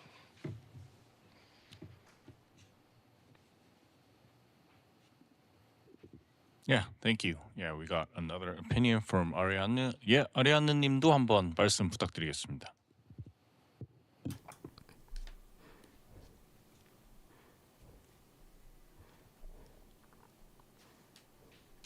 네, 제가 직접 플레이는 못 해봤지만 I didn't have a chance to play with the transcendent weapons, but their quality, you said I could be guaranteed the lowest point.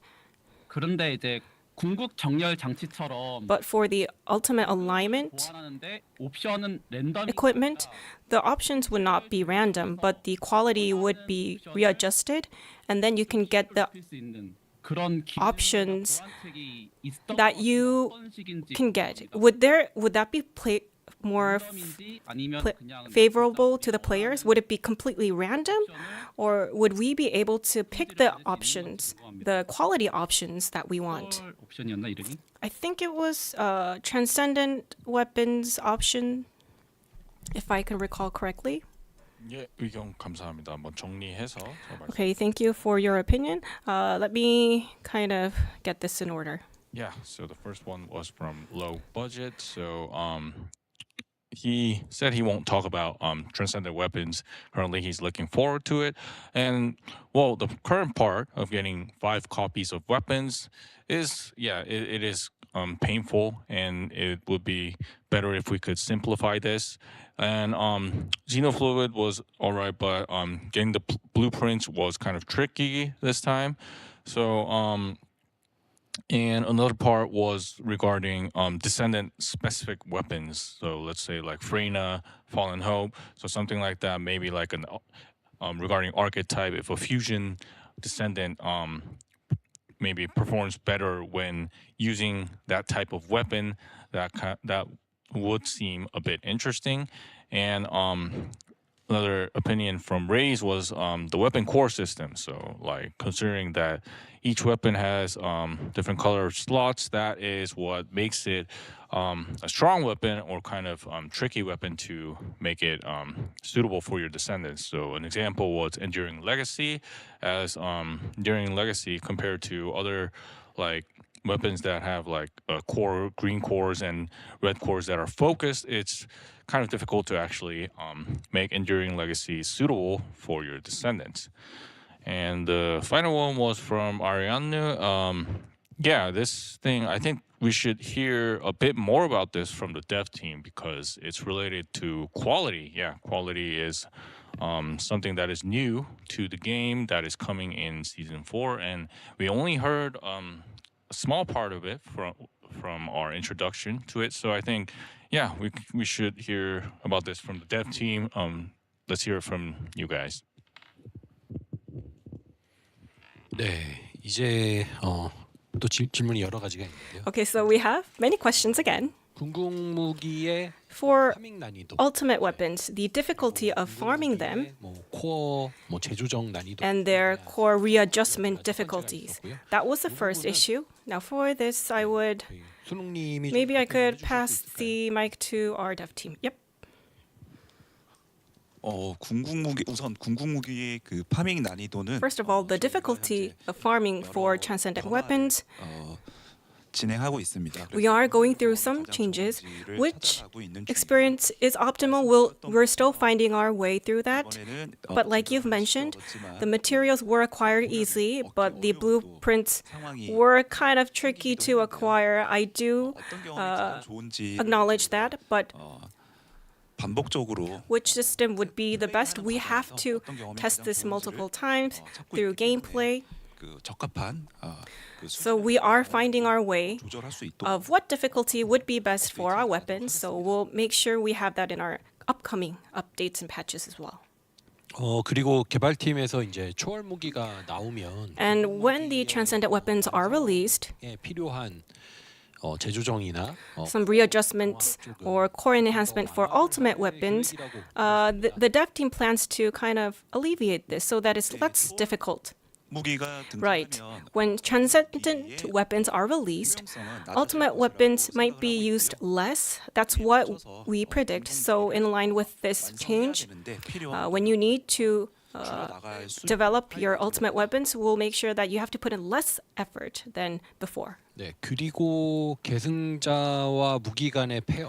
And the pair between our descendants and weapons, that synergy. 저희가 기대하고 있는 방향은 Now, what we're expecting, 계승자와 무기가 1대1로 we don't want a direct one-to-one match of descendants and weapons. We want to pair them as like groups so that weapons, 유용한가 맞는 총이 나오기보다 that a handful of weapons 유용한 무기인가 handful of weapons are useful to a certain descendant. We don't want a one-on-one match for one weapon and one descendant.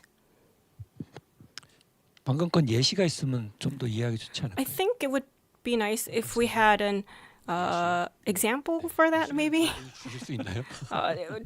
Can we get an example?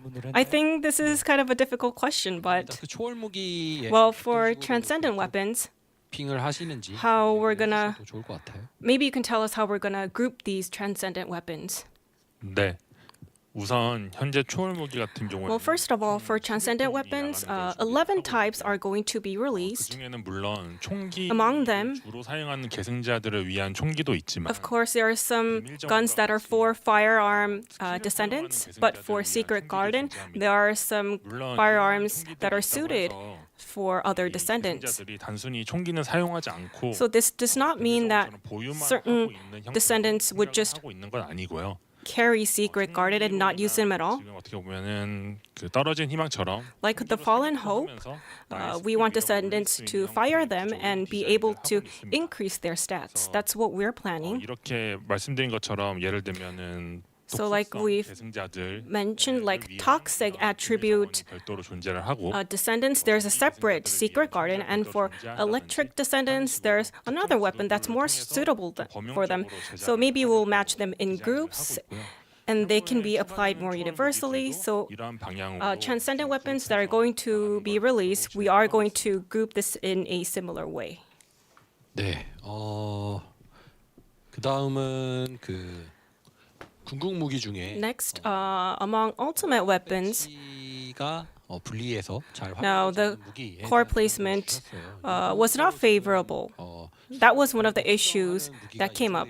And I think we have some rework planned on this, right? 3종 무기에 대해서 For 3 types, we are going to change the core slots. 그 목록을 좀 먼저 말씀드리자면 To give you the list, it's ATOMs, 헌신, the 진짜 끝내주는 dedication of Nystra, 한에서는 코어슬 and truly dead arson. They're gonna see changes in their cores.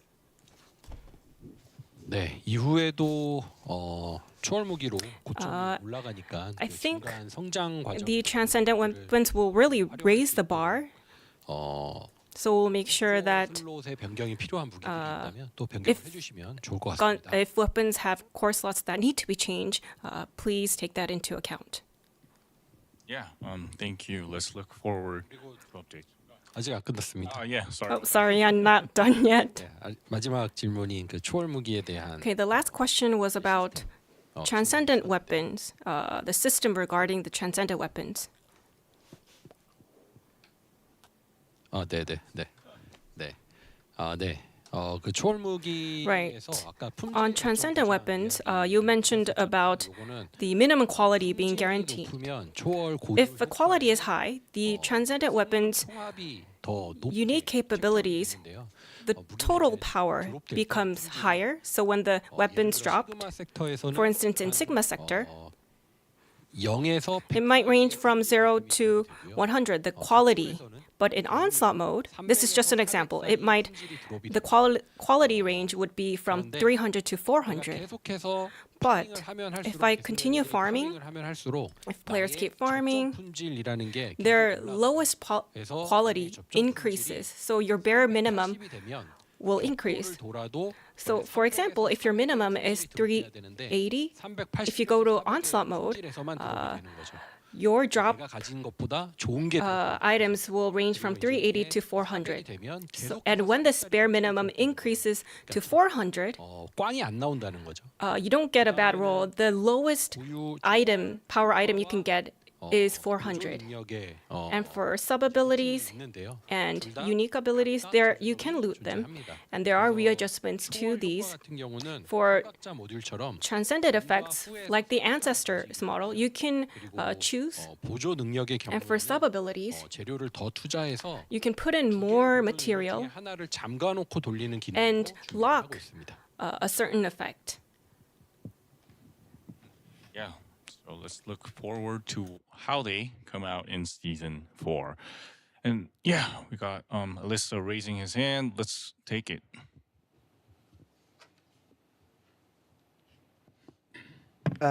So with the weapons, is there going to be any form of a system that would like automatically roll cores for you? Something along the lines of, if you're trying to roll like a perfect 20% fire rate, for example, going through and just having it automatically roll, or just deduct a specific amount of cores to give you that roll straight away, instead of having to spend like 10, 20, 30 minutes rolling the cores. Other than that, will we see power-up systems for the weapons, ancestor mods for weapons, arcade tuning trees, mutant cells, ancestor mods for weapons, and will we be seeing any new melee weapons as well? Something different compared to, like, you know, the Shadow, the Deus, and the Crime and Punishment. And can we please buff the Crime and Punishment? It's not very strong. Yeah, lots of questions here. As it's getting a bit long, and I think I'm taking a lot of time trying to summarize this. I'll be a bit more brief in summarizing this. So I think, yeah, it's mostly about if we can get like a specific 20% roll by spending a lot of things, spending our resources and just getting that instead of having to spend a lot of time, and whether we will get like a power-up system for our various in-game things like the modules.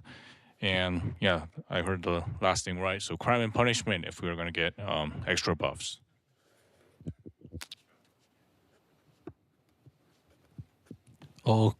제가 질문을 전 좀 다르게 I kind of took the question in a different way. 20% So that 20% 20%를 확정적으로 받을 수 있느냐에 대한 질문이었는지 아니면 was a question about whether you can have a 20% fire rate guarantee or whether you have to where we can get the guarantee for like a auto re-rolling. 라는 질문으로 저는 이해했거든요. 확인 한 번만. So could you confirm that, please? What was your question? Hey, Was it formal or letter? It was, could we get something that skips the process of having to re-roll like 10, 20, 30, 50 times and just deduct the amount of cores that we would have spent, but give us the 20% straight away so that we can get like the stat that we want without having to spend like a very long time re-rolling. So more like a QOL feature, I assume. Yeah. Yeah, okay.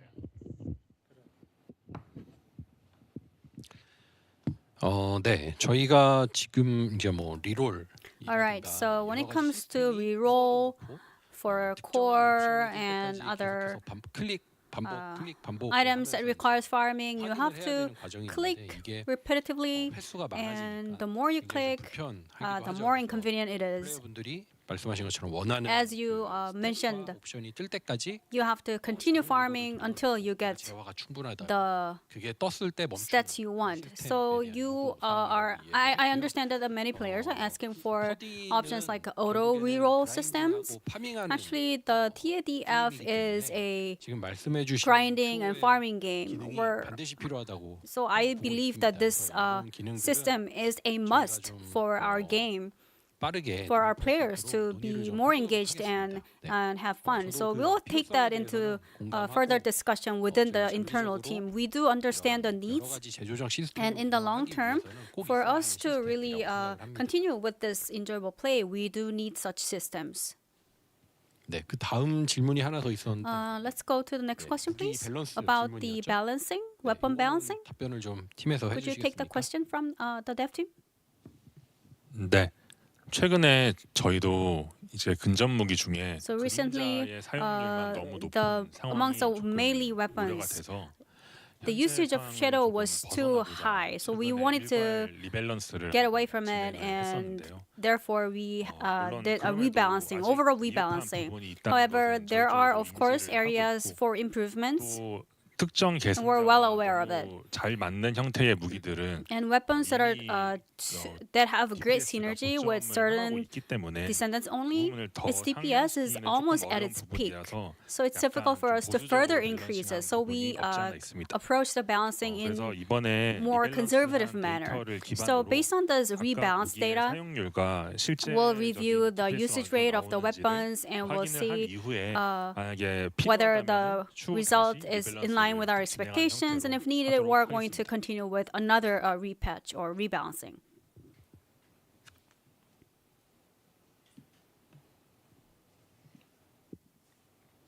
And I think the last part. Before I move on, I think Alyssa mentioned melee weapons as well, and something I just saw from the community a lot is regarding kind of like the future of melee weapons. So we have a lot of melee weapons, but you can see that it's kind of limited. So we're using swords, and when we did like a dev live, there were a lot of opinions if we could get like more various types or maybe add newer melee weapons in the future. So overall, it was kind of like opinions on like the future of melee weapons. So if the dev team could give your opinion on that.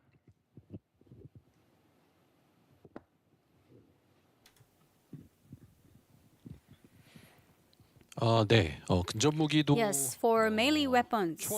We will have a transcendent version of melee weapons as well. And we're also going to add more types. 금정 무기와는 So unlike the ultimate weapons, transcendent weapons carry different distinct characteristics. So let's have the dev team explain it for us. 네. 우선 장기적으로 Yes. 근접 무기의 So in the long term, 총기와 같은 포지션이 되도록 좀 we want the transcendent weapons to be like the firearms. 그리고 앞서 We want them to be really popular. And 들으셨다시피 as we explained, 에서는 좀 여러 가지 transcendent weapons 존재를 하는데 will have various ways in terms of 향후 utility. 추가될 초월 So we're going to be 근접 adding 동일하게 진행이 될 various 예정입니다. features also for transcendent melee 제가 설명 좀 weapons. 드리지는 I'm not sure if I can share more details. 향후 진행되는 초월 무기는 조금 So 다양한 스타일의 we're going to 변화를 add 좀 추구를 a 하기 variety 위해서 of style for 검과 같은 transcendent 형태에서 melee 벗어나 weapons. So we're going to add 좀 여러 lance 다양한 무기 스타일을 on top of 좀 swords. 구현하고자 하고요. 그리고 초월 무기에서 이제 And 배분된 옵션에 따라 depending on the stats, 창에 휘둘렀을 때 when 검기가 you 나간다든지 아니면은 창을 use the 강하게 lance, 찔렀을 때 it might have different effects. Swing it, it could explode, or it could fire something. We're going to apply different effects. 잘 옵션이 나오는 초월 무기를 획득을 하게 So 되면은 if 즐거운 the 경험을 users 하실 수 있을 secure 거라고 생각이 a 됩니다. good role for these transcendent weapons, the gameplay would be more exciting. 저희 제이슨님이 근접 무기 이야기를 Yes. 이어주셔서 So 이야기를 Jason 하면 continued 사실 with the transcendent melee weapons. So this is something that we would really love to address. The idle animation for swords. 이 부분은 좀 빨리 하고 싶은데 We do want to deliver this as soon as possible, but it's still in our backlog, which I feel very sorry about. 이게 대기 모션이 This idle animation, 이렇게 못 하고 있느냐? why is this taking so long for us to make it happen? 모든 모션의 출발점이다 Well, 보니까 idle animation is the beginning of all animation. Please make it short. 이 대기 모션 Okay. So when it comes to the sword idle animation, it's the very first animation, 제작 일정을 and we have to create all the follow-up animations. 상황이긴 합니다. That's why it's still in our backlog. We believe that it's kind of dev debt. 부분이라고 And of course, we're going to have to work on it. 머릿속에 It's always on our list, 언제 but we have a laundry list of items. 가지고 있는 부분. But we're always keeping in mind, though. 죄송하다는 So 말씀 once again, I'm sorry. We apologize for keeping you waiting for such a long time. 다양한 선택지 So just like the guns, we would like to make swords as a weapon that you can play with, just like the guns. Yeah, thank you for continuing that discussion on melee weapons. And yeah, I thought I saw a hand up from Seven, but yeah, he seems to took it down. So let's move on to Sen. Yeah, just two questions. Will we be able to improve the quality of the weapons at all? And can we equip more than one transcendent weapon at once? Yeah, I think the questions were pretty straightforward. So Dev Team, could you give your answers to that?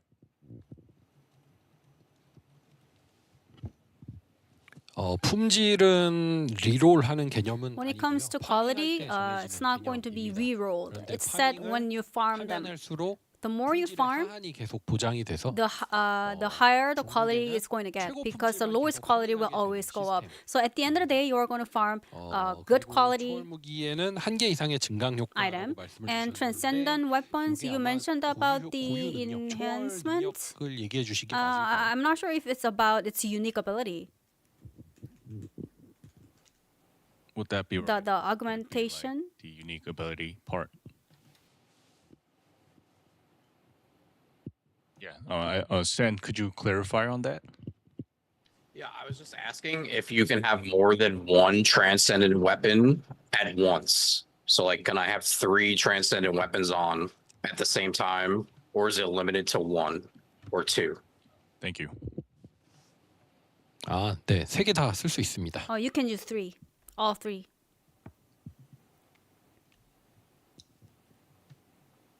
Yeah, great. So, do you guys have any other opinions regarding weapons?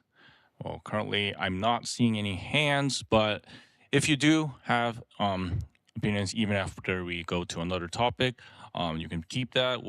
We can talk about that at the end. So, for now, let's move on to the next topic then, which is modules and builds. And actually, we've been talking a lot about modules today. There was a lot of questions and discussions regarding ancestors modules already, but beyond that, this part is about not just modules, but like overall descendant setups themselves. So when building up a descendant, there are many things to consider. And actually, I'm seeing lots of hands. So yeah. Let's get to Alyssa. Yeah. Will there be any mods or anything introduced to help Descendants with the non-crit setup? Because obviously, with Ancestor mods, they need to have like an Ancestor mod with a decent amount of crit rate to reach like the full 100%. So is there a plan to add any new modules to improve the non-crit experience? Is there also any plans to revisit the grapple modules, so like the mid-air maneuvering, long distance, and the multi-maneuvering? And how does the developer team feel about the overall build diversity in the game? Because for majority of builds, it's always the same 4 cooldown mods, the same 2 range mods, the same 4 crit mods, or the same 2 non-crit mods. Yeah, since there were some questions, I think we should handle Alyssa's first and then move on to other creators. So, yeah, I think these are questions that came up a lot in our dev lives. So the first one was maybe adding new models to help our descendants. Second one, grapple hook. Yeah, it came up a lot. So, and the third one is build diversity, which is also something that keeps on coming up from our community. So, yeah, we'd like to hear it from the dev team.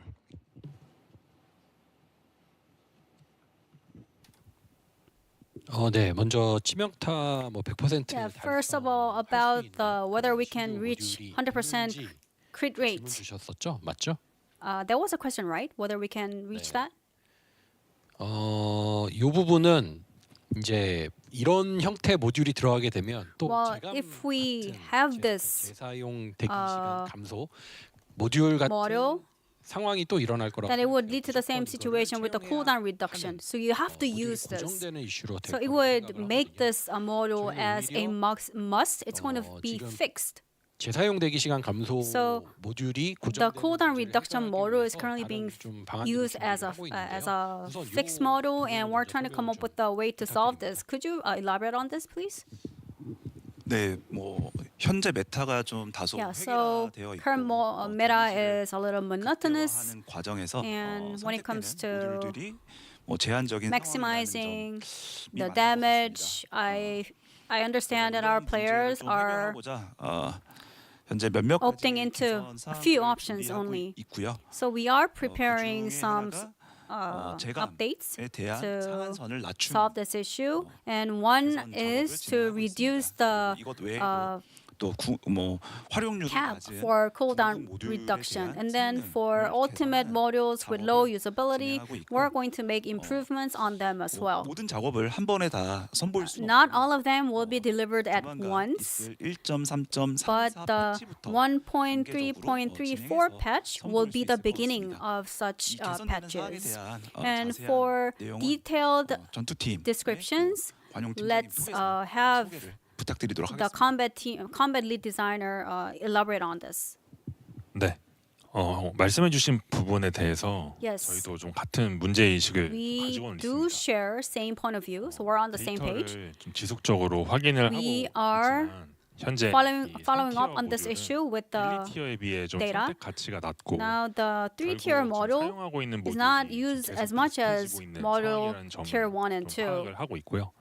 그래서 전반적으로 말씀해 주신 것처럼 시즌 4를 목표로 So 모듈 전반에 대한 our 개선 goal 작업을 준비를 하고 is 있습니다. to improve all these 우선 models 말씀드렸던 for 선택 season 가치가 4. 낮은 3티어 모듈 같은 So for 경우에는 3-tier models 리워크를 with 진행을 하고 that seem less valuable, 전체적으로 we're gonna 각 모듈들의 rework 선택 them 가치를 높여서 to make sure that all of 다양한 these 세팅이 models 가능하도록 만드는 것이 목표입니다. carry good values 또 for you to 말씀해주신 그래플링 훅 모듈 choose 같은 경우에는 amongst the wider 이 options. 부분은 And 보조 for 슬롯의 grappling hook, 개편을 진행을 하고자 we're 하는데요. going to make improvements on 현재는 sub slots. 데이터상 공중 기동 자체 모듈의 currently, 채용률이 좀 90%에 가까울 정도로 사실상 90% of the slots are mid-air maneuvering models. 그래서 저희는 그래플링 So 훅을 for 별도의 grappling 시스템으로 hook, 분류하고 we're going to 기존의 set them 일반 aside as a 슬롯에서 separate 경쟁하던 system. 마지막 패 그룹의 모듈이나 상태 이상 면역 같은 모듈들을 And 보조 슬롯에 장착할 수 있도록 좀 변경하는 방향을 we're going 검토하고 to make 있습니다. changes to 이를 통해서 attribute resistant 공중 model 기동뿐만 아니라 and 보조 슬롯도 다른 3티어 모듈들의 선택지가 others, 되도록 만들고자 other sub models 합니다. so that they can be 여기서 한 가지 in 좀 the list of 공유드리고 싶은 choices. 내용은 저희가 좀 추구하는 And 빌드 what we 자체는 want to really 계속해서 최고 address today 데미지를 is 상한을 뚫어서 제일 we 강한 want 거를 만들고자 하는 to, 것은 아닙니다. we're not trying to make 그래서 the 좀 특정 모듈 strongest 추가를 model 통해서 by currently 좀 현재와 keep 비슷한 increasing 성능 the 안에서 cap. 유저분들이 So 좀더 within the 즐겁게 current 할수 있는 range, we 다양한 want to 선택과 have our 빌드를 구성하는 players 것을 enjoy 초점을 the 맞추고 game 진행을 하고 by 있습니다. having a variety of options to choose. 네, 제가 질문을 이렇게 하나씩 나눠드리려 Right. 했는데 So I wanted to 다 divide 해주셨습니다. one question per person, but he took it all. So great. Thank you for answering the question. Let's move on to 아리아드. 아리아드님 한번 말씀 부탁드립니다. Let me take your question, Ariane.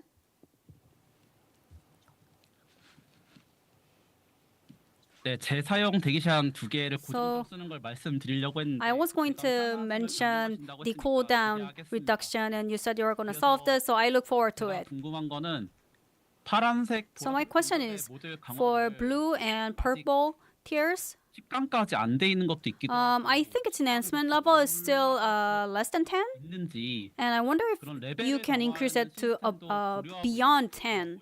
I wonder if you have if you are considering this 두 at all. And for second part, it's about trigger model. 티끌 모아 In the past, 발사체 스킬을 사용하면 when you use a launcher skill, 강철의 선봉대처럼 반응로 속성을 바꾸면 when you change the reactor's attributes, the effects color changes, 매우 높은 like the still. 모듈이 돼버린 것 같습니다. And I feel like 태그에 따라서 depending on the skill tag, 이랑 이펙트랑 the 모션 mechanics, effects, emotions, I wanted them to be 추가 데미지 added, 막 4,000% but I feel like these days 데미지가 나오거든요. additional damage is around above 2,000%, and I was hoping we could go back to the old days where we can see changes and effects or more and whatnot when we use trigger modules. 네, 감사합니다. So there were kind of two different questions. It was actually three, but the first one was answered from our dev team. And the first one, so whether we can enhance like the blue and purple tier modules further than they are currently, if we have any plans on that. And the second one was regarding trigger modules. So the recent trigger modules that are being added, they are mostly focused on damage. But Ariane said that he wanted to see some like other modules that have like different mechanisms or like give different effects. So yeah, I'm curious as well. Let's hear from the dev team on their opinion. 먼저 So first of all, for common and rare modules and their enhancement level, let's hear from our dev team about their plan, and then let's address the trigger module effects. I will address that question. 일반 희귀 등급 For common and rare 상향은 저희도 module 여러 and their 아이디어를 enhancement 가지고 level, 논의 중에 we do have multiple ideas that we brainstorm together. 빠른 And 도입은 고려하고 있지 않. all in all, we're not considering fast delivery 뭐 of 많은 this 이야기를 enhancement. 했지만, So we did talk about 빌드의 many 다양성을 aspects. 확보하지 않고 such as diversifying the build. And if we only increase the module without getting the diversification of the modules, it's going to limit the usage. So rather than focusing on the improvement of its power, we want to first add diversity to make sure that it's used widely. So it's going to be a step-by-step approach. 지금 말씀하신 건 10레벨 What you just mentioned is you don't have a plan to increase above enhancement level 10, right? That is correct. 안 쓰는 And then for 모듈은 rare modules that are not being used, you have a plan to improve it? Yes, we do have a plan 언제요? to improve it. When is this coming? When? ETA. I cannot pinpoint a specific timeline because, as I said, it's a step-by-step approach. We're going to start from the next patch, so please tune in for it. 네, 다음은 트리거 모듈 Next is the trigger module. 이펙트나 이제 The 모션 recently released trigger modules. 초창기 트리거 모듈에 비해서는 When we compare them with the early models, he feels like it's a little weak 트리거 모듈을 통해서 in many aspects. 계승자들의 So 부족한 we want to use 성능들을 보완하고 the trigger model to 그 계승자들 간의 또 형평성 improve the performance 들을 맞추는 부분을 and strike the balance amongst the descendants. That was our main focus, he says. So 추가를 조금 unfortunately, we had to 덜 했던 것 같아요. put less priority into the effects of trigger models. But going forward, we will definitely consider this 효과가 있는 트리거 모듈도 to make the display more fun and engaging. Yeah, thank you. And thank you for waiting, Seven. Could you give your opinions on this too? I already talked about this earlier, but like about the trigger mode, and I'm gonna talk about two specific one, which is bloody deployment, and the second one is explosive aesthetic. It is clearly gonna be the best option for like a lot of Descendant, and it's gonna overwhelm even some Descendant kits. So I was wondering if like someone could be done for this. Such as maybe removing the elemental adaptation, because it kind of feels wrong to play an electric descendant and doing, for example, for Abyss boss toxic, going faster than a toxic descendant, than an electric descendant with a toxic descendant because of the trigger mode adaptation elemental. Like that's kind of confusing, but like just the fact that like the elemental adaptation is there, that doesn't make an enhanced part of the kit, but more so like a completely change, and like it's related to the point I mentioned earlier, which is we playing trigger modes more than like Descendant kits for doing the bosses.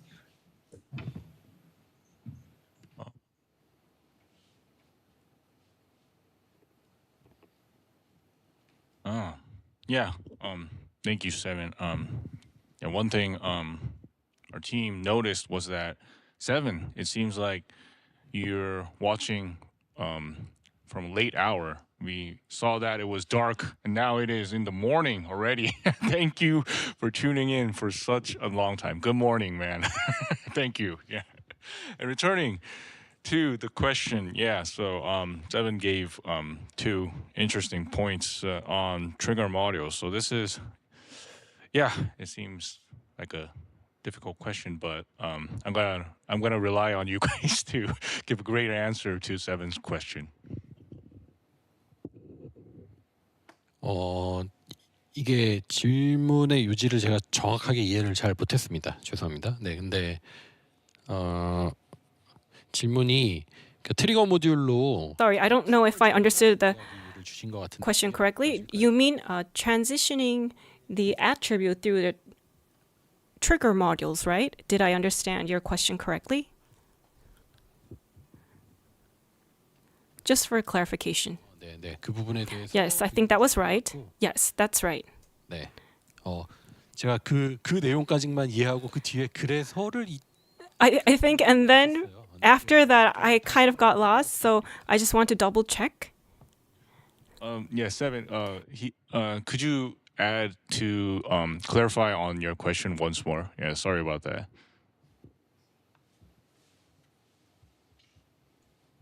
So basically, there is two trigger modes that gonna overtake Descendant kits: explosive aesthetic and bloody deployment for many cases and many bosses, and probably in the future. So I was wondering if like something could be done at least for those two, or like whether like the entire trigger modes, which like the elemental the attribute adaptation will be removed, since it feels wrong to like having an electric descendant with like an identity and stuff, and going with the toxic elemental and being faster than certain like descendant that should be favorable for these activities, for example, for certain bosses.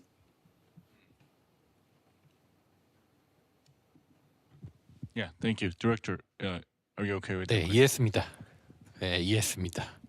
네. Okay, thank you. I understood. 저희 지금 이제 반응로 속성 따라가는 트리거 So our 로 인해 trigger modules that follow our reactor, our descendants attributes. 다른 속성으로 콘텐츠를 공략하는 거. Now they have to use other attributes to go through the missions. Are you not going to allow this, or are you just going to maintain the status quo? I think this is the question.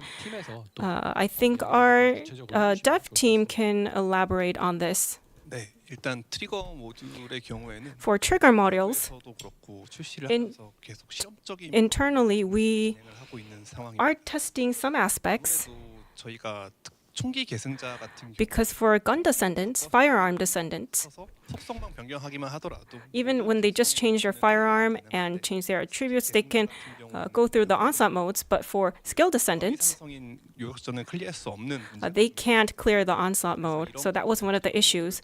So through trigger models, we wanted to solve this issue.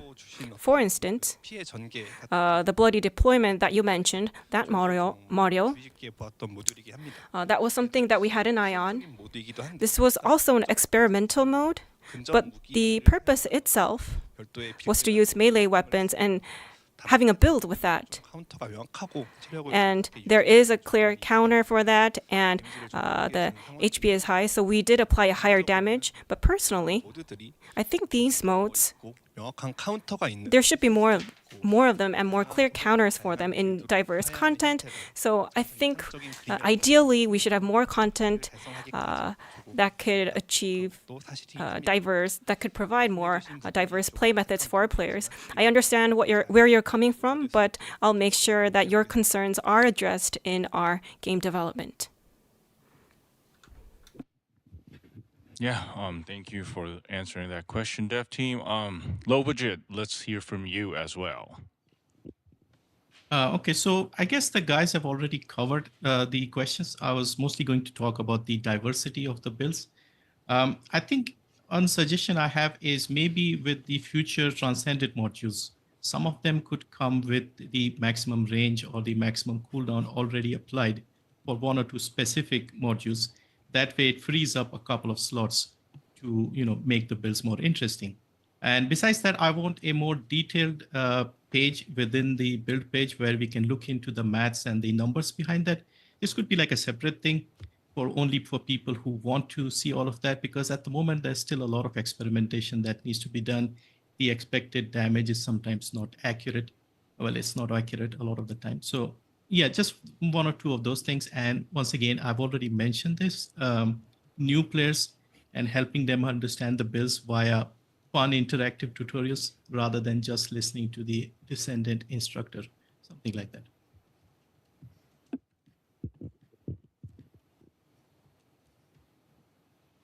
Yeah, so mostly related to diversity of builds on not getting extra diversity, and also you mentioned, I think that is one of the core things, new players. So all of this, what you mentioned, getting those, seeing those extra kind of data, maybe some of this could also affect new players as well. It's just kind of my thought, but and getting this diversity of builds is something that we should consider. And I want to, I guess, Dev, do you have any other opinions regarding this? 저희가 점점 뭔가 이렇게 텐션이 많이 Right. 떨어져 있는 것 So 같아요. we 네. seem a little 텐션이 exhausted. 문제가 아니고 약간 Well, 지금 right? 이게 서로 의사소통이 No, it's actually, you know, 잘안 it's 되고 it's 있는 그런 a 느낌이 little bit 듭니다. difficult for us to 알리사님 communicate. 피곤해 보이시는데 몇 시세요 I mean, you 지금? look a little tired there. What time is it, Alisa? How are you doing? I can see stars and it's turning to 6 a.m. now. 오. So 네, it's been 그래서 about 5 hours. 봐요. I think he started 우리 at 1 아무것도 아니네. a.m. 어? Come on. 아침 6시야. He had to stay up all night. Let's keep it up. 네. 방금 이제 질문 주신 So 내용은 the 제가 이야기로는 question 무기의 you 그러니까 just asked is, 무기에도 기대 데미지 같은 것들이 좀 더 잘 드러나야 so you want to see the expected damage more clearly.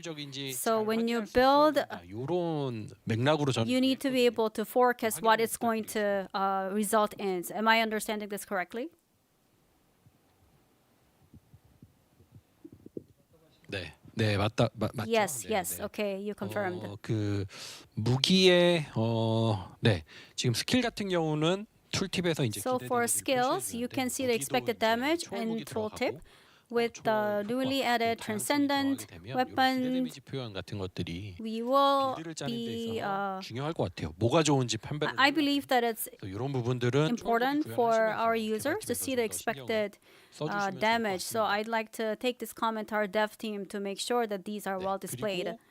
뭐가 좋은지 Now, 정보와 when it comes 실험할 to 수 있는 기능도 which one is a good 필요하다고 option 저희가 이해를 했거든요. and the experiments, 지금은 다 실험실 들어가서 쏴봐야 되는데 currently you have to go to the lab 기능들이 좀 부족하니까요. to 네. test out different weapons 이 내용도 and 확인 한번 부탁드리겠습니다. could you confirm it? So your question was, do you need to expand the lab? You want us to expand the lab, right? No, what I'm saying is a more detailed page that explains the maths behind the calculations. So we already have the build page, which gives us basic information, but another detailed tab perhaps that gives us all the breakdown of the calculations.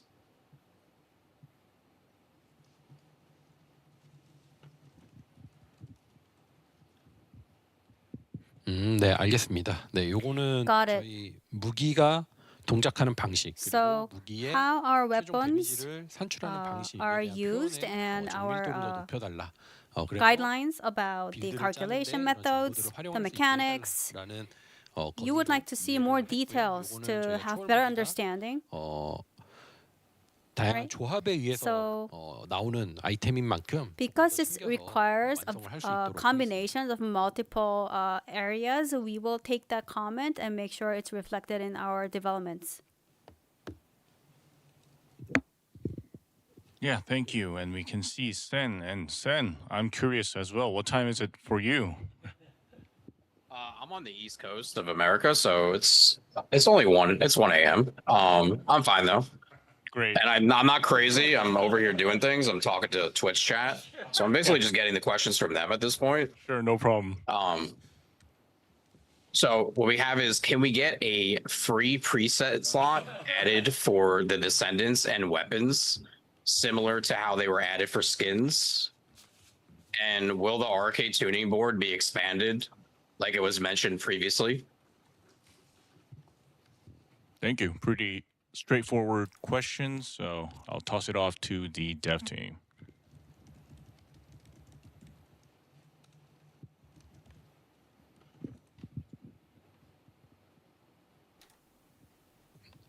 네. 그럼 먼저 아르케 조율 So starting with the RK 어떻게 계획하고 계신지 간단하게 tuning 해주실 수 있을까요? board, can you briefly answer this question? 네. 현재 아르케 조율 보드 So 관련해서는 regarding the RK tuning 정기적으로는 board, 확장 계획을 가지고 있습니다. we do have a 다만 plan to expand it. 현재처럼 단순히 스탯만 올려주는 However, 형태 It's not going to be just 지향하고자 a 하고요. stat increase. 이제 어떻게 보면은 좀 새로운 플레이를 만들어낼 수 있는 So 아니면은 뭔가 새로운 효과를 적용할 수 있는 it's going to 부분이 have 있는지 a 검토 중에 new 있고, effect we want to add a different play style. We're currently brainstorming, and it's not currently up, and we don't have a concrete plan yet. So please take a moment until we come up with a better, more concrete plans. 계승자와 무기 Next question was about preset slots for Descendants and weapons. 아마도 슬롯이 부족하다. So I think your comment was more about the shortage of slots, right? 네, 그래서 슬롯 부분은 Regarding this, 관련된 부분이니까 it's all about 돌아가서 다시 좀 이야기를 quantity. 팀하고 So I will take that to our tech team and see if we can increase the number of slots. 단순히 슬롯 개수만이 아니라 뭐 And UI적인 표현도 같이 엮여져 있는 거라서 I think it also is connected with the UI 확장하는 방향으로 aspects. 하겠습니다. So we'll take that into an internal discussion. Yeah, thank you. Currently, I'm not seeing any hands, but as you know, if you have any more things to say about modules or builds, you can always talk to us at the end. We're going to come back to that if you have any more opinions. Now, we've been talking a lot about weapons, modules, and all this gameplay. Now, the next topic is cosmetics, something a bit different, but something that is important for the first Descendant. Yeah, so I think you're gonna have a lot of opinions towards like skins, paints, and all of these things. So yeah, let's hear it from Low Budget. Hi. So yeah, regarding the skins, I've collected a lot of feedback from the comments from my channel. Basically, people want more universal skins. They want more cheaper skins, like different prices, 375, 450 caliber. They want more individual head skins being added regularly to the game. Also, the Ultimate Descendants, the old ones that have a face mask, they want those skins without the face mask. You have done similar ones for Freyna, so those of them. The next one is something I wanted to mention. This is not about skins, but the growth items in the shop. The 300 catalyst, 300 caliber catalyst, and the 1200 energy activator. I think that is very overpriced and can give a bad impression to the game for new players because they are not sure what to do. I think a better solution would be having like a special bundle for new and returning players, which has like $10 and maybe 20 catalysts and 5 energy activators and 3 photon imprinters. That way, if they pick it up, they will learn how to mod the game. And also returning players, if they're just returning and they want to quickly start building the new Ultimate Descendant, they can use that. The guys also covered the preset slots. I think adding those into the battle pass would be useful. Another idea I had was permanent discounts for people who have a high mastery rank. Maybe at rank 35, somebody could have, let's say, 10% permanent discount in the shop. And also finally, more cinematics for people to show the skins, even like the Descendant select screen. If you have the Descendant wearing the equipped skin, I think that will make more sense. So sorry for like too many things here, but yeah, I have a lot on the skin section from my community. No problem. Yeah, let me organize this a bit. So first off, if you can see it, more skins, more universal skins, like more head skins, and for Ultimate Descendants, they have that head skin, but some players want that removed and have that ultimate skin on them. And another one was regarding pricing. Yeah, quite a difficult question for our dev team, but anyways, mostly about the pricing.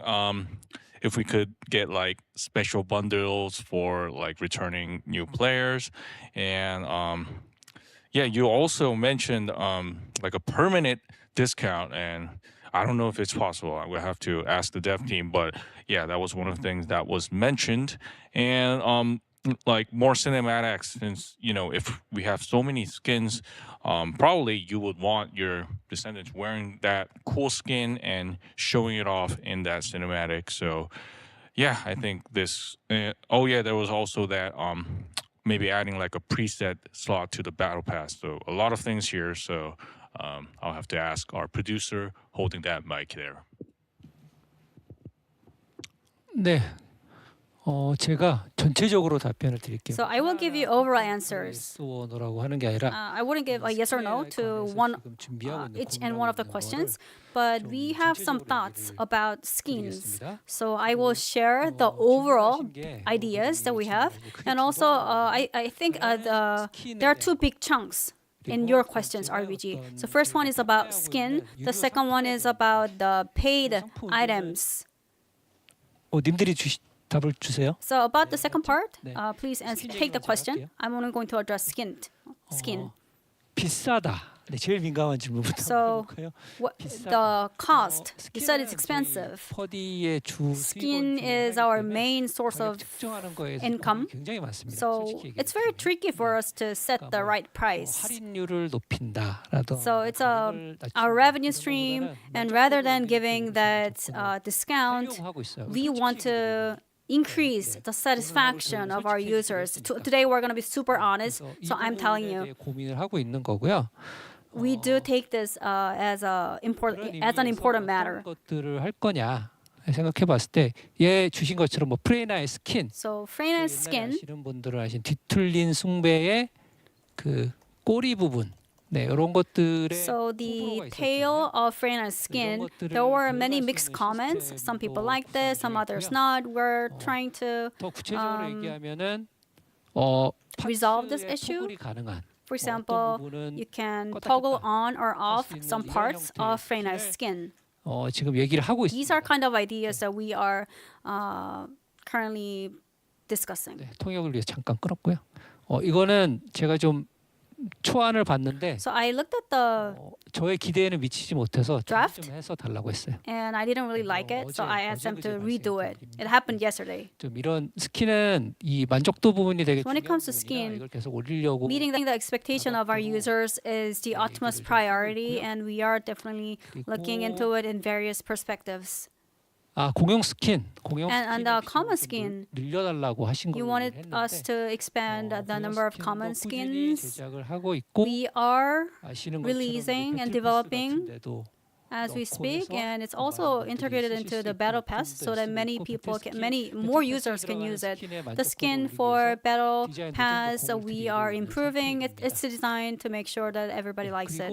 스킨 컨셉을 And 좀 다양하게 하기 위해서 to 노력을 많이 add 하고 more 있는데요. colors to the skin 얘기가 concept. 나온 김에 제 답변 되게 Well, actually, my answer is getting so lengthy, but speaking of it, I need to address this.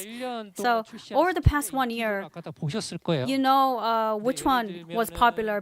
We show you the numbers in the beginning of the 시리즈. 이름이 갑자기 session. The female ninja series. What was the name of it? I can't recall it right now. I'm sorry. 그것과 So that one, the popular one, 신들 and then the goddess 이런 것들이 반응이 virgins. 좋았거든요. These were 하는 거는 favorites of our users. So it means that it was sold very well. 단순히 어떤 노출도 To be very straight. 아니라 So 컨셉이 it's not a matter of whether they are more revealing or not. We need to have good quality design and good concept to have 보고 있어서 our descendants satisfied with it. 좀 더 천천히 할게요. 지금 이제 계획 중인 스킨들을 다 So, 재점검을 해서 We're going to review all the skins 이런 방향에 부합하는 애들로 to 리디자인이나 redesign them 해달라고 요청을 드렸어요. or refine them in a way that they could increase the satisfaction of our users. So we're going to definitely improve the quality of the skins.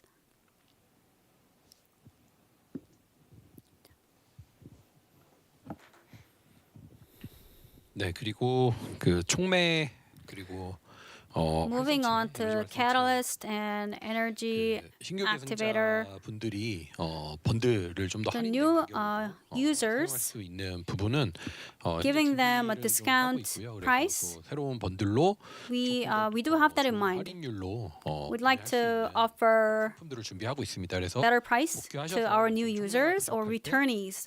When you are in short of catalyst, 게임을 you 진행할 could 수 use this 있는 bundle to 준비를 하고 grow 있습니다. faster.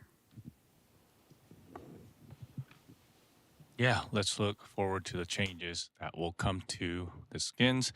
And Race, yeah, we're seeing you Suddenly, please give an opinion to cosmetics. Yeah, I'm sure people have seen my stance in the past about things, but I've always been one for options for both types of players, for ones that like to go the more skimpy, risque kind of side of things, and others that want to look a bit more, let's say, badass. For example, Ultimate SMO, when he dropped with his default skin, a genuinely fantastic skin. I possibly speak for quite a few people when I say that is like an absolute goated skin. I would have happily paid for that, to be honest with you.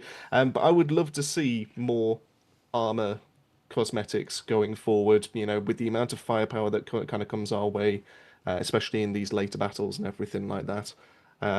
It just kind of makes the most sense. But it's also really kind of cool to customize those with the paints. So something along those kind of lines. Is there any chance that we could see those coming back in the future? But also the second point that I do have is the evolving skins that we used to have back when the game first kind of like dropped. We don't seem to see any of those anymore, and I was just wondering, is there a reason why that's the case, and can we actually expect those to ever kind of return themselves back to the store?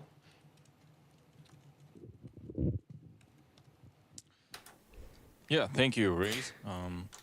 So the first one is armor skins. So Ultimate SMO, that skin was really well received, and Ray's gave the opinion of that he wanted to see something like similar, much more with all that firepower that we have. And then the second one is evolving skins, and yeah, we had a lot of questions on our dev live about this as well. So I'm going to hand it to our producer if he could handle these questions. 네, 스킨 질문은 언제나 굉장히 Okay, skins. It kind of puts me in a hard spot every time I get questions on this. First of all, you mentioned evolution skins, evolving skins. Now, this is a very frequently asked question, and I think I answered this in our live stream. And for the moment, I don't have any plans for this. Just to lay it all out there, we do not have any plans for evolving skins just yet. 스킨의 어떤 커스터마이징할 수 But 있는 부분이나 for customization, 좀 퀄리티나 이런 부분 or in terms of quality, 더 역량을 강화하려고 we will definitely raise up our game.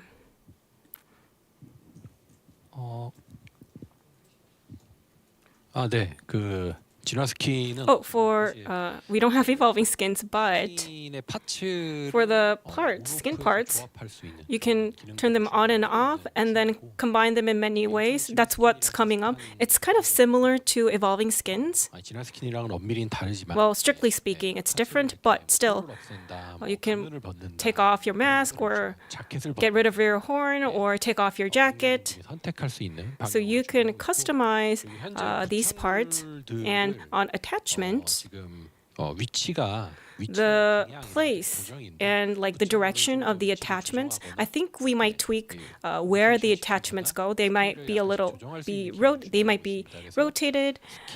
So we want these attachments to blend in well and go well with the skin. So that kind of function is under development. Yeah, thank you for the question and answers. And let's move on to Ariane. 아리안님, 예, 관련해서 한번 말씀 부탁드립니다. So Ariane, if you're ready. 네, 예전에 한번 말씀해 주신 적이 있는데 I think this was brought up before. 기간을 좀 알고 싶습니다. I just want to know the specific period. For multi-social motion, I want to use it in photo mode. When will this be possible? 그리고 토글 기능 개발하신다고 And you said you're going to develop the toggle function. How about the hairstyle functions? Is that going to be added to toggle? This time the swimsuits. 스타일만 쓰고 싶은데 I just wanted to use the hairstyles, but because I didn't like the accessories, like big ribbons or a sci-fi style object, I thought that kind of get in the way. I just wanted her hairstyles, so that's what I wanted to check. 그다음에 메이크업 And makeup. 굉장히 막 깜장색 입술 Like some characters have purple eyeshadow and brown lipstick. 하고 맑은 스타일의 우리나라 K-pop Now, K-pop style is like a more pure makeup style with a lighter tone, so I would like to see that more. And I don't know if this falls into the umbrella of cosmetics. I would like to ask a question about lounge. 라운지에 So in lounge, 우리가 무기고 굉장히 멋있는 게 있거든요. we have a very cool weapon storage system and the hover bike.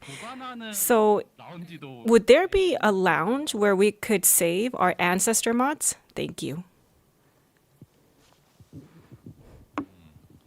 저 먼저 질문 하나 드리고 싶어요. Can I just add a question on this? Among what you mentioned, you said saving ancestor mods in the lounge. 조금 더 부연 설명. I think I need a bit more clarification on that part. Oh, 제가 마이크가 지금 켜져 있나요? is my mic on?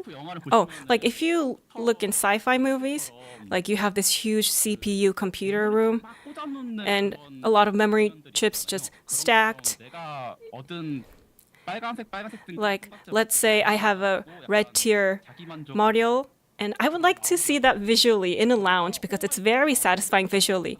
And hover bikes, people have made this in a very cool way. And we have weapon storage, which is very cool. People don't use this a lot, so I think this is less known. But I would like to, install my favorite mods in a cool storage. So just laying everything out there, all my work. 좋은 아이디어 감사합니다. Thank you for your brilliant idea. 이제 답을 얘기해 줘야지. Okay, I need an answer. Not just a reaction, an answer, please. 말씀 주셨던 처음의 아이디어. Yes, the first idea you mentioned. 못해서 다시 한번 I just needed some clarification. 그 설명해 주신 내용을 But now that I've heard 앞으로 his explanation, 방향에 있어서 I will think about expanding the lounge so that we could see more collectibles 희귀하게 얻을 수 있는 것들 or more rare items. 반영하고 배치할 수 있도록. We'll make sure that players can see that in the lounge. 그리고 처음 하신 질문. And going back to the first question, 이 소셜을 포토 모드에서 지원하는 거 supporting multi-social in photo mode. 언제 하냐? When is that coming up? 네, 지금은 요거를 일정을 좀 Well, for now, I can't give you a fixed schedule. 소셜 모드, 그러니까 포토 모드의 기능 추가는 계속 해 나가고 있고. Now we are adding pillars to photo mode, but this multi-social motion, it's kind of unclear at the moment. Okay, when we have a set date, we'll get back to you for sure. 그리고 토글에서 이제 And 주신 거는 for toggle, 저희가 그 파츠 모든 스킨들이 다 파츠 온오프가 all the skins, 건 아니고 their parts can't be turned on and off, not all of them, but we are going to release ones that can be turned on and off. Now, for skins with hairstyles, we're trying to make a mode where we can turn the hairstyles on and off as well. 그리고 그 화장 and makeup. K-pop 아이돌 스타일 화장 같은 경우는 Like a K-pop idol vibe makeup style, we will ask that to our design team. 그리고 지금 채팅 중에 보니까 And looking at the live chat, I think this is a frequently asked question. 복각 판매하는 얘기. 저희 Now, 나오죠. selling our skins in bundles. 있잖아요, 이번에. I think we made a decision on this. Maybe someone could elaborate on this. Swimsuit? Do you mean swimsuits? Maybe last year's swimsuits? 다음 주 복각 So, 판매를 시작합니다. they are going to be sold next week. 또 복각 계속 이제 여러 가지 In Void Intercept. 기존의 스킨들에 대해서 복각 요청들이 있으셔서 And there was a lot of requests for this. 나갔던 스킨들은 For skins that were already sold. In the second half, we are going to release these returning skins. 기회마다 복각을 할 예정입니다. So we are planning to release some returning skins as well. Yes, returning skins was mentioned. Yeah, was mentioned, and the plans were mentioned about last year's swimming suit skins. Yeah, we got two people raising their hands. Thank you for waiting. Let's go to Sen. Descent. Yeah, I'm sorry. Did you say that we can get the last year's bikini skins from the Abyss Colossus? Oh, sorry. Just to clear up, we meant returning skins. Okay. So my question is, will we ever be able to gift cosmetics from the shop to other players? So like say I have a friend and I want to buy my friend a skin, I could just gift him the skin. Okay, yeah. Yeah, I think a lot of players want to give them as gifts, so let's hear it from our producer. 있으면 저도 좋겠네요. 네.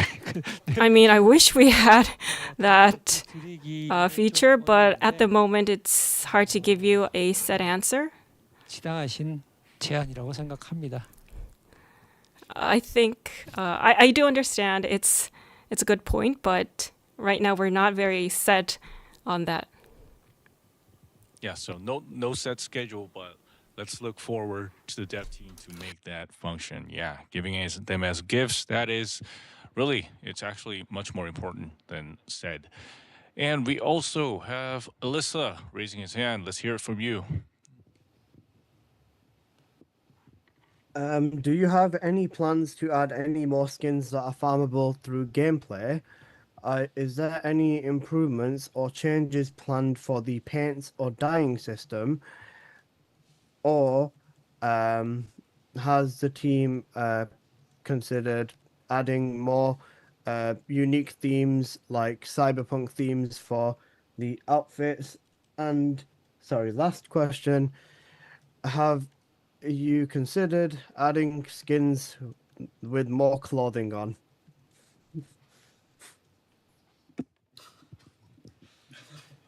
Yeah, so I think, yeah. Farmable skins. 네, 파밍 가능한 스킨. And like maybe like a cyberpunk kind of theme, not just limited to cyberpunk, but like I think overall more themes to skins and skins with more clothing. Yeah, so let's hear it from the dev team. 일단 앞에 두 개는 Well, the first two questions I can give you an answer. 네 개인데요. I think there were 4 questions. 아무튼 Were there 3? Anyway, 플레이에서 파밍 가능한 스킨은 now skins that are farmable. 저희 전투 보급품 상점에서 You can find that in our store. 실중부에서 나가고 있는데 That's also in our Void Abyss and our Battle Supply shop. That's going to change into an extreme intercept mode. And when we have a new monster released, that's when, just like Void Intercept, you can get an extreme mode skin. We will keep the updates rolling in on that. 그리고 페인트 쪽에서는 And for paint, 현재 좀 살펴보고 있는 거는 we are looking at the option of 페인트 안 되는 그 선 you know the small lines where the paint is not applied. 그 부분이 저희가 이제 처음에 잡은 구조적인 부분에서 발생하는 부분. That was kind of a structural problem in our programming, so we are doing some R&D to improve that. We will be able to improve this, but this has to do with optimization as well. So we're just looking for the how to make this more perfect, and the art team is working on this. 네, 또 독특한 테마 코스튬. And for unique theme costumes. 다양한 퀄리티 높은 We are 출시하려고 working hard to come up with more diverse, customized skins, and this year and moving forward, more fun skins are going to be released. 스킨이라고 말씀 주셨는데 So skins with less exposure. We are doing this actually. We are working on this, but there is less hype. Honestly, there's more hype on characters with more exposure, so. 그렇습니다. 네. Yeah, thank you. And well, actually, aside from the great opinions that were received from the creators, I've also seen from the community. received a lot of comments from the community, and a lot of them was already covered today. But one of them regarding cosmetics was enhancing the overall way to kind of customize our Descendants. So maybe getting extra slots for like glasses, earrings, piercing, or maybe getting like a ring. And along with this, we also saw opinions about like enhancing the overall texture of stockings, as our female descendants. They tend to, yeah, there's a lot of skins related to stockings, so maybe enhancing the texture. Yeah, I want to hear it from you guys. So, do you have any plans on this?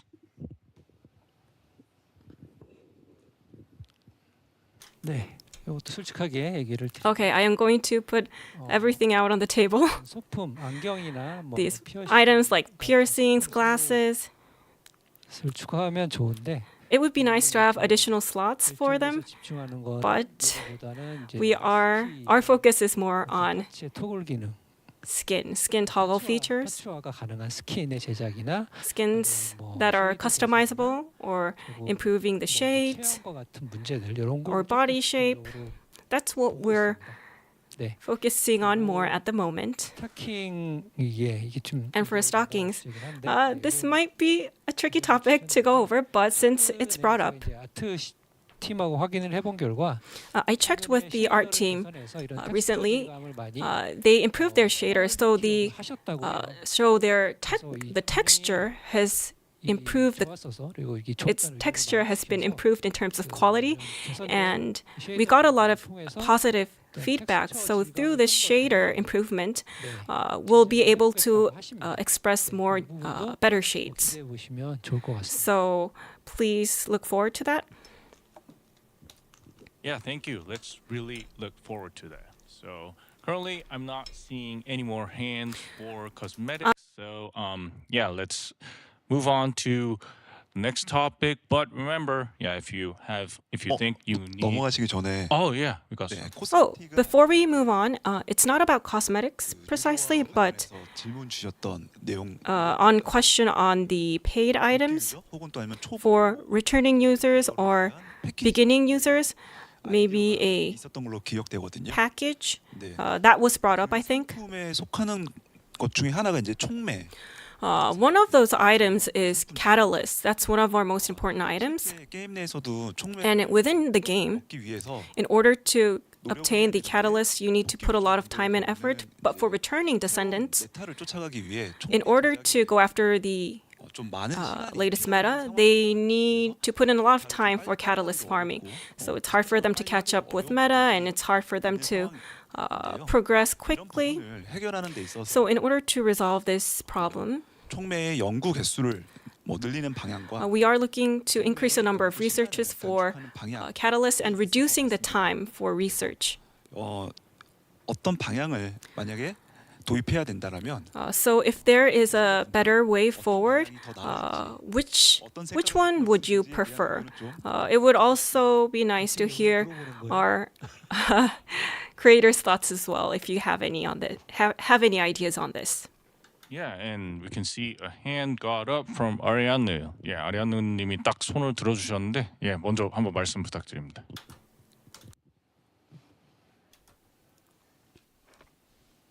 네, 저 같은 경우에는 뉴비랑 복귀 So 계정 for newbies and returnees, 단축시켜줬으면 좋겠습니다. I think it'd be nice to reduce the research time. For example, for 10 research, you can do it in 10 minutes. For like Ultimate Bunny, you can make 10 at faster pace, and for the ones 뉴비 한정으로. for starting from like 11s, maybe you can return the pace to the normal mode. 네, 좋은 의견 감사합니다. Thank you so much for your great feedback. Let's go to low budget. I think he also has an opinion as well. Yeah, so basically this was my suggestion about the bundle for the Catalyst.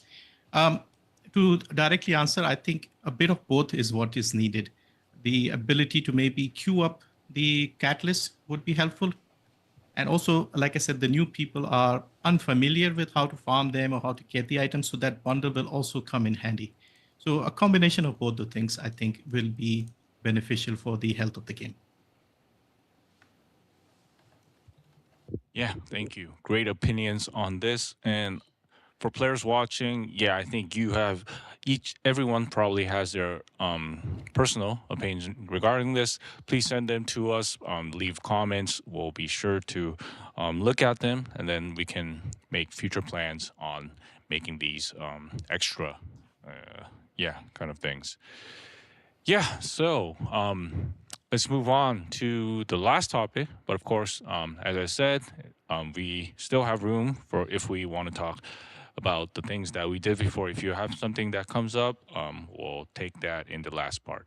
And so this is story and narrative. And yeah, story plays an important role in the first Descendant as well.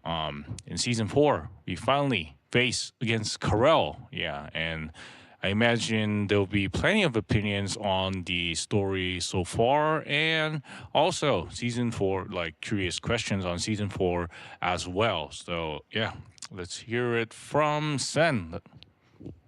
Yeah, with Karel attacking and I assume destroying Albion, are we going to get a new social hub?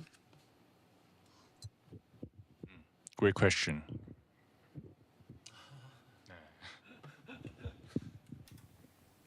직접 답해 주시겠어요? Could you take that question, please? 제가 답해요? Should I? 네, 제가 답해도 괜찮긴 한데. Yeah, okay. I'll answer the question 이야기 myself. 진행 과정에 있어서 알비온이 그 공격을 받게 Albion will be under attack, 연출이 제공 and we will have a cinematic storytelling about it. 알비온이 It's not that Albion is going to collapse. It's just part of the story. It's going to be under attack, but it's not going anywhere. Yeah, let's then move on to Ariane. 네, 아리아느님도 한번 스토리 관련된 Yes. 질문 부탁드려요. Whenever you're ready. Ariane. 네, 퍼디에서 가장 좋았던 스토리가 What I loved the most from TFD was the story around Glay in season 2. 그래서 카렐과의 최종전에서 So the final battle against Karel, I wonder if there is any protagonist descendant in this battle, and I think it would make us more, it would be more immersive if you have certain characters that play as a protagonist. And the second part is about Belvi. I love Belvi personally, and I feel like in the story you keep creating this romantic relationship with Eugene. So I'm not very happy with that. AJAX와 글레이 I mean, Ajax, Glay, and Luna, Jaber, Kyle. I know that some of the descendants have their own romantic relationships, but what's your point of view on this?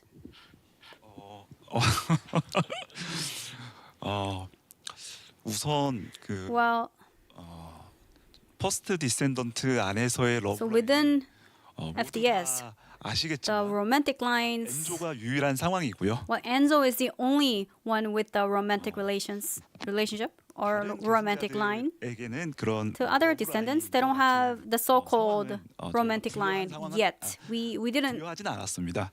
We weren't not the ones who gave that narrative. 알비온에는 다양한 So in Albion, there are many 또그 안에서 characters, 자연스럽게 and 형성될 수 naturally, 있는 우정, they can form friendship, or they can respect each other, 여러 형태의 and 이런 감정들을 좀 표현하는 there could be various emotions 이런 연출이 exchanged amongst these descendants, and I believe these kind of narrative were perceived as a romantic line. 다양한 감정을 표현하는데 조금 더 So we'll 신경 쓰도록 하겠습니다.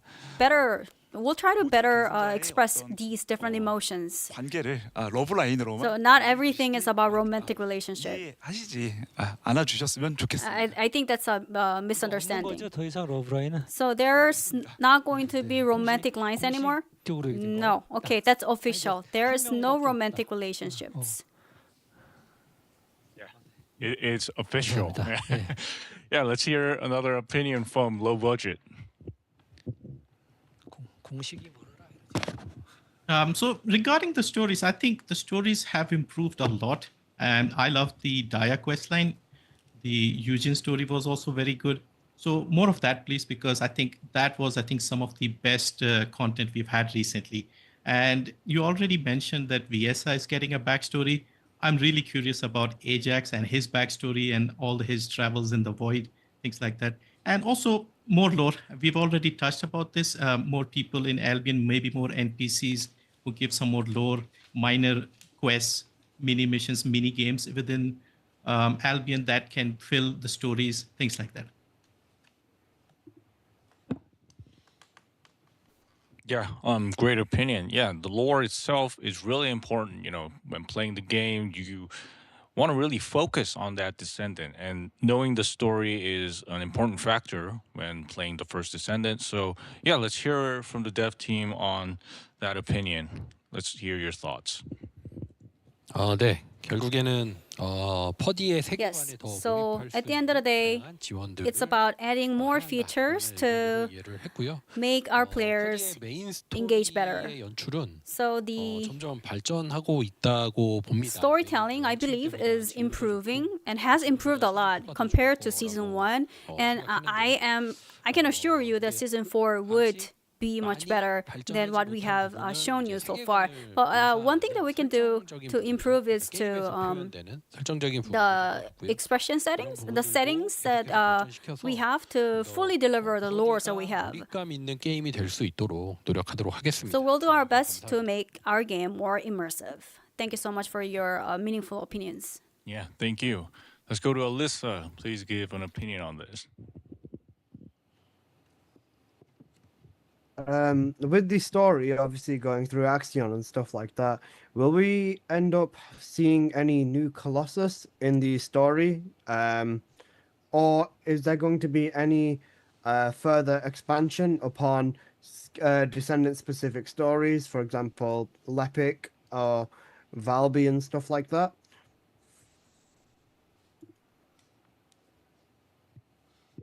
Yeah, pretty straightforward question, so I'm going to hand it to the dev team.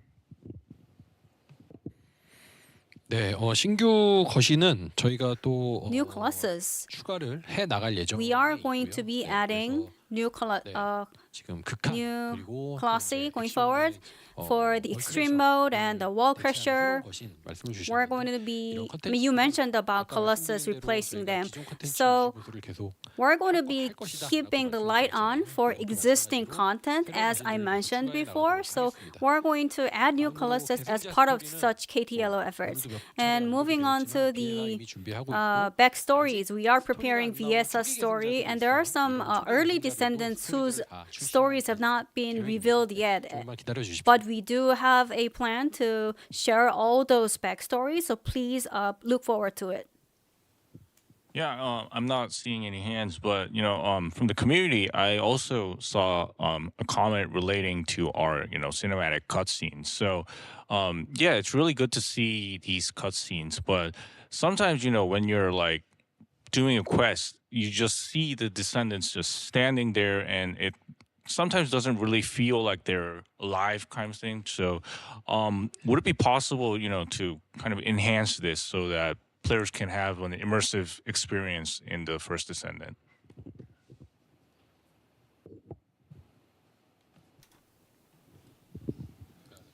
네, 퀘스트의 NPC Yes, the NPC 하고 있고요. 최근 업데이트된 또 presentation, we are making improvements, and the newly updated ESMO quest will you can check it out. 또한 또 시즌 4에는 It surely delivers better presentations and effects. And also, we're not just going to focus on the quality of the effects, quality of the NPC's motions. We're also going to add more storylines. 퀘스트의 연출은 When it comes to the effects and presentations, 없기 때문에 well, 그냥 앞으로도 더욱 몰입감 있는 경험 제공할 수 있도록 we'll just do our best to continue to improve it. Yeah, thank you for that answer. And I'm not seeing any hands, so this is actually the last of our topics. But as I said in the beginning, if you have anything you want to say. It doesn't have to be like game related. It doesn't have to be a question. But if you have anything that you want to say, this is kind of like the last chance to raise your hand. And yeah, we got a hand from Seven. So yeah, so everyone, if you have any last things to say, questions to ask, this is the last chance. So I'm gonna go to Seven. I was wondering if in the future you have like the vision of doing playtests before doing major updates for avoiding certain problem we had in the past.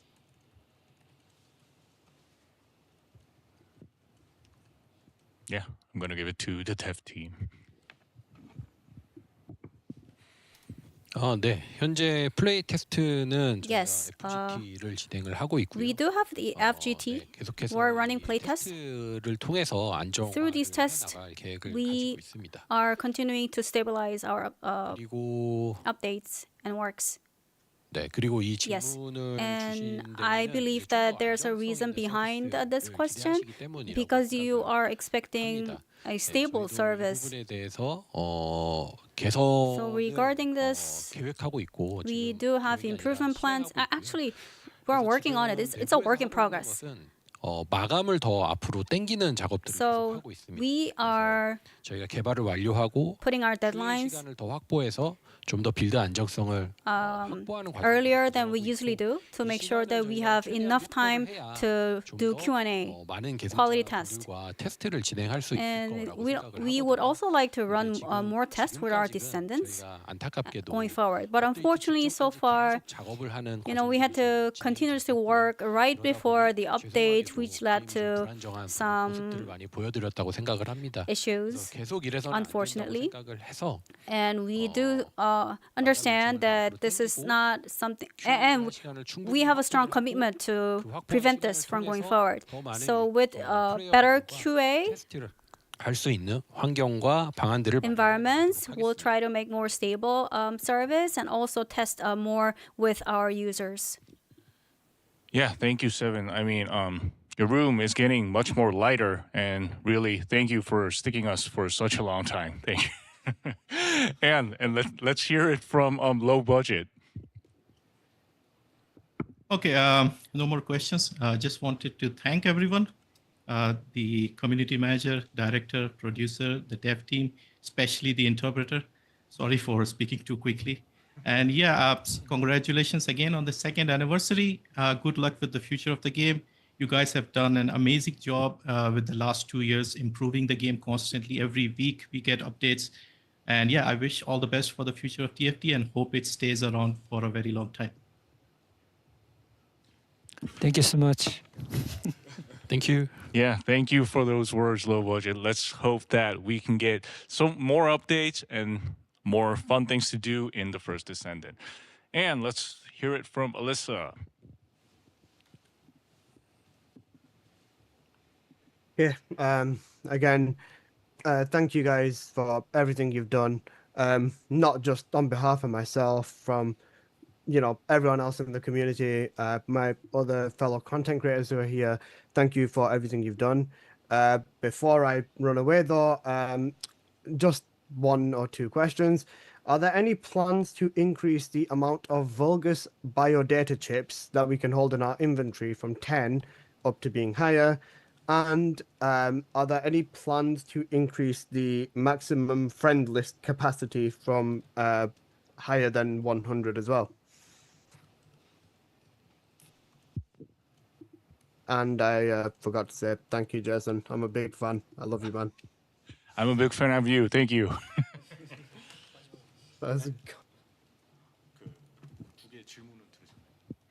그 벌거스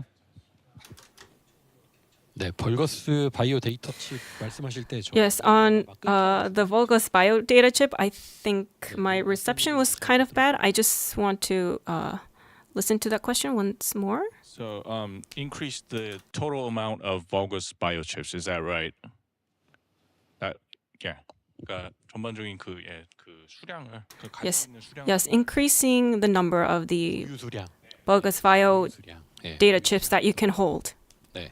이 보유 수량 한도 그리고 보유 수량 한도 요거는 이제 Yes, for the Bogus bio data chips, 것이죠. 현재 상태가 we did keep in mind 검토를 해주시기 we are going to, should we review increasing the cap? 최대 보유 가능 개수 늘리도록 하겠습니다. Yes, we will make sure that you can have more chips 친구 수 한도 증가. 요거는 and 이제 for having new friends, 저희가 more friends. 확정해서 말씀드릴 수는 없지만 We can't 기술도 같이 give you a fixed answer right now. We do need to do some tech review, but I will put in a request so that we could increase the maximum number of friends you can have. I don't think we've done that before. We did increase the ancestor mods before. So for the past 2 years, there were a lot of requests on increasing some things, so I was kind of confused. But I think we can increase the number of friend count. And in these situations, typically, we did, yes, go over that positively. Yeah, thank you. Let's hear it from Sen.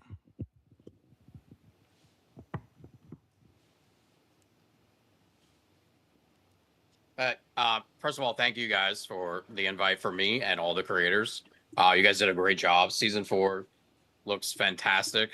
Overall, I'm very excited for it. And I too would also like to ask to increase that friend list capacity because I am always full on friends and people are always trying to add me and they can never do it. So that'd be great. Thank you, everyone. Yeah, thank you, Sen, for participating for such a long hour. And let's hear it from Ray's. Yeah, well, I only put my hand up because I felt a little bit left out. Everyone else had to go and stuck their hand up, so I felt like I kind of had to as well. I also don't have an issue with my friends list. I don't have 100 people that have added me on there, so that's not an issue for me either. But in all seriousness, thank you so much for inviting me for this evening. It's been fantastic. Such a fantastic group of content creators to be part of the community with and to be invited with. And Season 4 genuinely does look interesting. I'm looking forward to everything that's coming its way. And I for one can't wait to get my hands on it. So thank you all so much.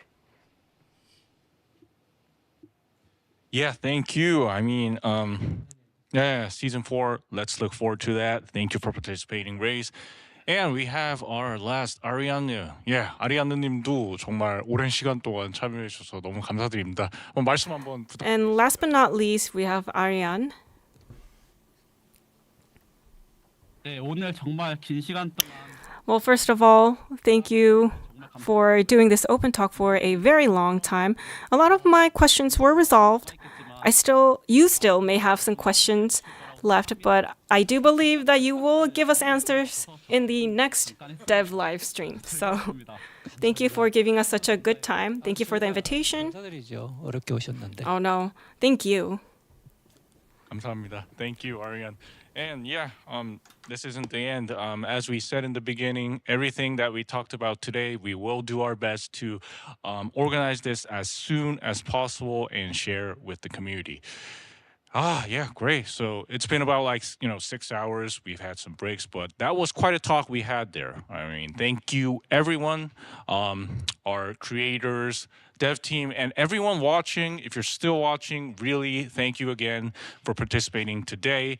The invaluable feedback we received today is surely going to be a great help to the team. And as mentioned, we'll share the organized information of today's talk as soon as possible. And as we've seen in the roadmap, many updates are planned for the first Descendant in the second half of the year. So please do continue to support TFD. And great, we have one last coupon prepared, and thank you for watching the Descendant Fest 2026. And for our Descendants who stuck us to the end, here is the final coupon. The code is TFD Together. Let's enjoy TFD together. A gift for everyone who joined us today, which contains the second anniversary collection box. Go to the coupon banner on the right side of the website, enter the coupon code and your member code to claim it. Thank you again for being with us for such a long time. Please enter all the codes to earn various in-game rewards. Yeah, so all right, let's wrap up by sharing the upcoming updates. So before the July 15th update, we'll deliver more detailed news on the July updates through a DevNote video, and detailed information on Season 4 will be revealed in more details at our August DevLive. Wow, so much has happened over the past 2 years. I mean, there were joyful moments and tough moments as well. But the support and honest piece of feedback our descendants sent us is what built the first Descendant into what it is today. For the year ahead, we'll repay that support by building a stronger, more enjoyable game. So please join us for Season 4 in August and for our 3rd anniversary next year as well. Once again, our sincerest thanks to every Descendant who supported us over the past 2 years. So, producer, director, could you guys give one last word to our fans? 네. 처음 방송을 킨 게 엊그제일 같아요. It seems like just yesterday that we started our live stream, but it's been 2 years already. So thank you sincerely for continuing this journey with us over the past 2 years. We won't forget any of your support or tough feedback, and we'll return in Season 4 this August with an even better experience. So August 20th. 네, 여러분이 계셔서 2주년을 저희가 맞이할 수. It's thanks to you, all of you descendants, that we were able to celebrate our 2nd anniversary. We sincerely thank every descendant who has been with TFD. We'll continue working hard to create an even more exciting content and make it worth the wait, and we'll do our best to make sure our 3rd anniversary is great. Thank you. Yeah, let's look forward to the 3rd anniversary. So thank you for watching the Descendant Fest 2026. Please look forward to our July 15th update and Season 4 coming on August 20th. Thanks for watching, and we'll see you on the next DevLive. Thank you.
Very cooked, Seven. Very cooked. Freak. Bro, I'm going to bed. I am so tired, man. 7 a.m., you know? Bro, I know. It's the perfect time. You just start the day free. What do you mean start the day? I've got to start streaming in 2 hours. It's not like I've been live for the last...